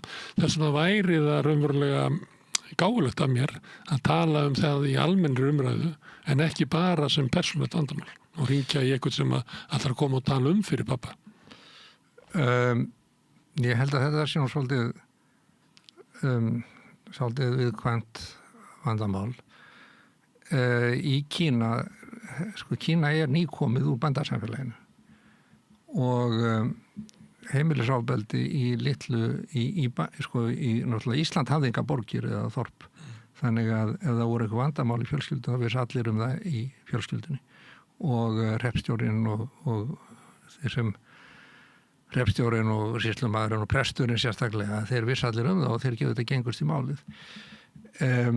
Kína var náttúrulega mjög fjölmennt samfélag snemma, sko margir milljónum manna sem byggu þarna en skipulagið var þorpssamfélag og þú þekkir alla í kringu þig. Og þetta samfélag var raunverulega þá í gildi þegar ég kom til Kína 1970 þá meirihluti yfirgnæfandi meirihluti íbúa Kína byggu í sveitum og jafnvel þeir sem voru í borgunum að þeir voru skipulagðir eða byggu sko í eiginlega þorpum innan borgarinnar að segja þessar stofnarnir sem það voru hjá voru eiginlega skipulagðir sem þorp. Og þá voru vandamál sem komu upp að það vissi allir þau og þá var það reynt að leysa það af hverjum flokknum, það er að segja flokksfulltrúum og sem voru þá þeir sem sko, í Kína það ekki flokkurinn sem tekur ákvarðanir vegalagningu eða eitthvað slíkt, það er ríkið, það er tvískipting valds í því það er ríkið.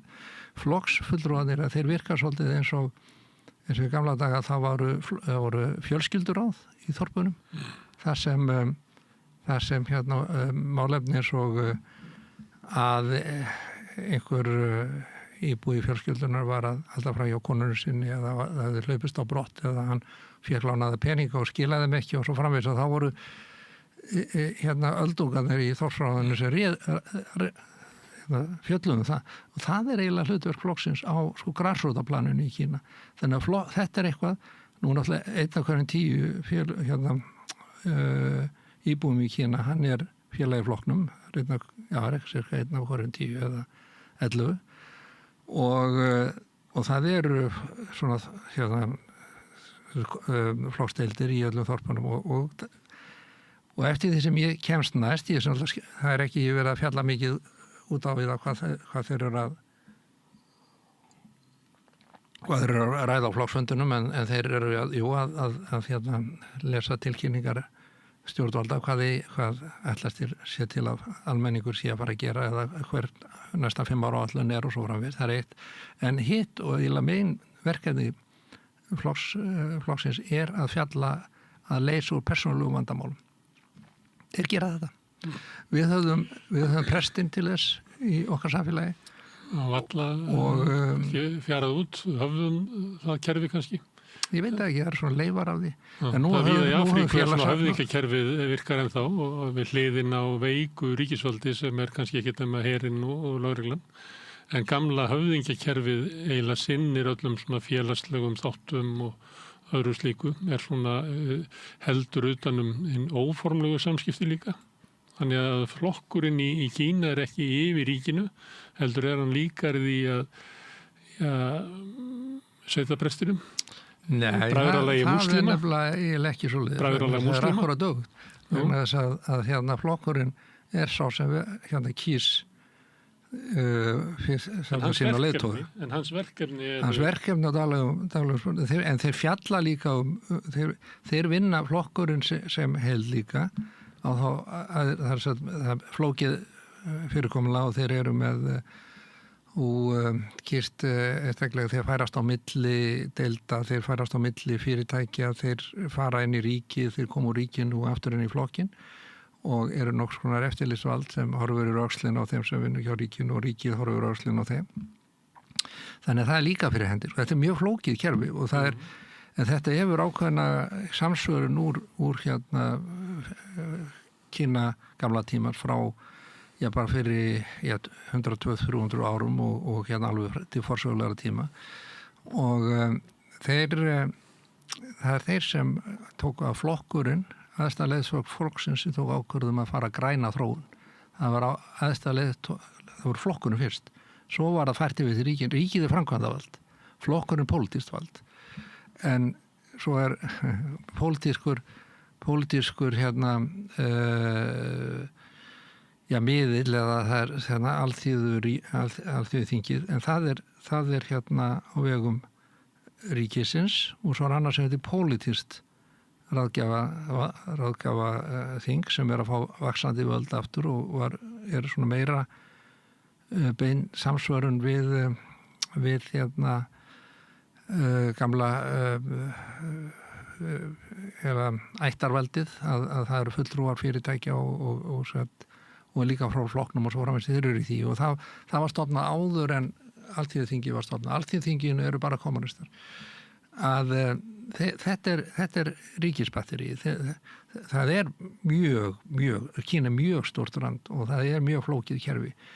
En ákvarðanir það að til dæmis að hefja umbætur eða umbreytingar samfélagsins og segja bara við erum búin að reyna allt mögulegt.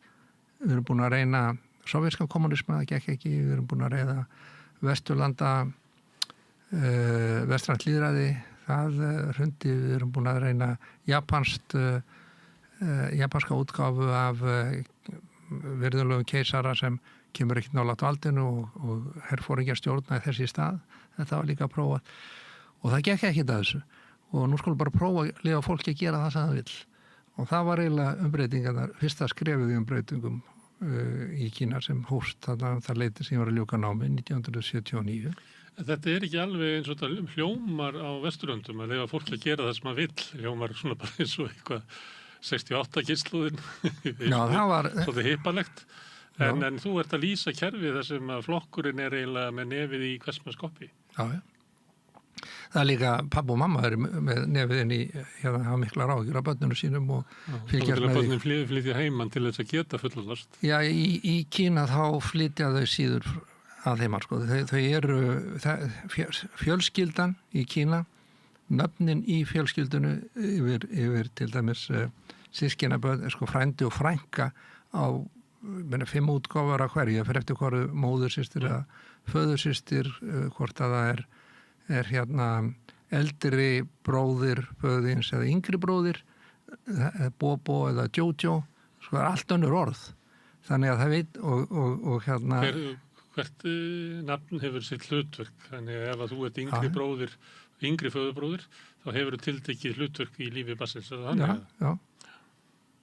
er það en svo náttúrulega erum við komin inn í nútíman þar sem til þess einbyrna fjölskyldan einfalda þetta kerfi mjög en nú eru það náttúrulega að breytast aftur og börnin eru þeim kemur væntanlega til með að líklega til með að fjölga aftur en og svo náttúrulega þegar börnin þegar það kemur ættingi í heimsókn sem þú hefur ekki séð áður þá félur barnið sig yfirleitt og segir hvað hjá kallan hver er þetta og svo farðu og segðu halló við Jojo eða halló við Bobo til hvort það er eldri eða yngri bróðir föðurðins eða Dagu elsta systir móðurðinnar.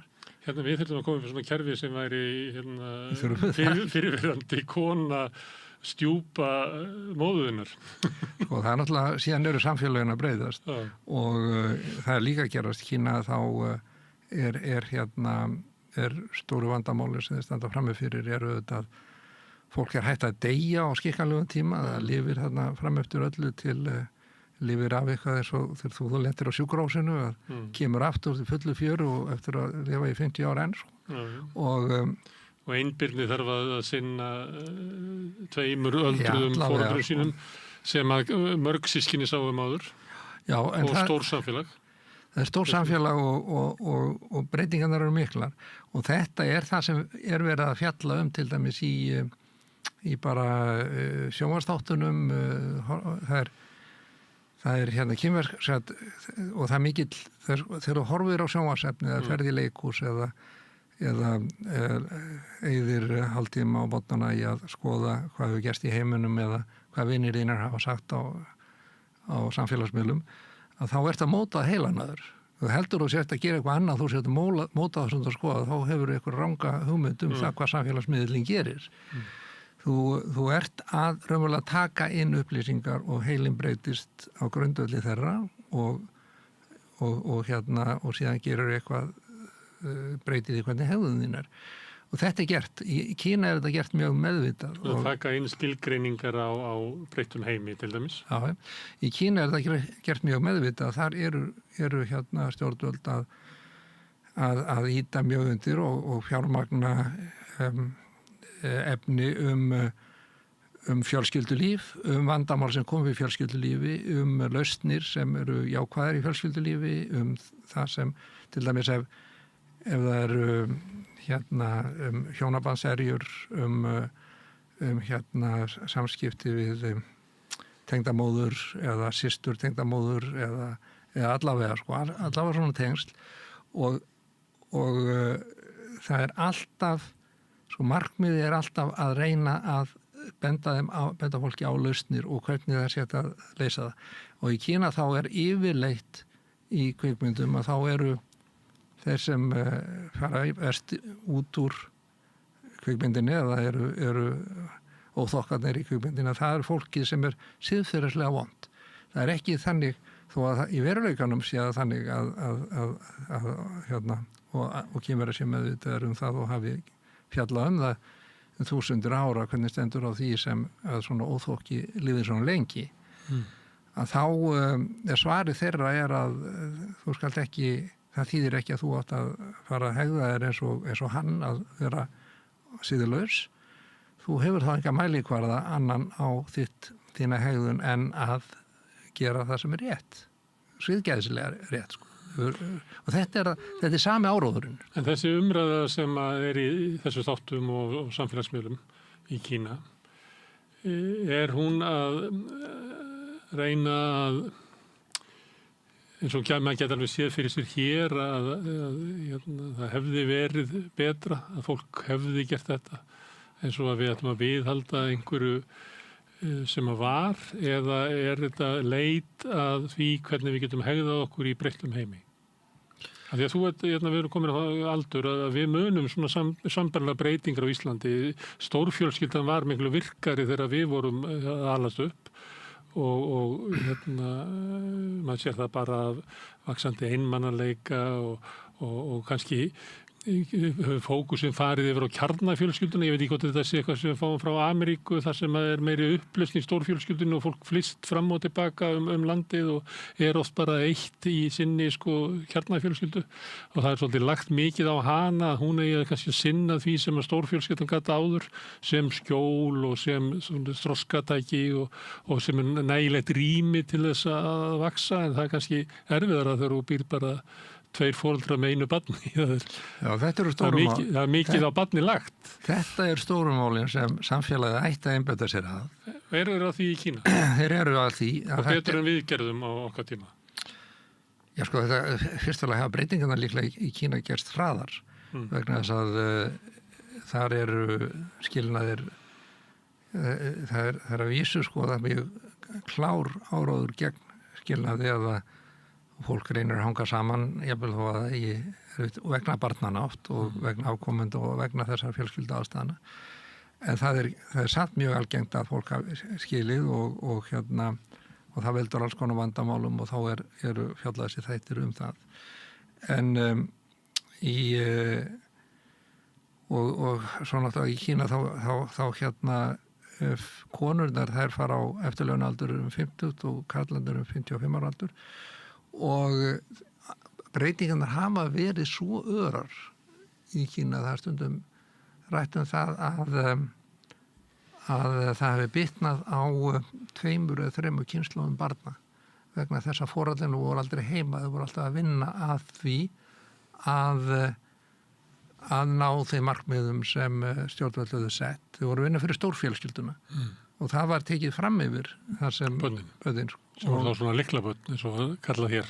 Já, nema held að hús íbúðin hafa nú kannski ekki verið lest endilega. Það er kannski merkingin er svo að börn sem ólust kannski að ykkur leiti ólu sig upp hvort annað. Já, það er eða nágrannið komin í spilið og svo framvegis því að kona mín er úr svona hjónabandi, hún er foreldrarna voru báðir íþróttakennarar eða íþróttaþjálfarar og unnu að því að bæta fimleika í Kína og síðan var báðir foreldrarna voru tíma fimleika þjálfarar á Íslandi og hjálpuðu Íslendingum að bæta sína fimleika. En það geraði vegna þess að kínverska ríkið hefði taldi sig gjarnan geta gert það og svo kom einhverja tekjur til ríkisins. En hún var mikið hjá þá nágrannum og þá var einhver nágranni sem sinnt henni og hluta af ævinni var hún hjá ættingjum sem bjuggu í Suður-Kína, Suðaustur-Kína og Suðvestur-Kína. Hún var hjá föður systur sinni í 2-3 ár og síðan var hún hjá móður systur sinni og hennar börnum í þetta 1-2 skólaár í Suðvestur-Kína. Þannig að það er mikil hreyfing og þetta er ekki einstakt, þetta er bara svona normið. En fjölskylduböndin og tengslinn sem þú kallar til að þau þarna eins og ef...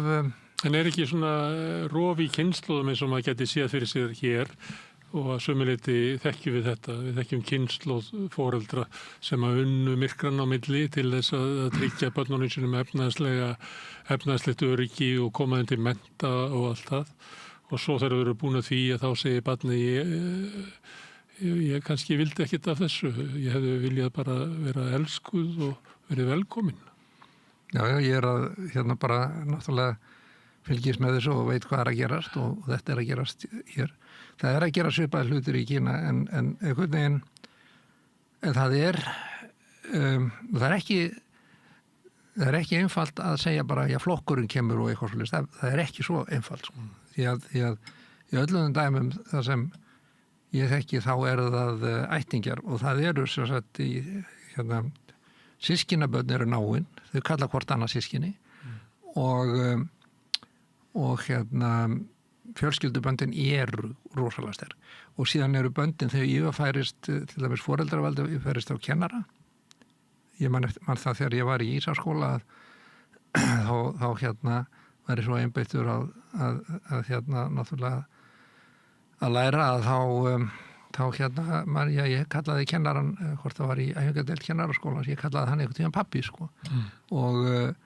og hann tók eiginlega ekki eftir því en svo, ég var svona daldiskamurstulegur og sagði herrðu fyrir ekki að ég var bara að einbeita mér og þannig að það er svona eitthvað þegar kennari settur í svona föðurhlutverk að þá gerist þetta svolítið ef þetta er skólinn góður og bekkurinn góður og þetta endurspeglast í kínverska siðgæðiskerfinu þannig að kennari hefur stöðu föður í því, það er að segja að börn og unglingar og frammeittir aldrei að þeir hafa samband, kannski áratugum síðan hafa leitað upp í gamla kennarann sinn til þess að halda veislu fyrir hann og hann náttúrulega setti þeir reglunar og í Kína þá hefur kennsla ávald og í gamla daga þá var það á Íslandi og hér þá, ég veit ekki alveg hvenær það hefur breyst en markmið kennslu að kenna siðgæði líka. Við erum með í náttúrulega fermingarundirbúningurinn að þá eru börnum kennt á biblíun eða kennt eitthvað eða ekki prestandir eitthvað að koma til þeir og kenna og það er siðgæði. En svo eru sumir prestandir, þeir fá að ráða þið svolítið held ég þekki það í smáatriðum en þeir auðvitað geta svo reyna að svara spurningum barnanna og þeir geta auðvitað ef ykkur barnið spyr hvað getur nú verið að Guð hafi skapað heiminn á 7 dögum eða 6 dögum og hvílt sér á 7. og ef presturinn svarar ég ekki eftir Guði ómögulegt að þá er það nú ekki beinlegis til að styrkja siðgæðisvitund eða virðingu barnsins fyrir trúarbröðunum heldur frekar ef þetta er svona tákrænt og útskýrir að allt sem verður til að það raunverulega verður til fyrir kærleika eða eitthvað til þess að lögður áherslu á kærleiksboðskapinn og þú átt ekki að lemja tilbaka og ekki vera vondur og ekki að drepa mann og svo framvegis. Ég hef reynd að benda börnunum mínum á þessi saga segir það að maður hvíli sig þegar maður er búið með verkið ekki áður. Þetta er bara fín og góð útskýring. En í Kína þá snýrst þá náttúrulega engin guði í myndinni en þar er talað siðgæðið og hjálpsemi og í rauninni er skemmtanaiðnaðurinn eða hvað kalla, afþreyingaraiðnaðurinn að hann snýst þetta í Kína, verulegu leyti. Það er alveg sama hvað spennandi myndin er að hvort hún er stríði eða hvað er að það skal koma í myndinni einhver staðar að vinátta sé mikilvægari en barátta að það ber að sinna börnum og að það eigi ekki að það sé að fara að þetta ef konur degi þá sé það verra sko. Það er tímalaust verra við gerum það ósjálfrátt þegar að fjallar atburði dagsins í dag í fréttum að þá talaðu hvað margir hafa látið og þar að meðal þetta mörg börn og konur.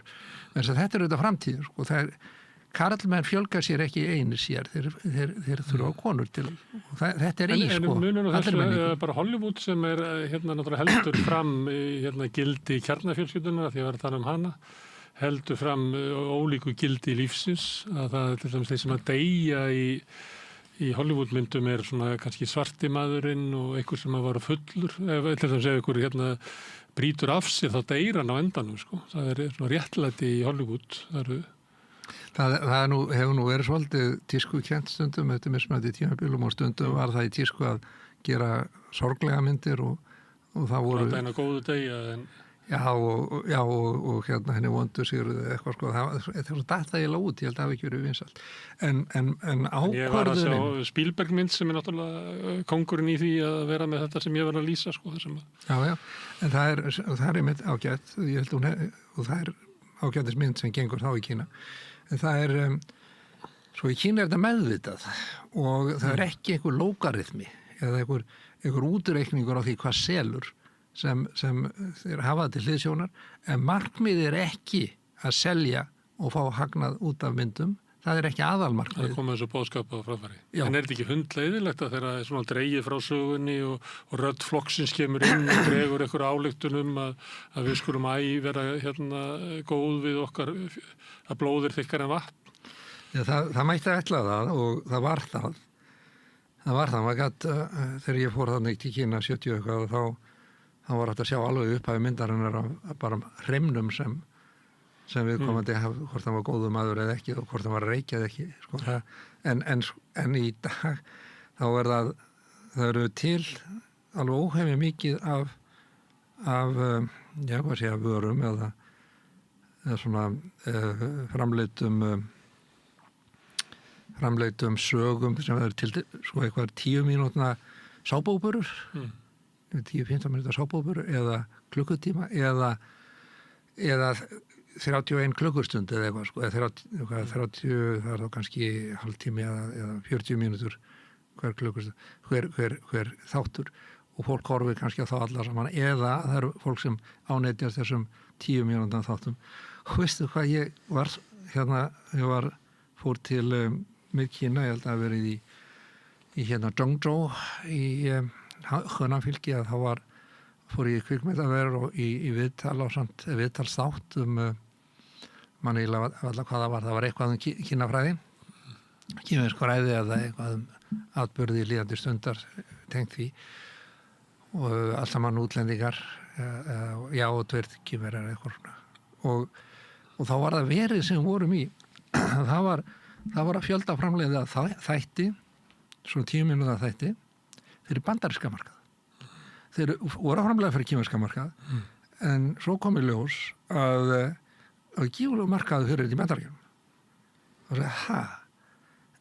þá er það þannig að vegna að innihaldið í öllum sem þáttum er vinátta og fjölskyldubönd og samheldni í fjölskyldum og eitthvað sko, eitthvað barn týnist úr fjölskyldinu og svo finnst það kannski 30 ára seinna eða eitthvað, þá kemur í ljós að þetta er systir mín, sko. Það er slík þemu.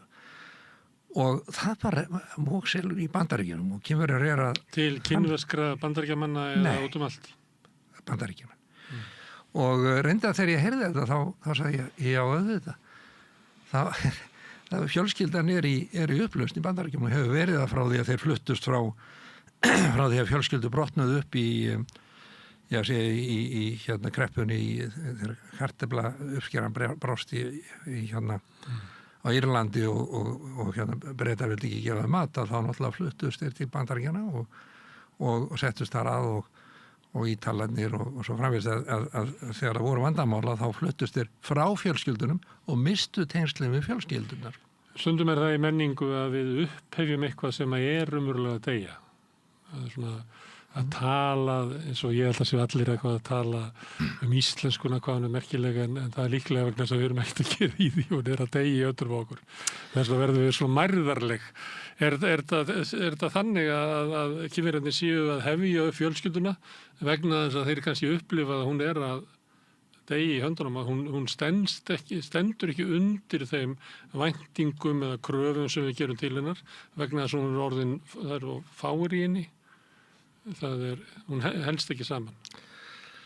Nei.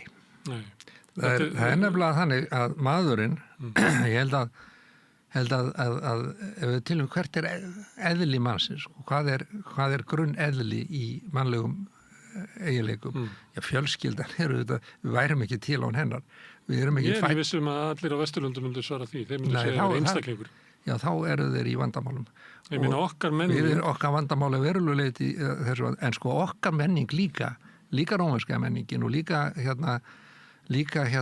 menning þeirra fjölskyldna sem fluttust frá Noregi á sínum tíma vildi ekki verið drepa fólk í víkingaherferðum í Evrópu, að það var allt saman fjölskyldan er grunnur sem ekki er þetta brjóta. Við lifum núna á tímum með Vesturlöndu sem er þetta kallað upphafna einstaklingshyggju. Já, og 20. öldin, góðsagnar 20. öldarinnar var soldið sko einstaklinga sem að brutu sig út úr þorpinu og fóru einhver staðar til þess að voru til Bandaríkjana. Já, fullkomnast með einhver mætti. Voru til Bandaríkjana, Ástralíu, Nýja-Sjálands og þessar nýlendna sem voru sagðar mannlausar af siðmenntuðu fólki og fóru þangað til að siðmennta fólki. Svo tilraun í mannkynssögunni er eiginlega að renna sitt skeið og þessi sagðum að Bandaríkjamenn sem horfa á kínverska sápuóperur fjölskyldugildi sýnir nú eiginlega sko ansvarið. Þú ert að segja að þetta sé kannski vegna þess að það er ég veit ekki, sko breytingarna sem við stöndum frammi fyrir eru ekkert miðað við það sem er búið þegar í Kína? Nei, bara í heiminum. Kína er bara hluti að þessu. Þú meinar aðstæður langafa þíns og þín? Já, ég bara með róbótum og tölvugreind og öllu því. Sem á eftir að koma? Nei, það er byrjað og það er að gerast núna og við erum ekki það gamlir, ég vil þó að þú lendir aftur á Landspítalanum og getur smitast af einhverju smittsjúkdóm og eitthvað svolítið. Það var alla líkur á því að þú munir sjá þetta og ég sjá þetta. Að við erum að byrja að horfa á upphafið á gífurlegum breytingum í öllum heiminum og þeir einu sem virðast vita hvert þeir eru að fara almennilega, það er eiginlega Kínverjar. Og hvert eru þeir að fara? Ja, þeir eru að fara inn í samfélag sem er gengur fyrir fjölskyldugildum og hvað gerur þau þegar þú þarft ekki lengur að eyða öllum þessum tíma til þess að fara að vinna í líkamsvinnu, hvað gerur þau fólkið? Já, þú getur gert, það er einlausn að senda það í stríð þess að þú sért í tölvuleik og eins og Bandaríkjamenn gerðu við afkomendur þrælana svörtu þrælana sem þau tóku með frá Afríku og sagðu þeim síðan einhvern tíma fyrir þegar ég var krakki að það var það sagt að það mættu fara inn þegar ég var í barnaskóla að þeir mættu, ég var komin til menntaskóla þegar þeir máttu fara inn í kaffihúsin og hvítur kaffihúsin að nú eru þið almennilega, nú eru þið hvítir þeir alveg góður og hvítir og það alls saman og nú getur þið gengið í herinn og þú getur fengið virðingu og margir hafa gert það. Ég veit ekki alveg vestur hlutfallið af svörtum hermannum í bandarska hernum meða við þjóðina. Ég held sem mun hærra hlutvallarinni. Já, það bara mun hærra og þar geta fengið virðingu fyrir það að læra að drepa fólk. Það er svona leið út úr fátækrahverfinu að fara í herinn eða slá í gegn í íþróttum. Já, og það ekki slæmt það segir sjálfur sem þú lærir aga og þú lærir að færð félaga og eigi gildi og svo framvegis en það millileikur. Það leysir ekki það sem við erum að fara inn í. Og styrjaldir, það getur ekki leyst þegar að róbótar, þegar við erum að tala drón,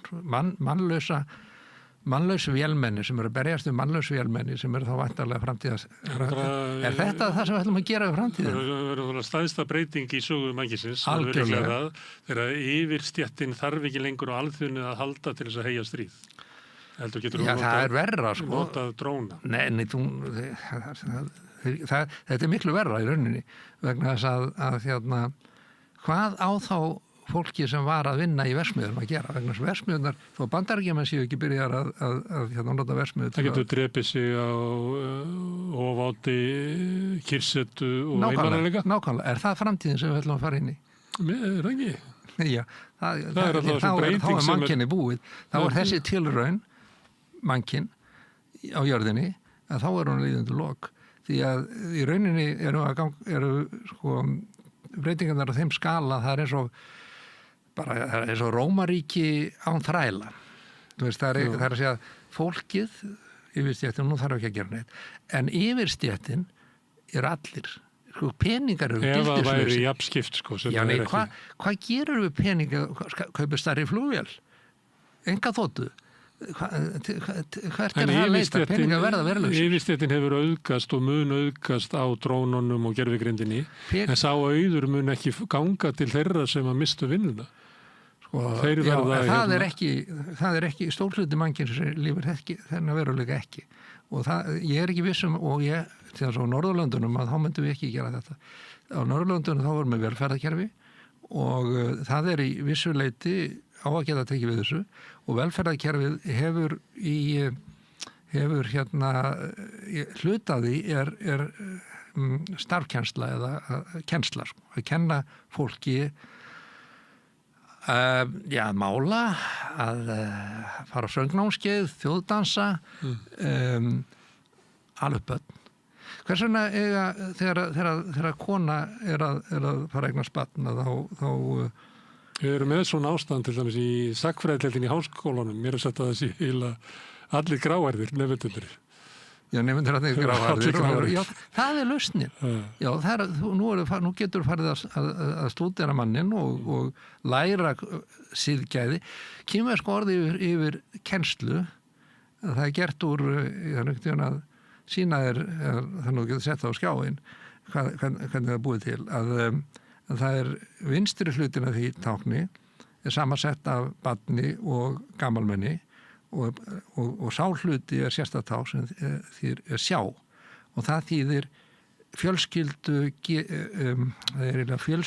dygð eða fjölskyldu gildi og það er að sá eldri á að veita barninu leiðsögn og barnið á að hlýða og það er allir leikja áherslu á að hlýða foreldrum, en það er í kristinni trú og líka svolítið tiltengdis í Kína, en í rauninni er það ekki svoleiðis, þetta er gagnkvæm tengsl sem er á milli foreldra eða eldra fólks, af og ömmu og barns sem er að vera til fyrirmyndar og fylgja fyrirmyndinni og vera góður.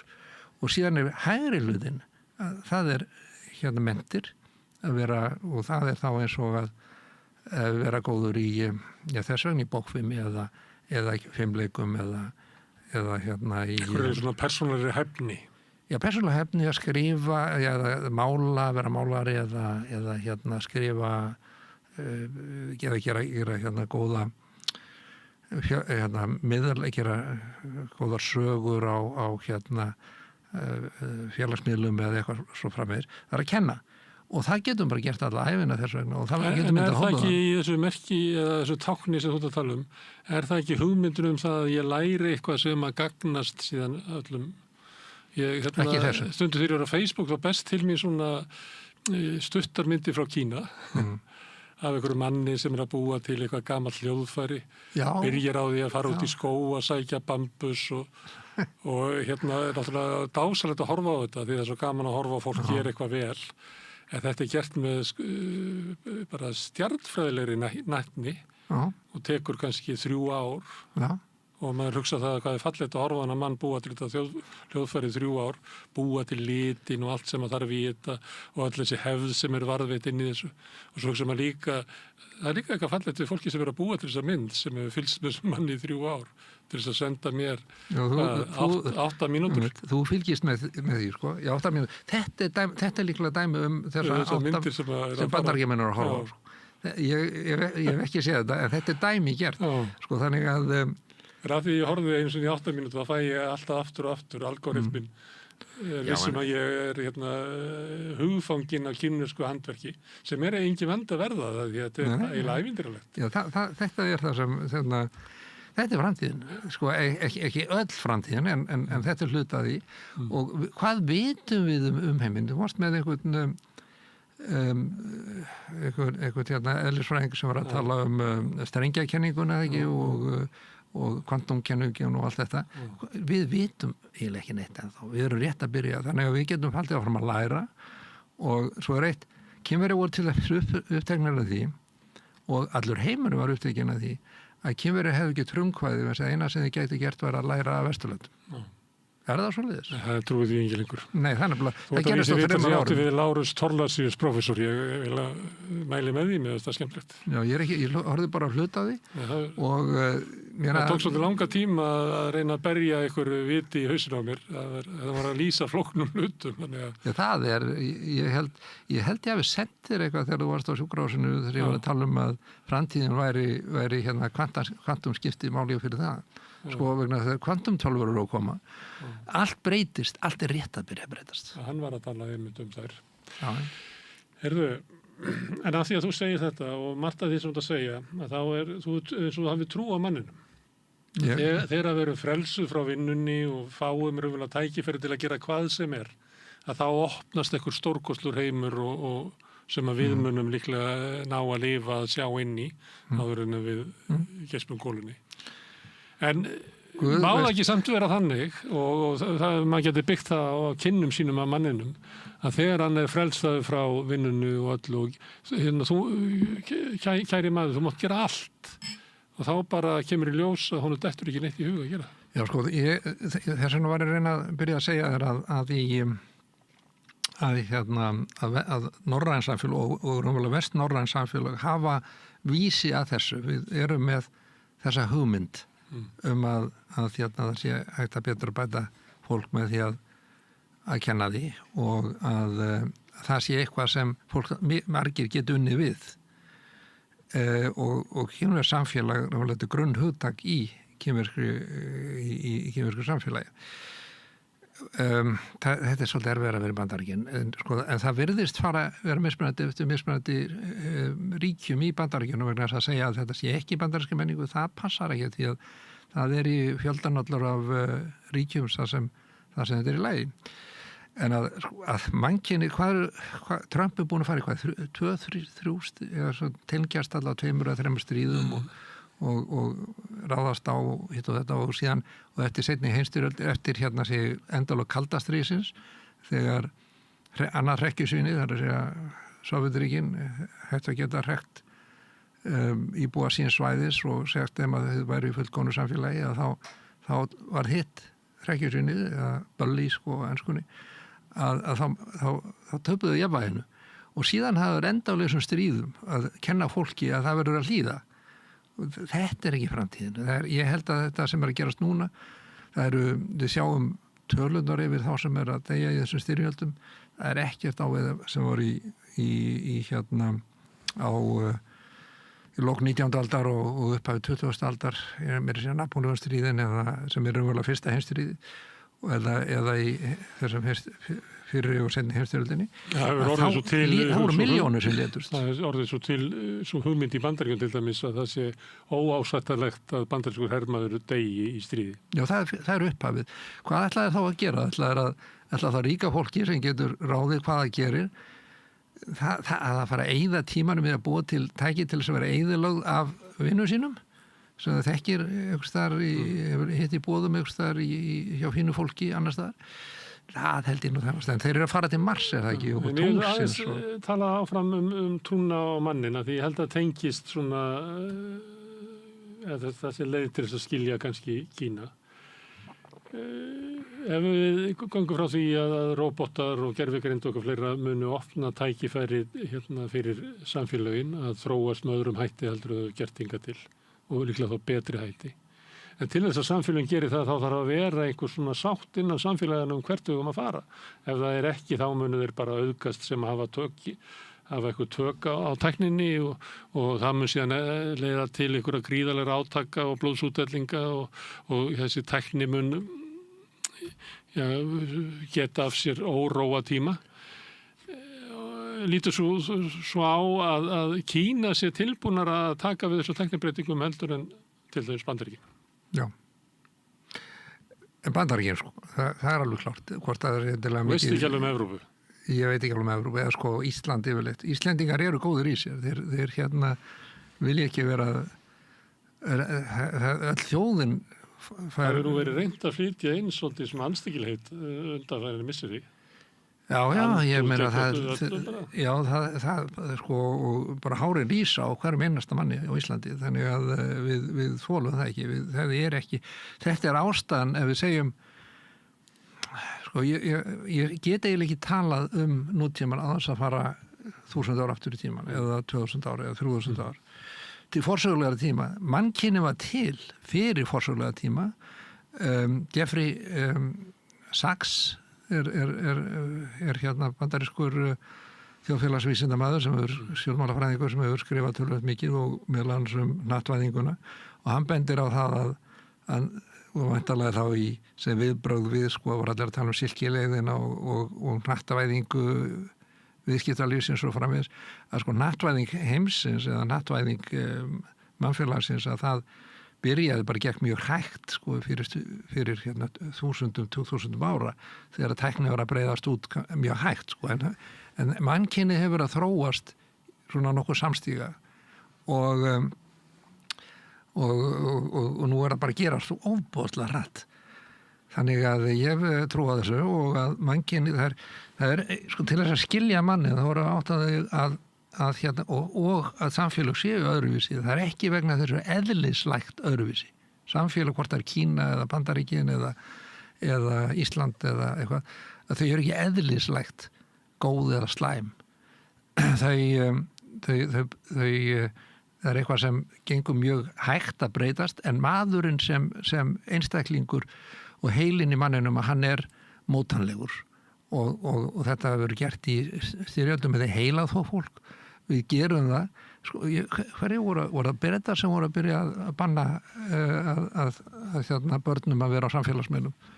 Voru það ekki Bretar að setja inn í bresku lög núna bara í vikunni? Ég man ekki. Ég held að 18 ára, nei 16 ára. Það hefur verið kyrst þar með. Já.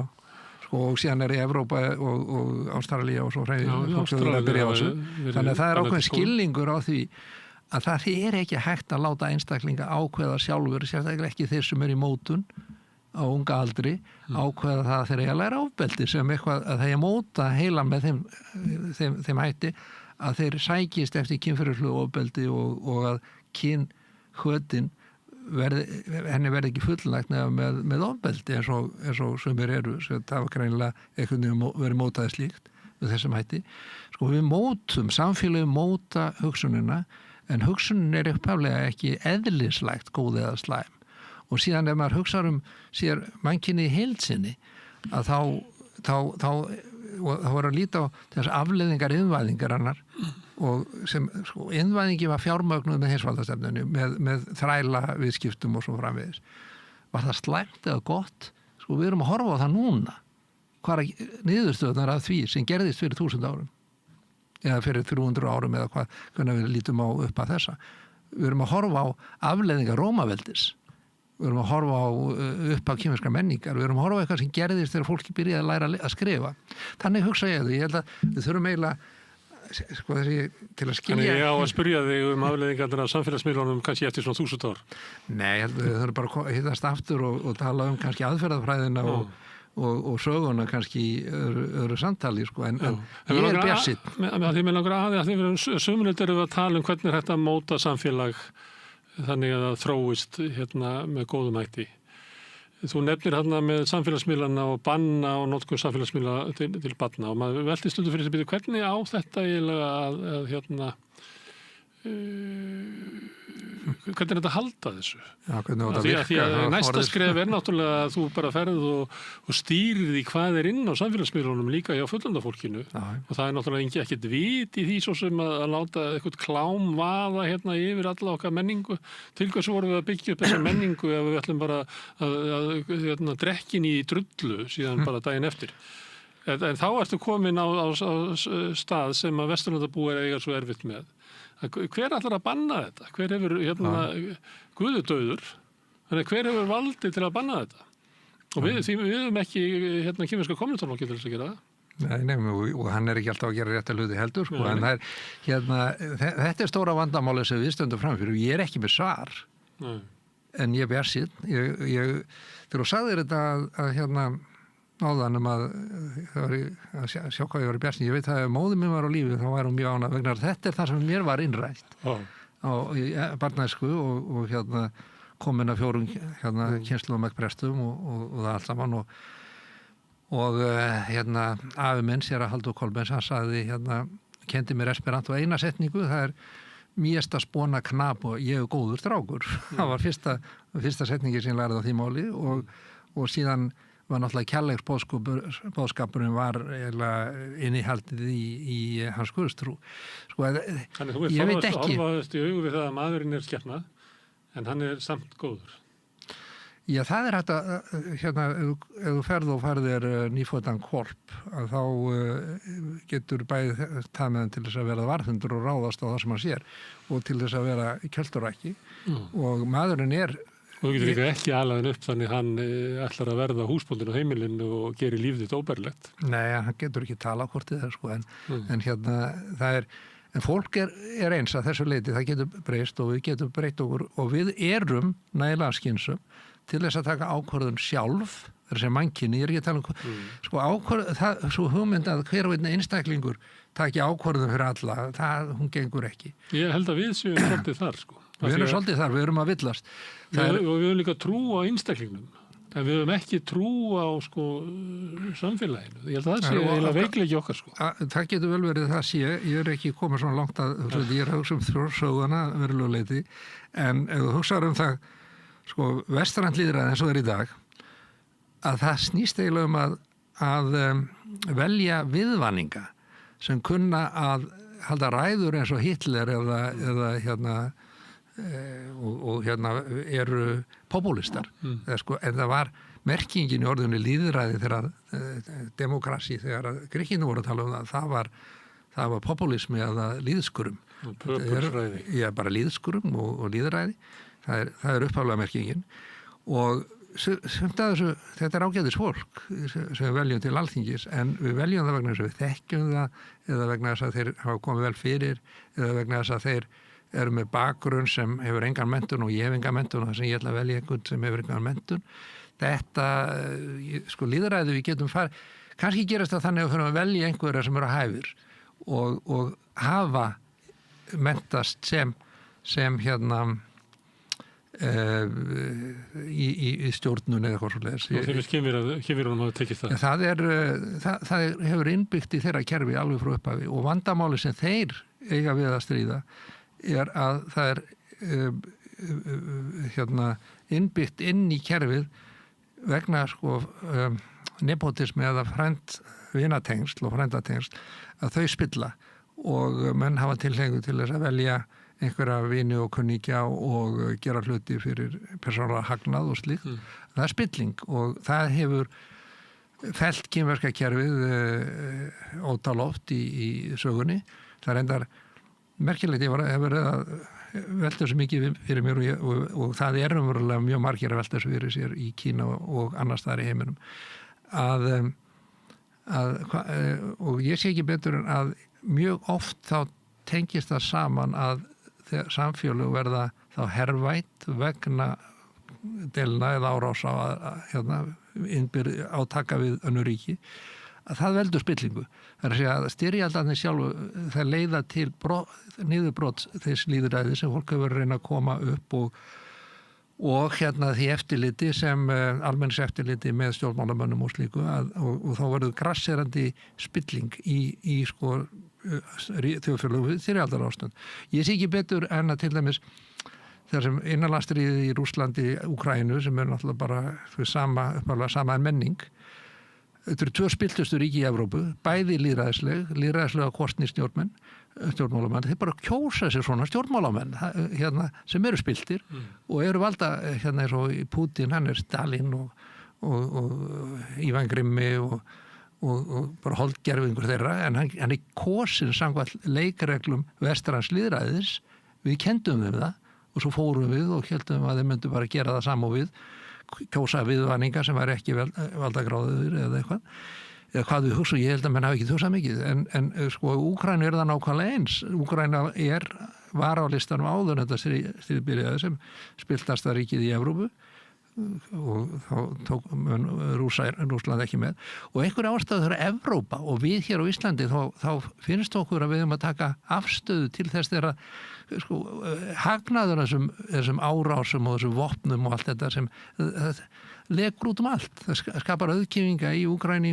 og Rússlandi og erlendis út allt og hvað í ósköpunum hefur það með evrópska hagsmuni að gera eða okkar hagsmuni að reyna að fá þessa menningun inn í sig. Þannig að það var skrítið hvernig þetta verður. Þú upplifir það ekki að það sé verið að berjast fyrir frelsi okkar á víglínunni í Donbass? Það er bara alls ekki, það er nú þegar að þá hefur Úkraínu verið veðsett 2-3 yfir og þeir eiga ekki krónu, almenningur á ekkert í þessu ríki. Og mun ekki eiga næstu aldir? Nei, ég get ekki séð það. Og ég er Rússland, ég er ekki þar með að bera blaka rússar réðust á það hvað er 2 óbeldismenn eða 2 óbeldisjóðir sem berja saman hver er góður. Herðu, Ragnar, gaman að fá þig hérna til landsins og að Rauðaborðinu og þú eiginlega sagðir það áðan að við þyrftum eiginlega að taka upp þráðinn aftur, þannig ég vona að þú komum bara sem fyrst aftur að spila. Gaman að tala þig. Takk að það sömuleiðis. En við ætlum að halda hérna áfram við Rauðaborðinu, við erum alltaf að reyna að skilja heiminn og samfélagið og okkur sjálf og tímann sem við lifum. Næsti kapli er eftir augnablik. Við lifum á tímum þegar þörfin fyrir opna og gagnrýna umræðu er brýnni en nokkru sinni fyrr. Ég heiti Ólína Kjerúlf Þorvarðardóttir og ég styð og vel samstöðina, sjálfstæðan og óháðan fjölmiðil.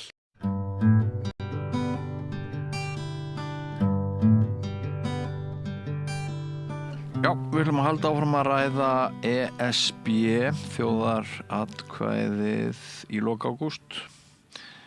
Við ætlum að ræða lýðræði, siðferði, heiðarleika, rökræðuna núna í aðdraganda þessara kosningar sem þó er ekki ætlað að úrskurða aðild ESB, heldur bara hvort við ætlum að henda þessu út gluggann eða ekki. Og til að ræða svona þessi mál og fleira tengt er komin heimspekingur sem er fæstundum til mín hér að Rauðaborðinu, Henry Alexander Henriksson. Varstu velkomin, Henry. Takk. Þetta eru spennandi tímar sem við lifum. Það er margir sem að halda því fram að það skipti mjög miklu máli hvort það verður nei eða já í ágúst og menn ræða menningarleg rök, efnahagsleg rök og svo framvegis. Mér langar svona til að byrja með að fara aðeins yfir það með þér svona hvað þér finnst ef að segja sanngirni umræðunar og svona já, er hún full af lygum og áróðri og ranghermi, vísvitandi svona er vísvitandi verið að eitra hluti eða er umræðan bara góð eða er hún eins og við gátum vænst að hún yrði bara svona fyrst aðeins almennt? Þetta er náttúrulega stór spurning, bara já og nei ef ég svona horfið tilbaka á síðustu vikur Þá myndi ég segja sem sagt að stórum hluta umræðan allt í lagi. Við höfum þessi kannski svona 2 fylkingar sem fá svo einhvern fjárhagsstuðning. Mér finnst sko búið að setja þetta ágætlega upp. Það 2 fylkingar sem fá einhvern fjárhagsstuðning frá einu opinbera, frá ríkinu, eiga svona leiða umræðina. Svo heyrir maður svona fólk þaðan koma saman og ræða sem sagt þessa spurningu, hvort ég maður segja já eða nei í ágúst. Og margt af þessu bara til fyrirmyndar. Ég hlustaði á morgunútvarp daginn, það sem var einhver frá Heimsýn og einhver frá Evrópusamtökunum. Og það kom inn í ljós að þær voru frængur og voru svo, þetta var svo kósí og falleg umræða, það lá við að maður sá fyrir sér í morgunútvarpinu það bara verið að fallast í faðma, þetta var svo málefnalegt. Þannig að við höfum alveg þá hlið á þessu. Var það ekki svona frávik frekar en lýsandi? Ég veit það ekki. Sko, það fullt af fólki báðum megin sem að reyna að stýra umræðinni og reyna að hafa áhrif á hana með mjög málefnalegu innleggi. Og maður alveg finnur fljótt hverjir það eru. Það fólk frá Heimsýn og kannski svona nei-sinnar sem þau eru til sem eru bara að spyrja nákvæmlega réttra spurninga, að spyrja gagnrýna spurninga sem þeir sem eru kannski jámegin eiga erfitt með að svara og ítreka þessar spurningar. Og fullt að dæmi þetta, þú sér þetta í skoðanagreinum á Vísi. Svo eru hinum megin einnig fólk sem sem sagt með mjög málefnaleg innlegg og miðað við bara ástand umræðunar í heiminum og maður fylgist með stjórnmálumræðin í Englandi og víða í Evrópu, svo ég tala ekki Bandaríkjunum, þá hugsa ég stundum að þetta nú bara eins gott og það getur verið í samtímanum. Ég hef ekki bara þykja þetta eins og þetta núna. Já, í samanburði við annað. Samanburði við annað. En svo náttúrulega sér maður og það ég held að þú setja vísi í það að auðvitað eru sumir sem ganga aðeins lengra og ætla að fara aðra leið í þessar umræðu. Og sem eru augljóslega að velja ekki málefnalegu leiðina. Og þá sér maður til dæmis og maður gat alveg séð það fyrir, það augljóst að það reynt að spila og þetta reynt að spila á einhvers konar hvatir okkar, kannski mest núna óttinn, þú finnur það alveg hvað verið að vísa í, að við missum tökin og við ráðum ekki við, þessi orðræði mjög sterk. Að það sé bara einhvern megin, við töpum öllu og við eigum að hræðast að segja já. Og sú umræði, ég ekki mjög hrifin af henni og hún náttúrulega hennar líka, ég ekki að gera lítið úr því, það töluvert mikið af henni.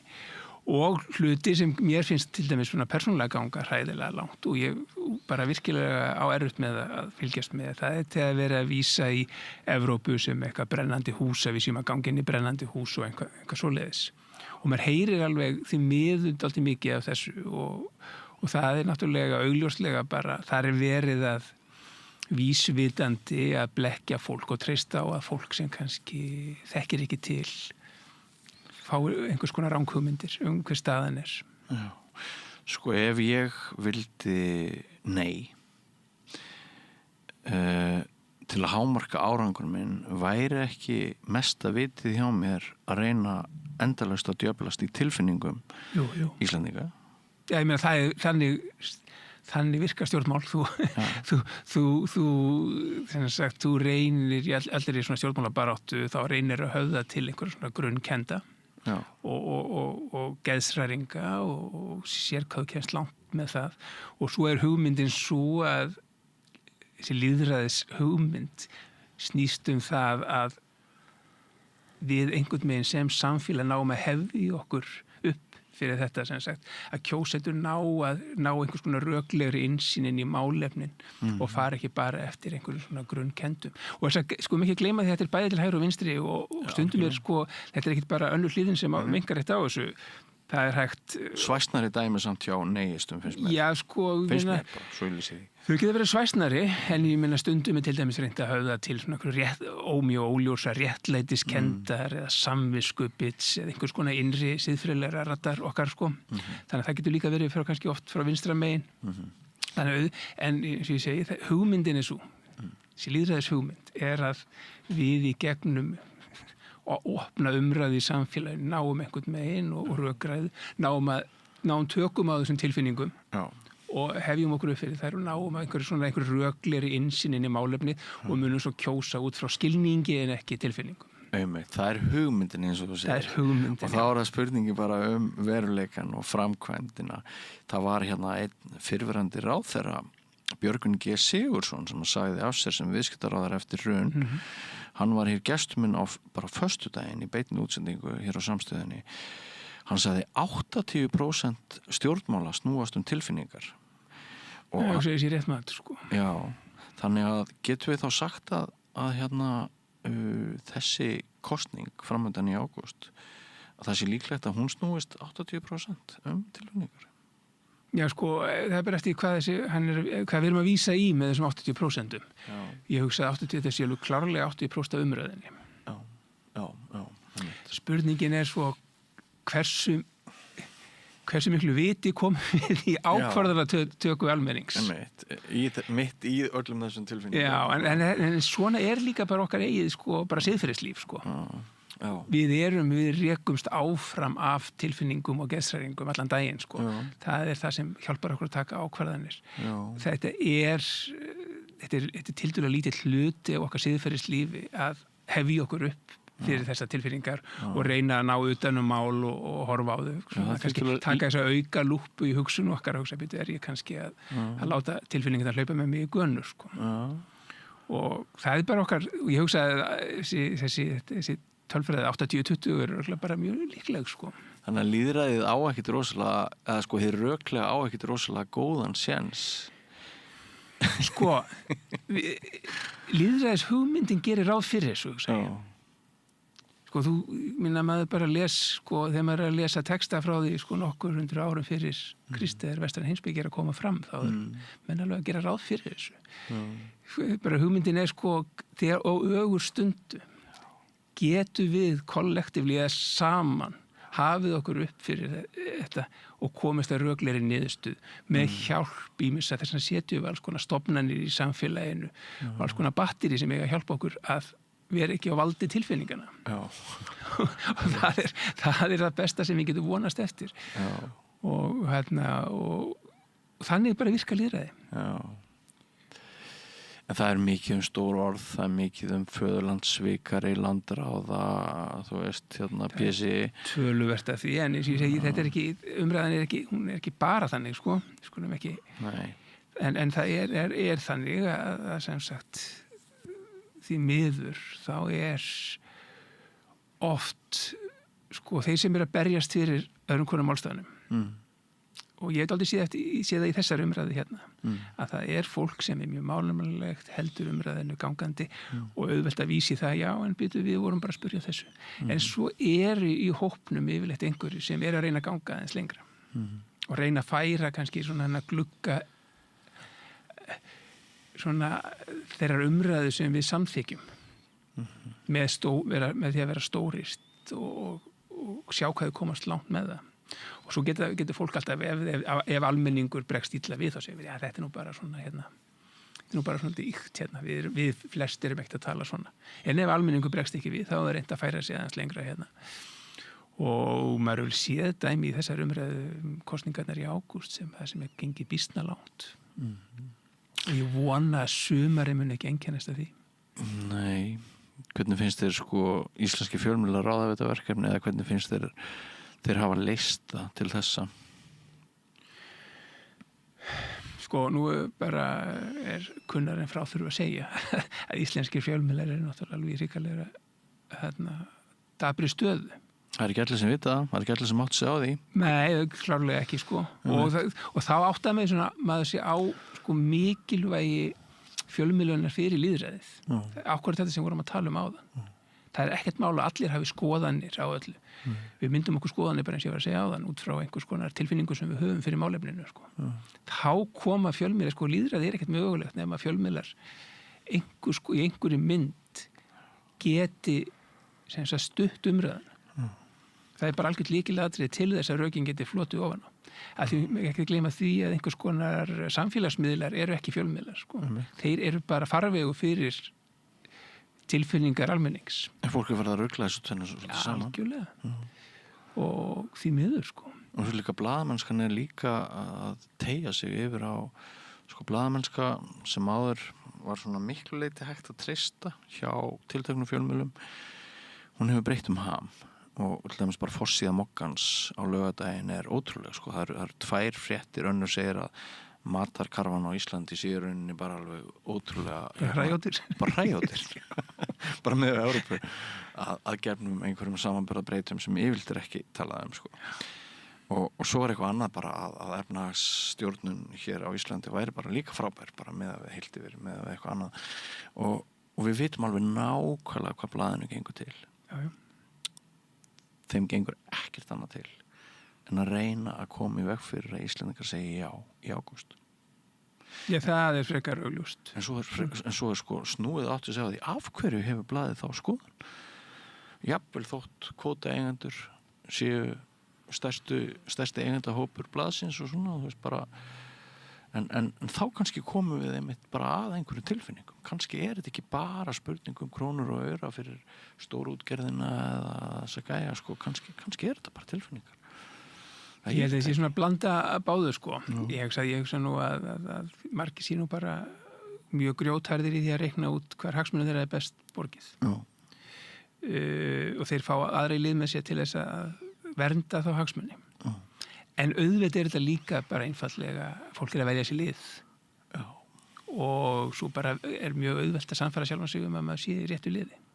Já. Þú nefnir Morgunblaðið hérna og sko málflutningu þess kannski allt í lagi ef það væri sem sagt einhvers konar annar fjölmiðill sem væri þá hinum megin sko. Akkurat. Það sérstæða þessa blað sem sko bara svona einstakt fyrirbæri núna á íslensku fjölmiðlamarkaði sem gerir það að verkum að þetta allt pínu ósangjant og þetta truflar okkur og manni finnst þetta þarna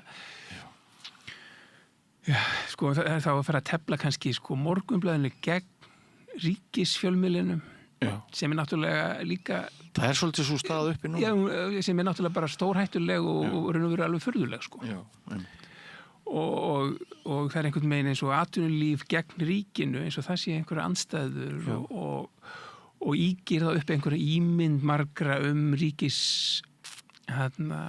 fjölmiðlinn sem einhvers konar mótvægi eða andspyrnu við Morgunblaðið og þetta er bara opbóðslega óheilbrigður eða óheilbrigt umhverfi. Þetta er alveg hræðilegt umhverfi sko að hafa bara eitt dagblað samfélaginu dýrt sérstaklega þegar það setur svona niður maður átt að sjá hversu dýrt það þegar það kemur að því að taka stórar ákvarðanir eins og þegar maður gerir að taka í ágúst og sama tíma bullandi kreppa hjá Sýn og ekki augljóst að þar verði sagðar sjónvarpsfréttir bara eftir korter og hérna ég vil ekki að segja til ég vil ekki að alhafa að þar sé útgerðin aðeins farin að anda ofan í hálsmálið á því fyrirtæki eða dagskrárgerðar og fréttamönnum í auknum mæli en það þó staðreynd að í stjórnina hefur valist kona sem að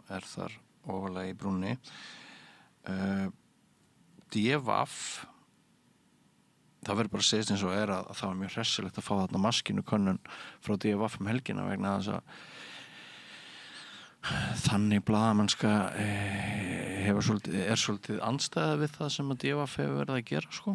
Þetta er ekki mjög gagnlegar fréttir fyrir samfélagið sem að DVAF allir jafna að skrifa. Allir jafna, nei. Þetta eru fréttir sem þú stekkur á til þess að lesa af einhvers konar forvitni en þetta er ekki góðar, þetta er ekki mikilvæga fréttir fyrir samfélagið. Við erum hérna í bullandi vandræðum berjumst upp á bara að breyta þér í einu á samstöðinni það sama hvar búriði niður að sko ég myndi ef við snúum þessu við, þú væri spyrillin og ég væri gestur og þú myndi spyrja mig hvernig finnst þér íslenskir fjölmiðlar lesa þetta verkefni þá myndi ég sennilega bara svara íslenskir fjölmiðlar hafa enga getu til þess að lesa þetta verkefni Nei, ég held að þetta sé alveg rétt hjá þér og ég held líka að það sé svona einhverjir gera það sitt besta það einhverjir þættir og það einhverjar fréttaskýringar og þið eru hérna með fólk úr ólíkum áttum að ræða þessi mál og fleira. En þetta náttúrulega allt að gert af vanefnum og nær ekki máli þegar maður hugsar verkefni framöndan, sko. Það að styðja við upplýsta umræðu í aðdraganda einhverju ákvörðunar, sko. Já. Og svo einmitt, það sem eiginlega versta við þetta að fólk kannski skilur ekki eðli í fjölmiðlunar, sko. Og eins og við erum að tala áðan, sko, samfélagsmiðlar verða bara einhvers konar, eins og þeir séu það líka, sko, og kannski einhver hlaðvörp sem eru án ritstjórnar og annað, sko. Og sem ekki það sama, sko. Þá erum við ekki með það sem við höfum í gegnum áratugina haft í samfélaginu og vestræn lýðræðis samfélag hafa þróast með. Það ekki þetta stóðtæki sem fjölmiðlar eru til þess að aðstoða við þessi 20% sem við að tala á. Það að segja að við getum hafið okkur aðeins upp fyrir okkar svona frumkvatir og fyrstu hugmyndir okkur málefni og getum ígrunda málefni til þess eru fjölmiðlar. Já, svo sýnist mér líka að það hefur orðið svona ákveðin færsla á virðingu almennings gagnvart, hægláti trausti blaðamaðurinn sem sýnir aldrei skoðanir sínar og vinnur allt á sína vinnu bara hljóðlátt og 100% faglega. Hann minna í tísku heldur en podcastarinn sem fer með himinskautum, blandar saman staðrendum og eigin skoðunum, yddar sína texta þegar hann dreifa efninu sínu á samfélagsmiðlum með því að kann að búa til tilfinningar. Já. Ekki síst þarna bræði beitur. Já. Að þetta eru svolítið þessir gæjar eru svolítið að hafa eina undir, finnst mér. Já, ég meina klárlega og þess vegna erum við að tala svo oft, við ekki bara að tala að fjölmiðlun sé hættu, við erum að tala miklu stærri spurning lýðræðir í hættu. Það er það sem við óttumst í þessu öllu saman. Já. Að sagt, og hver andstæðan við lýðræði? Við viljum hafa kosningar áfram. Þær eru ekkert að fara. En andstæðan við lýðræði þetta gerræði. Það sem fólk tekur gerræðislegar ákvarðanir, tekur bara einhvers konar ákvarðanir eins og við sjáum til dæmis. Það búin að gerast í Bandaríkjunum undanfarið ár. Sem teknar í ljósi bara svona tilfinninga ástands einhverju einstaklinga eða hópa í hver skipti. Það andstæðan við lýðræði. Allt sem hefur gerst í Bandaríkjunum, gæti það gerst hér? Já.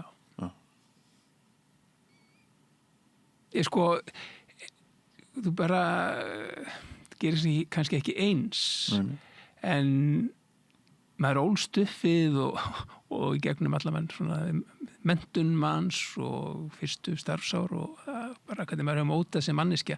Þá horfðum alltaf til Bandaríkjana að maður gaggrínir á þetta samfélagi að mörgu leyti. En maður hélt að stjórnkerfið og uppbyggingin væri það sniðulega uppsett að þetta gæti ekki gerst. Þessi checks and balances sem fólk talar og allt þetta. Maður hélt að þetta gæti ekki gerst. En svo bara kemur í ljós, þetta nú kannski, ef maður nógu ósvífinn, það bara kvarlaði ekki henni maður. Þetta þyrfti að vera svo geirnelt að þinn ósvífni einstaklingur getur bara komast upp með ýmislegt. Og ég ætla ekki að vera svo einfaldur að halda íslenska stjórnkerfi og stjórnarskrá og allt okkar system sé svo sterkt að það geti gert það sem þið bandaríska gæti ekki. Einmitt. Þetta heldur sér lykilpunktur þegar saman fer ósvífni af fordæmalausu kaliberi, svona með það sem við höfum séð áður hjá þjóðhöfðingjum og gríðarlegur auður, alveg ofboðslega miklir peningar. Þegar þetta tvennt fer saman á sömu höndum, þá sér maður að það kreppir tiltölulega fljótt að heilbrigðu lýðræði. Ég held að enginn hafi séð fyrir þetta sem er bara, mér dettur í hug bara að kalla svona hyperkapitalismi. Þetta bara undanfenn áratug hefur við séð einhvað sem við byggust ekki við að myndi gera. Ég held ég hef sagt það hérna í þessum stól fyrir einhverju vikum síðan til ég kom tíðin að Bandaríkin að verða svona eins og sagt 7 fyrirtæki rykfrakka bara þykjast vera einhver eitt en þetta bara hérna að reyna að plata alla ég meina þetta eru þessi völd sem að safnast að fáar hendur og þessi vegna gríðalegs auðs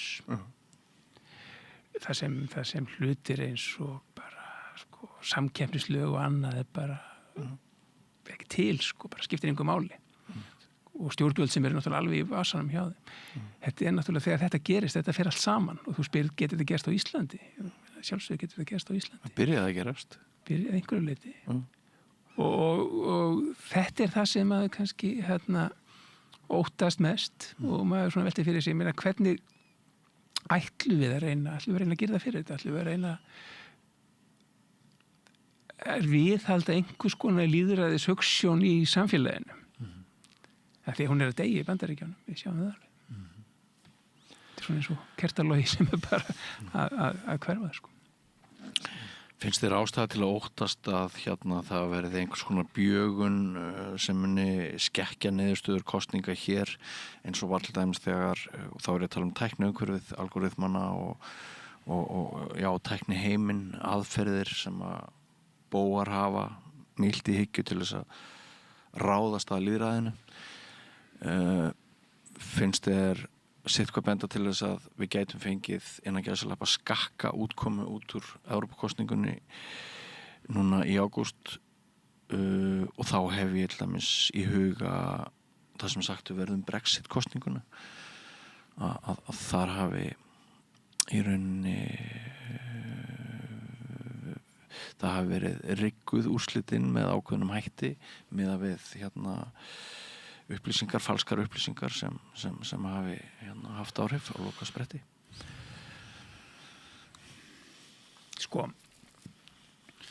Þetta allt sem hún segir 2016 rétt, og þetta var allt vel dokumenterað. Bækur eftir bækur og sjónvarpsþættir og bíómyndir gerðar þetta, hvað gerðist þarna, og fréttaskýringar alveg ótrúlega langar og sem útskýra nákvæmlega hvað gerðist. Einhvern veginn hefði maður haldið að þetta hefði verið víti til varnar og við myndum aldrei komast í þessu stöðu aftur. Hið gagnstæða satt núna, Það búið að gefa í. Það sem var kannski bara draumur þessara fyrirtækja og þessara einstaklinga 2016 orðið miklu auðveldara núna. Þannig að ef þú spyrir mig hvort þetta sé hægt, hvort einhver sé að velta því fyrir sér, þá svarið klárlega já. Hvort einhver gerir það, hvort við munum upplifa það, ég vona ekki. Nei. En ég held að þú þurfur að vera dálítið einfaldur til þess að halda sem sagt að þetta sé ekki veruleiki svona kosninga í samtímanum.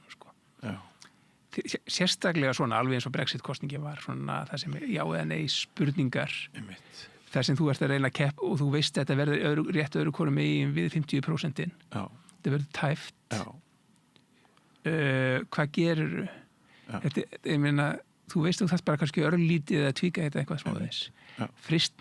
Það svo mikið fristni vandi sem alveg klárlega þarna, Og sem skotmark, bara ef maður tekur einstakar kosningar sem að við efnum til hér innanlands, að mér finnst þessi kosning í ágúst rosalega aðlaðandi skotmark. Að þú skilur hvað ég var. Þetta aðlaðandi ef þú vilt hafa, sem sagt þú vilt prófa einhvað. Dauða færi. Já, og þetta náttúrulega vandinn við kosningar og sérstaklega svona það sem við köllum kannski, kennum við beint lýðræði. Já. Þegar maður kemur sér í þessa aðstöðu, þá þarf allt að ganga upp. Já. Til þess að þetta sé raunverulega lýðræðislegt. Af því að hugmyndin svo rosalega lýðræðislegt og fólk heldur að það sé einhver svona lýðræðisveisla. Og fólk tengir kostningar og lýðræði alltaf saman eins og þetta sé bara ef það kostning þá lýðræði. En það svo sannlega ekki þannig og það rosalega mikilvægt að tengja þetta ekki of náið saman. Það að hafa kostningar þýðir ekki að þú sést að upplifa lýðræði. Það fer eftir hvernig kostningarna ganga og fyrst og fremst hvernig umræðan sem sagt gengur í aðdraganda kostningarna.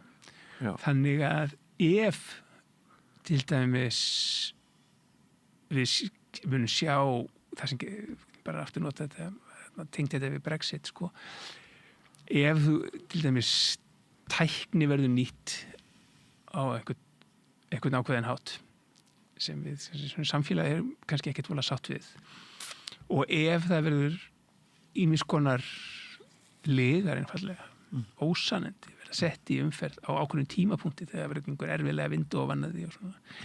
Ef þetta verður strategían hjá ákveðnum aðilum og segjum svo að nei sem kannski mikla róttækari niðurstaða verður ofan á, þá getur það leitt til bara, ég get ímyndað mér bara þvílíkra svona, já, hvað maður að kalla það mun vera sárind í íslensku samfélagi sem verður erfitt að græða. Eins og við sjáum sko að því ég fylgist ég bjó nú lengi í Bretlandi og ég fylgist vel með bresku stjórnmálum. Ég held að það sé ekki hægt að lýsa því fyrir fólk sem þekki það ekki hversu djúpstæða áhrif Brexit kosningin hafði á bresk stjórnmál. Maður sér það bara hvað þau eru bara búin að vera brotin alla því síðan, sko, stjórnmálalíf. Þá er bara að tala þetta sem sagt kjörnir fulltrúar og hvernig flokkarnir virka og annað. Þetta hefur ekki gróðum heilt síðan, sko. Vegna þeirra lyga og óheilinda sem fóru í kosningarna sem átti að vera svona einhver lýðræðisveisla. Látum þjóðina ráða. Þú getur brotið í samfélag með svona. Og það er það sem gerðist. Ég held að það sé engin málsmetandi maður sem mæli gegn því, sko. Nei, og svo er þetta mjög vandræðalegt hvernig þeir eru svona að reyna að komast aftur inn en þeim finnst að þeir þurfi einhvern veginn að gæta stolts og það er eitthvað að þvælast fyrir þeim og þetta er bara sorglegt, sko. Þetta er eiginlega miklu djúpstæðar en það. Þetta er sem sagt bresk stjórnmál, það er tala flokkakerfið og hvernig þingi virkar og annað. Hefur bara ekki borið bara sitt síðan, sko. Þetta virkar ekki. Þetta mun ekkert. Þú sér það bara á þess hversu stutt forsætisráðherrar haldast í embætti og svo framvegis að þetta hefur ekkert virkað síðan, sko. Eins og Laxness hefði orðað að það brast klukkustrengur. Það brast klukkustrengur. Það er bara eiginlega hægt að lýsa því þannig. Og maður er svolítið hræddur við það núna hér, sko. Sko, í draumaheimi þá er þetta bara spurningum já að nei, það verður lífleg málefnileg umræða í aðdraganda. Ég er ekki hérna til að segja að önnur hver hafi örugglega rétt fyrir sér. Það er rök fyrir já og það er rök fyrir nei. Umræðan mun leiða til einhvers konar niðurstöðu. Hún getur verið önnur hvor, en við getum kannski verið sammála horfum tilbaka að rök neysinn eða rök jásinn urðu einfallega bara ofan á. Já. Íslensk samfélagi mun geta unnið sig úr því. Þó að það sé einhver sárindi við niðurstöðinni. Ef við horfum tilbaka í haust og hugsum, nei, býtum við, hvernig fór þetta eða á hverju fór þetta ofan á? Og við förum að skoða það nánar og við förum að átta okkur á hvað íslenski fjölmiðlar voru veikir og hvernig ákveðin hagsmunir náðu að spila með umræðina. Og svo í talinu um þetta sem þú varst að vísi á það, möguleikan á því að það var einfallega bara verið að hafa óheiðarlega áhrif á fólk með ýmsum ráðum og nota ýms konar tæknibúnað til þess að og persónusnið til þess að þarna. Og ég er ekkert vissum að íslenskar stofnanir og eins og það eru reknar af frábæru fólki, sko, séu í stakk búnar til þess að vera með eftirlit með þessu, sko. Nei. Ég held að það sé Þetta er svona eitt af þessu dæmum það sem ég var hræddur að við munum alltaf bara sjá þetta í baksýnisspeglinum. Já. Plús það að mér sýnist ekki vera mikil áhugi á að fylgjast náið með þessu. Nei. Það liggur við, sko, en ég veit að það er mjög umdeilt. Já. Að því við erum lítið samfélag og það liggur við að við þyrftum að hafa einhvers svona kosninga eftirlitið. Já, einmitt. Að fagfólk, og þá er ég ekki bara að tala um að vera á kjörstað að allir komist inn í kjörklefan, sko. Frá því í dag að fylgjast með aðdraganda þessara kosninga. En hverjir eru helstu fagaðilirnir í því að þeir kemur frá Evrópu og það er því náttúrulega svo. Það er svo umdeilt að það myndi ekki ganga. Nei. En ég er svona samt, sko... Þetta er áhugaverð pæling, sko. Núna frá því kannski fyrir nokkrum vikum og þetta er komið af stað frá þingi og sérstaklega núna til að þing hættir að koma saman. Nú erum við að fara inn á hættusvæði. Já. Nú er bara sem sagt villta vestrið fram til loka ágúst. Já.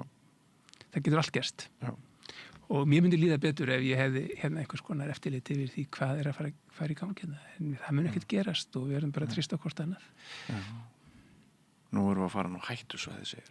Já, ég hugsa það, sko, þetta verður, við erum ekki með neina stjórn á því sem gerist. Mér langar til að trúa því, eins og ég var að vísa þetta morgun útvarpa hana sem ég hlustaði á, að þetta verði sem verður stjórnað af hana sérstaklega viðkunnarlegum frængum sem munu stýra umræðin á málefnilegan hátt núna næstu mánuði og við munum bara öll fallast í faðma eftir kosningarnar. Það er draumaheimurinn. Það er hversu líklegt finnst þér að það gerist? En sko, það sem er eiginlega líka skrýtnast við þetta er að við erum ekki að fara að kjósa aðild í ágúst. Nei. Maður gleymir því bara stundu sjálfur sko, og ég vinn við þetta. Það bara liggur við að ég rugglist einhvern veginn með öllu hinu rugglinu og ég gleymi því sko, hvað þessi kosning er. Og en þetta er samt alveg gríðarlega stórt augnablik vegna þess að þessi ágústkosning vegna þess að ef við segjum nei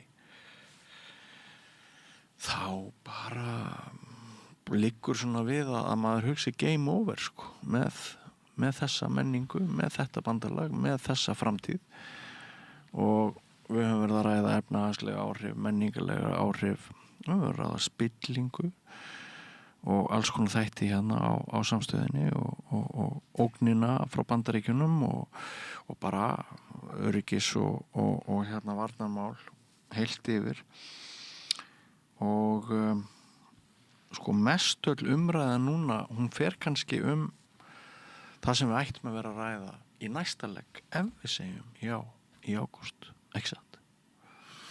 Eða hvað? Er eðlilegt ef við segjum með þetta svona samtvinnað? Já, þetta er náttúrulega bara einhvern veginn varð svona þetta var svona og ég held að þarna úr því sem komið þá var þetta kannski ekkert galin hugmynd sko. Sko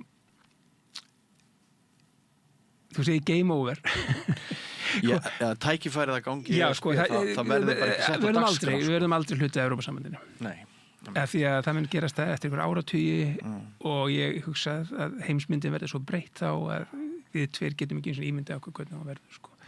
Það að fara að velta fyrir sig hvernig heimurinn er 2050 sko, kringum það bara, við veitum ekkert hvað er gerast á þannig að við bara missum að við verðum ekki hins vegar er þetta aldrei svona megum ekki gleyma því að þarna sem ofti svona er í þessar umræðu að því að neysin er tala stundum eins og fullveldi sé svo mikilvægt að við séum að missa þetta fullveldi og það er svona að vera að búa til einhverja svona mynd af Íslandi núna sem sé svo sjálfstæð við séum svo einangruð jákvæðan hátt að hér sé bara einhver löggjafar þing og löggjafi sem bara það sem þingmenn sitja í stólnum og sínum og er að skrifa einhver lagafrumvarp bara svona þingmannamál sem þeim dettur í hug eftir að hafa rætt og einhverjum kjördama dögum rætt við sitt fólk og við þurfum að skrifa sér lög við erum í bullandi alþjóðlegu samstarfi við erum í EES samningnum við tökum inn mikið af þessari löggjöf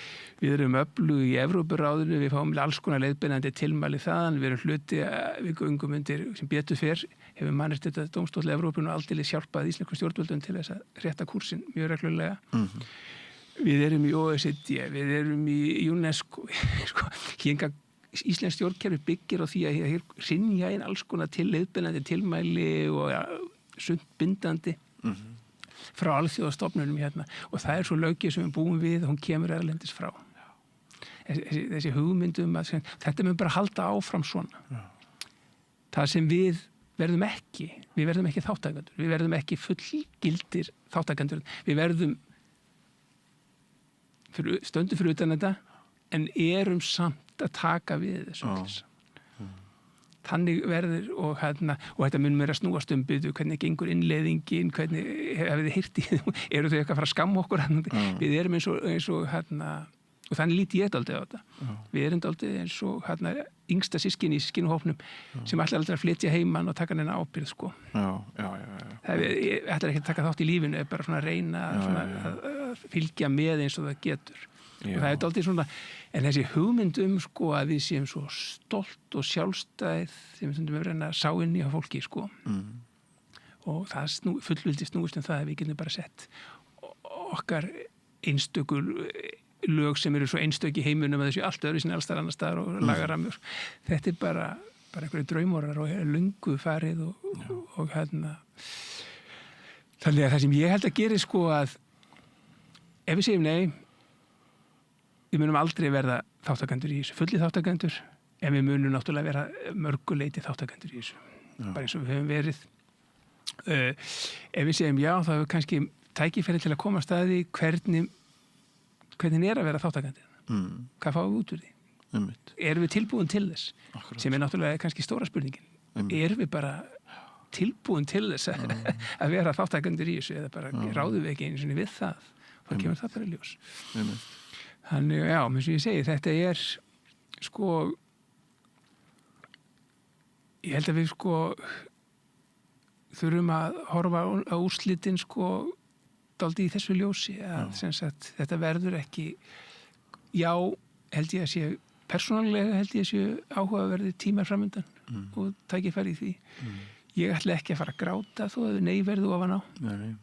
Af því að ég veit að það mun við erum í svo nánu samstarfi en við verðum dálítið á milli, við erum ennþá með þetta svona, verðum, það sem ég kannski óttast mest er að við erum hvorki nét dálítið mikið og sérstaklega í ljósi hvernig Bandaríkin eru.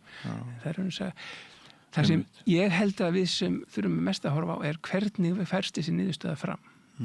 Já, einmitt. Akkurat, er hún heiðaleg? Er þetta heiðaleg niðurstöða eða munum við sko enda með einhvers konar óbræði mununum eftir kosningarnar? Þessu er ég algjörlega sammála og þess vegna sko hefur mér verið svo bumbult síðustu vikur af því að mér hefur ekki fundist nægilega stór hluti umræðinar heiðalegur. En kannski er það bara það hvað augum minn og eyru taka mikið eftir því sem að mér finnst vera óheiðalegt. Það getur verið að sé miklu stærri hluta umræðinni góður og heiðalegur. En þetta sem hún sagði sko með þjóðina áðan, þetta er svona tilfinning þjóðar sko, við viljum ekki vera á einhverjum vagni, þetta er þessi hendistefnu rök Íslendinga, það er einhver fælni að skuldbinda sig í einhverju, þetta er ekki röklegt, þetta er frekar tilfinningalegt, ekki sant? Nei, það er bara mjög góða punktur. Ég held nefnd að sko að átta sig á að bera einhverja skyldur er mjög rökleg niðurstaða. Þú veist þú berð ákveðna skyldur af því að þú skilur að því ber að gera einhver. Það er ekki vegna þess að heiliðin og bara líkaminn er hannaður til þess að reyna að forðast af axla einhverja skyldur og bera ábyrgð og svo framvegis. Við erum alltaf að reyna að koma okkur undan ábyrgð. Þetta er svona besta dæmi hvernig siðferðislífið okkar á sér röklegan þátt sem snýst það að maður þarf að hefja sig upp yfir sína eigin nærtækustu hagsmuni. Já. Það er það sem vestræn siðfræði hefur snúist alla tíð. Byrjaði hér Sókrates og við erum að reyna að hefja okkur upp fyrir okkar eigin nærtækustu hagsmuni. Svo erum við að reyna alls konar að útskýra hvernig það gerist. En þetta er rökleg skref, þetta er skilningur á því að manni ber að gera einhvað. Íslendingar hafa aldrei verið sérstaklega góðir í því að horfa á svona, þú kallar þetta hendustefnu, við erum dálítið til í það að þurfa helst ekki að bera neina ábyrgð og ekki að vera svona skuldbundin til þess að taka þátt í þessu og við reynum á að koma okkur hjá því þegar það er kallað eftir því að við séum svona fullgildir þáttakendur í einhverju. Og oft er það reyndar út af því að við notum einhver svona smæðarrök og einhver svo leiðis. En oft er það einfallega bara þessi landlæga andúð af því að, sem sagt, að átta sig á hvað skildur hvað skildur fylgja hlutverki mann, sko. Hlutverk sem þjóðar, hlutverk sem einstaklingur, hlutverk sem fjölmiðlamaður. Ég meina, við erum alltaf að reyna að koma okkur undan skildum okkar. Já, og sko... Þannig ég held að við höfum aldrei fundið sko svona light nálgun á alþjóðasamstarf sem við erum að reyna að halda okkur í það sem við erum með svona smá svona reynum að við erum ekki alveg fullgildi þáttakendur í öllu en þarna erum samt með og ef það er eitthvað skemmtilegt að gera þá erum við fyrst að hlaupa á staðinn sko. Og nú fyrir ég að velta þið fyrir mér sko hvort frekar veikt fjölmiðlalæsi Íslendinga eða mér finnst það að vera frekar veikt sko. Mér finnst allt og fáir Íslendingar skilja það að blaðamaður sem vinnur frétt og gerir það samkvæmt gildum blaðamennskunar í ljósi faglæra hlutlægni hann ekki að skrifa ein skoðun, heldur hann að fjalla eitthvað sem ég skrifa margar fréttir sem að ég í hjarta sko, sem ég, fyrirbæri sem ég 100% ósammála og það einmitt rosalega góð æfing að undanskilja eigin sérhagsmunni með því að þú ert að vinna við það að fjalla eitthvað með að tala við annað fólk sem með allt aðra skoðun en þú og svo út frá ákveðnum vinnubröðum birturðu afurð þeirra vinnu sko það hefur eiginlega bara verið alla mína hunds- og kattartíð þannig að fólk miskilur ef ég fyrir viðkvæmt mál að þá hlýtur það að vera þannig að ég sé sjálfur að óta mínum tóta. Bara í síðustu viku þá ræddi ég við konu sem hefur verið slaufað. Hún heiti Margrét, ekki Tryggva, Friðriks, Magga Friðriks. Hún þekkt fyrir að hafa skoðanir sem að mjög mörgum finnst vondar skoðanir. Það var hún sem að, var í meðirða málinu gegn dómaran og hún kallaði hana Mellu, dómaran og hún var dæmd fyrir það og ég hugsaði með mér, það er ótrúlega áhugavert að reyna að kynnast bakgrunni mannesku sem svona oft í fréttum og oft í svona átökum. Þannig að ég og starfssystir mín hér, Ásdís Olsen, við ákvaðum að ræða við Margréti, taka hana, losa hana út úr slaufunar pakkanum sem að eiginlega allir aðri fjölmiðlar hafa kosið að beita hana, bara þakka hana í hel. Og hvað gerist? Bara, það eru tugir, ef ekki 100 Íslendingar sem hafa sett sig í samband við mig og þeir rugla saman því ég hlýt að vera sammála Margréti og hennar sumpart öfgafullu skoðunum fyrst ég talaði við hana. Þannig að þarna vantar sko fjölmiðlalæsi, skilning og mér bara dettur í hug hvort þetta bara að mörguleiti þannig svona þjóðareinkenni að þetta með að greina á milli okkar að komast eins og þú orðar það áðan upp fyrir okkar eigin hagsmuni hvort þetta bara hvort við erum bara tiltölulega óþroskuð ennþá í þessu verkefni. Hvað heldur það? Já, ég hef náttúrulega bara ekki talað annað undanfarið 2 áratugir. Heldur hvað við erum óþroskuð í? Já, það sko þú nefnir fjölmiðla og hlutverkblaðum en þú varst að lýsa því hvernig þú ert að reyna að velta fyrir þér hvert hlutverk þetta og hvað þið ber að gera í þínu hlutverki. Og ég sé ekki að margir gera þetta. Nei. Og ekki hinvegin að þeir sem hlusta á þig reyna að setja sig í þín spor til þess að skilja hvað þú ert að reyna að gera. Og þetta náttúrulega það sem stóra vandamál í þessu öllu saman. Því við vorum að tala 80% tilfinningar, 20% rökhugsun. Það ekkert mál að gera bara það sem mann langað til að gera. Og maður finnur hjá sér þörf til að gera. Af því að maður bara alltaf með einhverja skoðanir. Þær koma upp í hugamanns hvernig sem og maður langar til að gera þetta og þetta næst á döfunni hjá manni. Ef maður staldrar ekki svona við og hugsa byrja, nei, ok, en hvað ber mér að gera? Já, hvað ber mér að gera? Já, og þá maður svona að gera einhver allt annað sem maður langaði til að gera.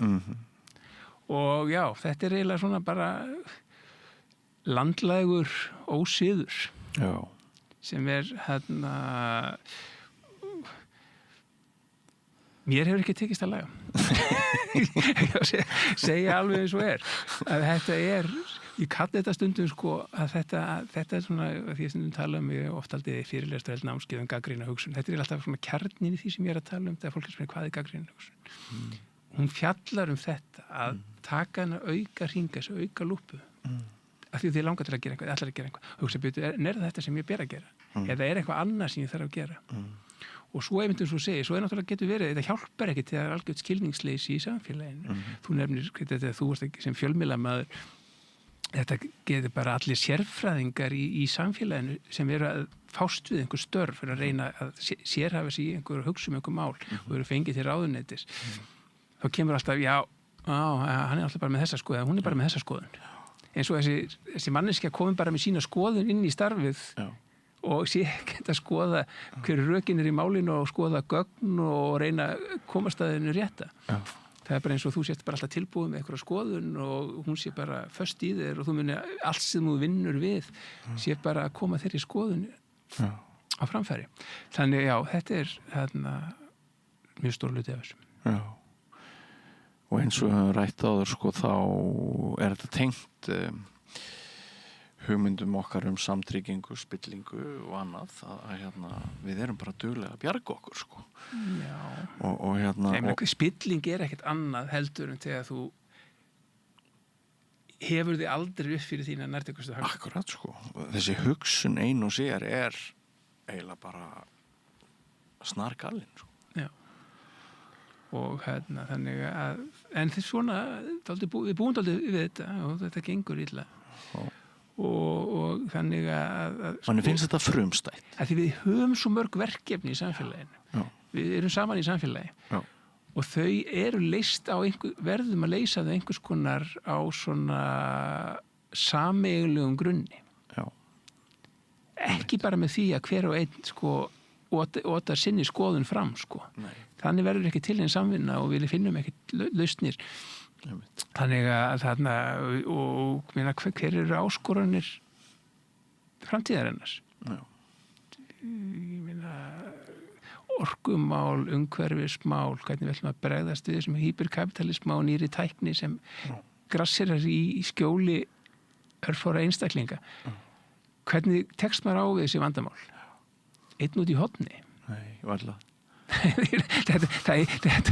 Þetta eru allt verkefni sem við verðum að takast á við í samvinnu sem sagt samvinnu innan samfélagsins hjá hennu opinbera en þið opinbera ekki eins og nóg, þetta verður að gerast í alþjóðlegri samvinnu. Já.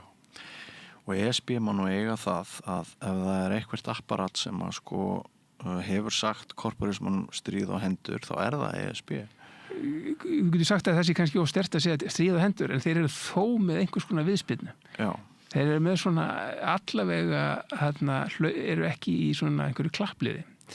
Þeir með eiga það og þegar fólk spyr stundum, ég meina, þetta ekki stór hættulegt að fara inn í svona ólýðræðislegt apparat eins og ESB. Já. Mér finnst ESB bara nokkuð lýðræðislegt fyrirbæri. Já, það átti einmitt að vera lokaspurningin í þessu spjalli. Lýðræðislegir hagsmunir Íslendinga eftir inngöngu í ESB, ef af henni verður það til bóta fyrir okkar lýðræði aðild eða kreppir að okkar lýðræði? Það er ekki kreppa að. Nei. Hvort það verður til bóta, það geti verið kannski bjartsýnt að halda að verður til bóta. Ég sé Evrópusambandið sem mjög lýðræðislegt fyrirbæri. Og hvað ég við með því svona lykilatriði í allir lýðræðishugsun að það sé einhvers konar stjórnvöld þurfum við að hafa einhvers konar fyrirsvar. Svona séu beri ábyrgð á sínum ákvörðunum. Við höfum aldrei í sögu mannkyns haft annað en svona stjórnvald eins og Evrópusambandið sem er í raun og veru jafn gagnsætt í sínu stjórnarháttum eins og Evrópusambandið Það fullt af göllum að það lýðræðishalli hér og þar og alls konar atkvæðahalli og alls konar flæg og það erfitt að vera lítið land þetta einhverju leiti og alls konar svona. En undanfarnir áratugur hafa sýnt það að ákvarðan að taka miðast af því að tryggja hagsmuni heildarinnar, ekki sérhagsmuni. Og það finnst mér dæmi og bara virðingu fyrir lögum og baráttu gegn spillingu og fleira. Þetta finnst mér vera lýðræðis fyrirbæri, sem sagt. Lýðræðisleg stjórnvöld. Og ég held sem sagt að þeir sem halda að það sé verði einhver svona lýðræðislegar hamfarir við að ganga inn í Evrópusambandið hafa einhverja furðulegar hugmyndir að mínu dómi hvað lýðræði felur í sér. Ég held að ganga inn í Evrópusambandið mun vera vörn gegn gerræðislegum stjórnvaldsákvörðun.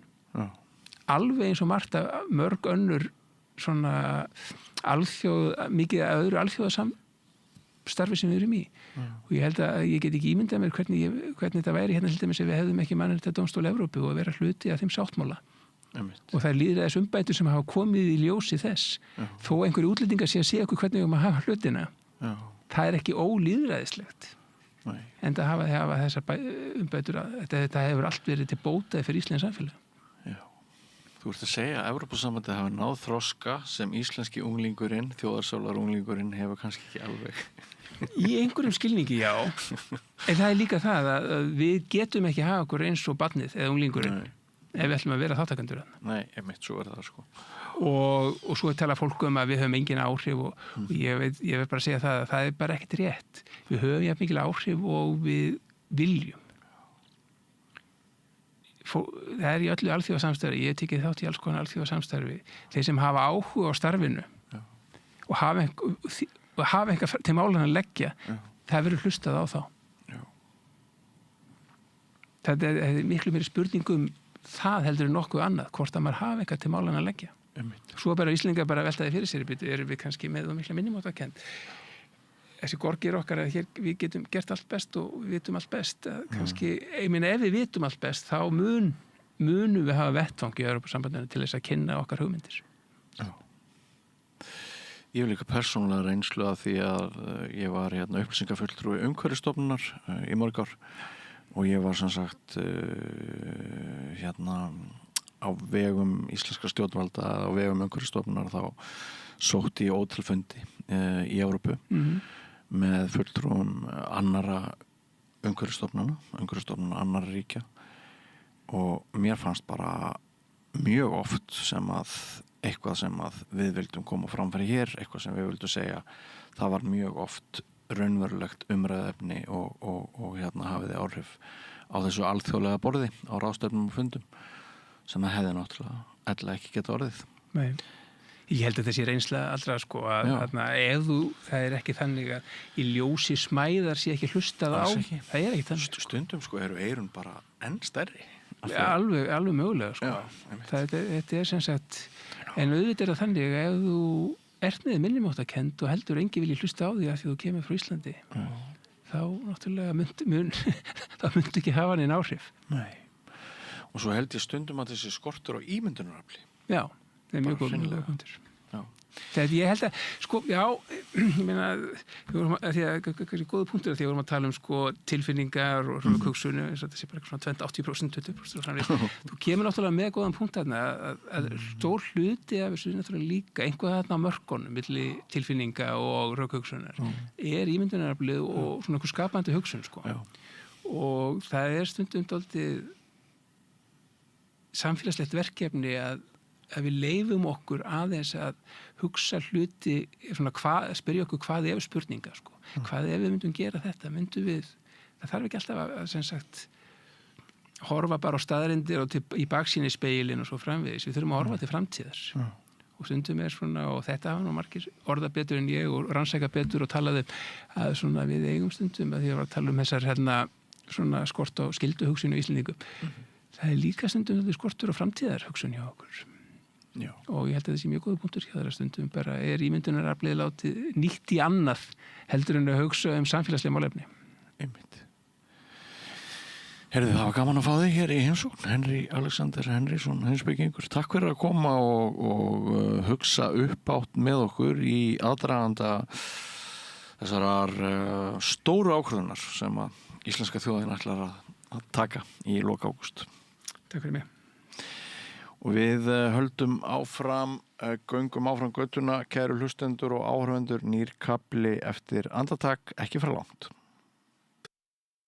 Góðir fjölmiðlar eru mikilvægur partur af því súrefni sem sérhvert samfélag þarf á að halda.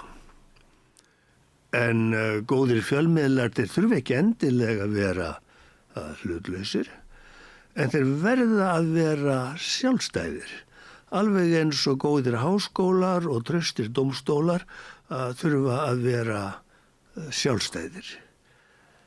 Þeir þurfa að þjóna fólkinu, ekki valdinu.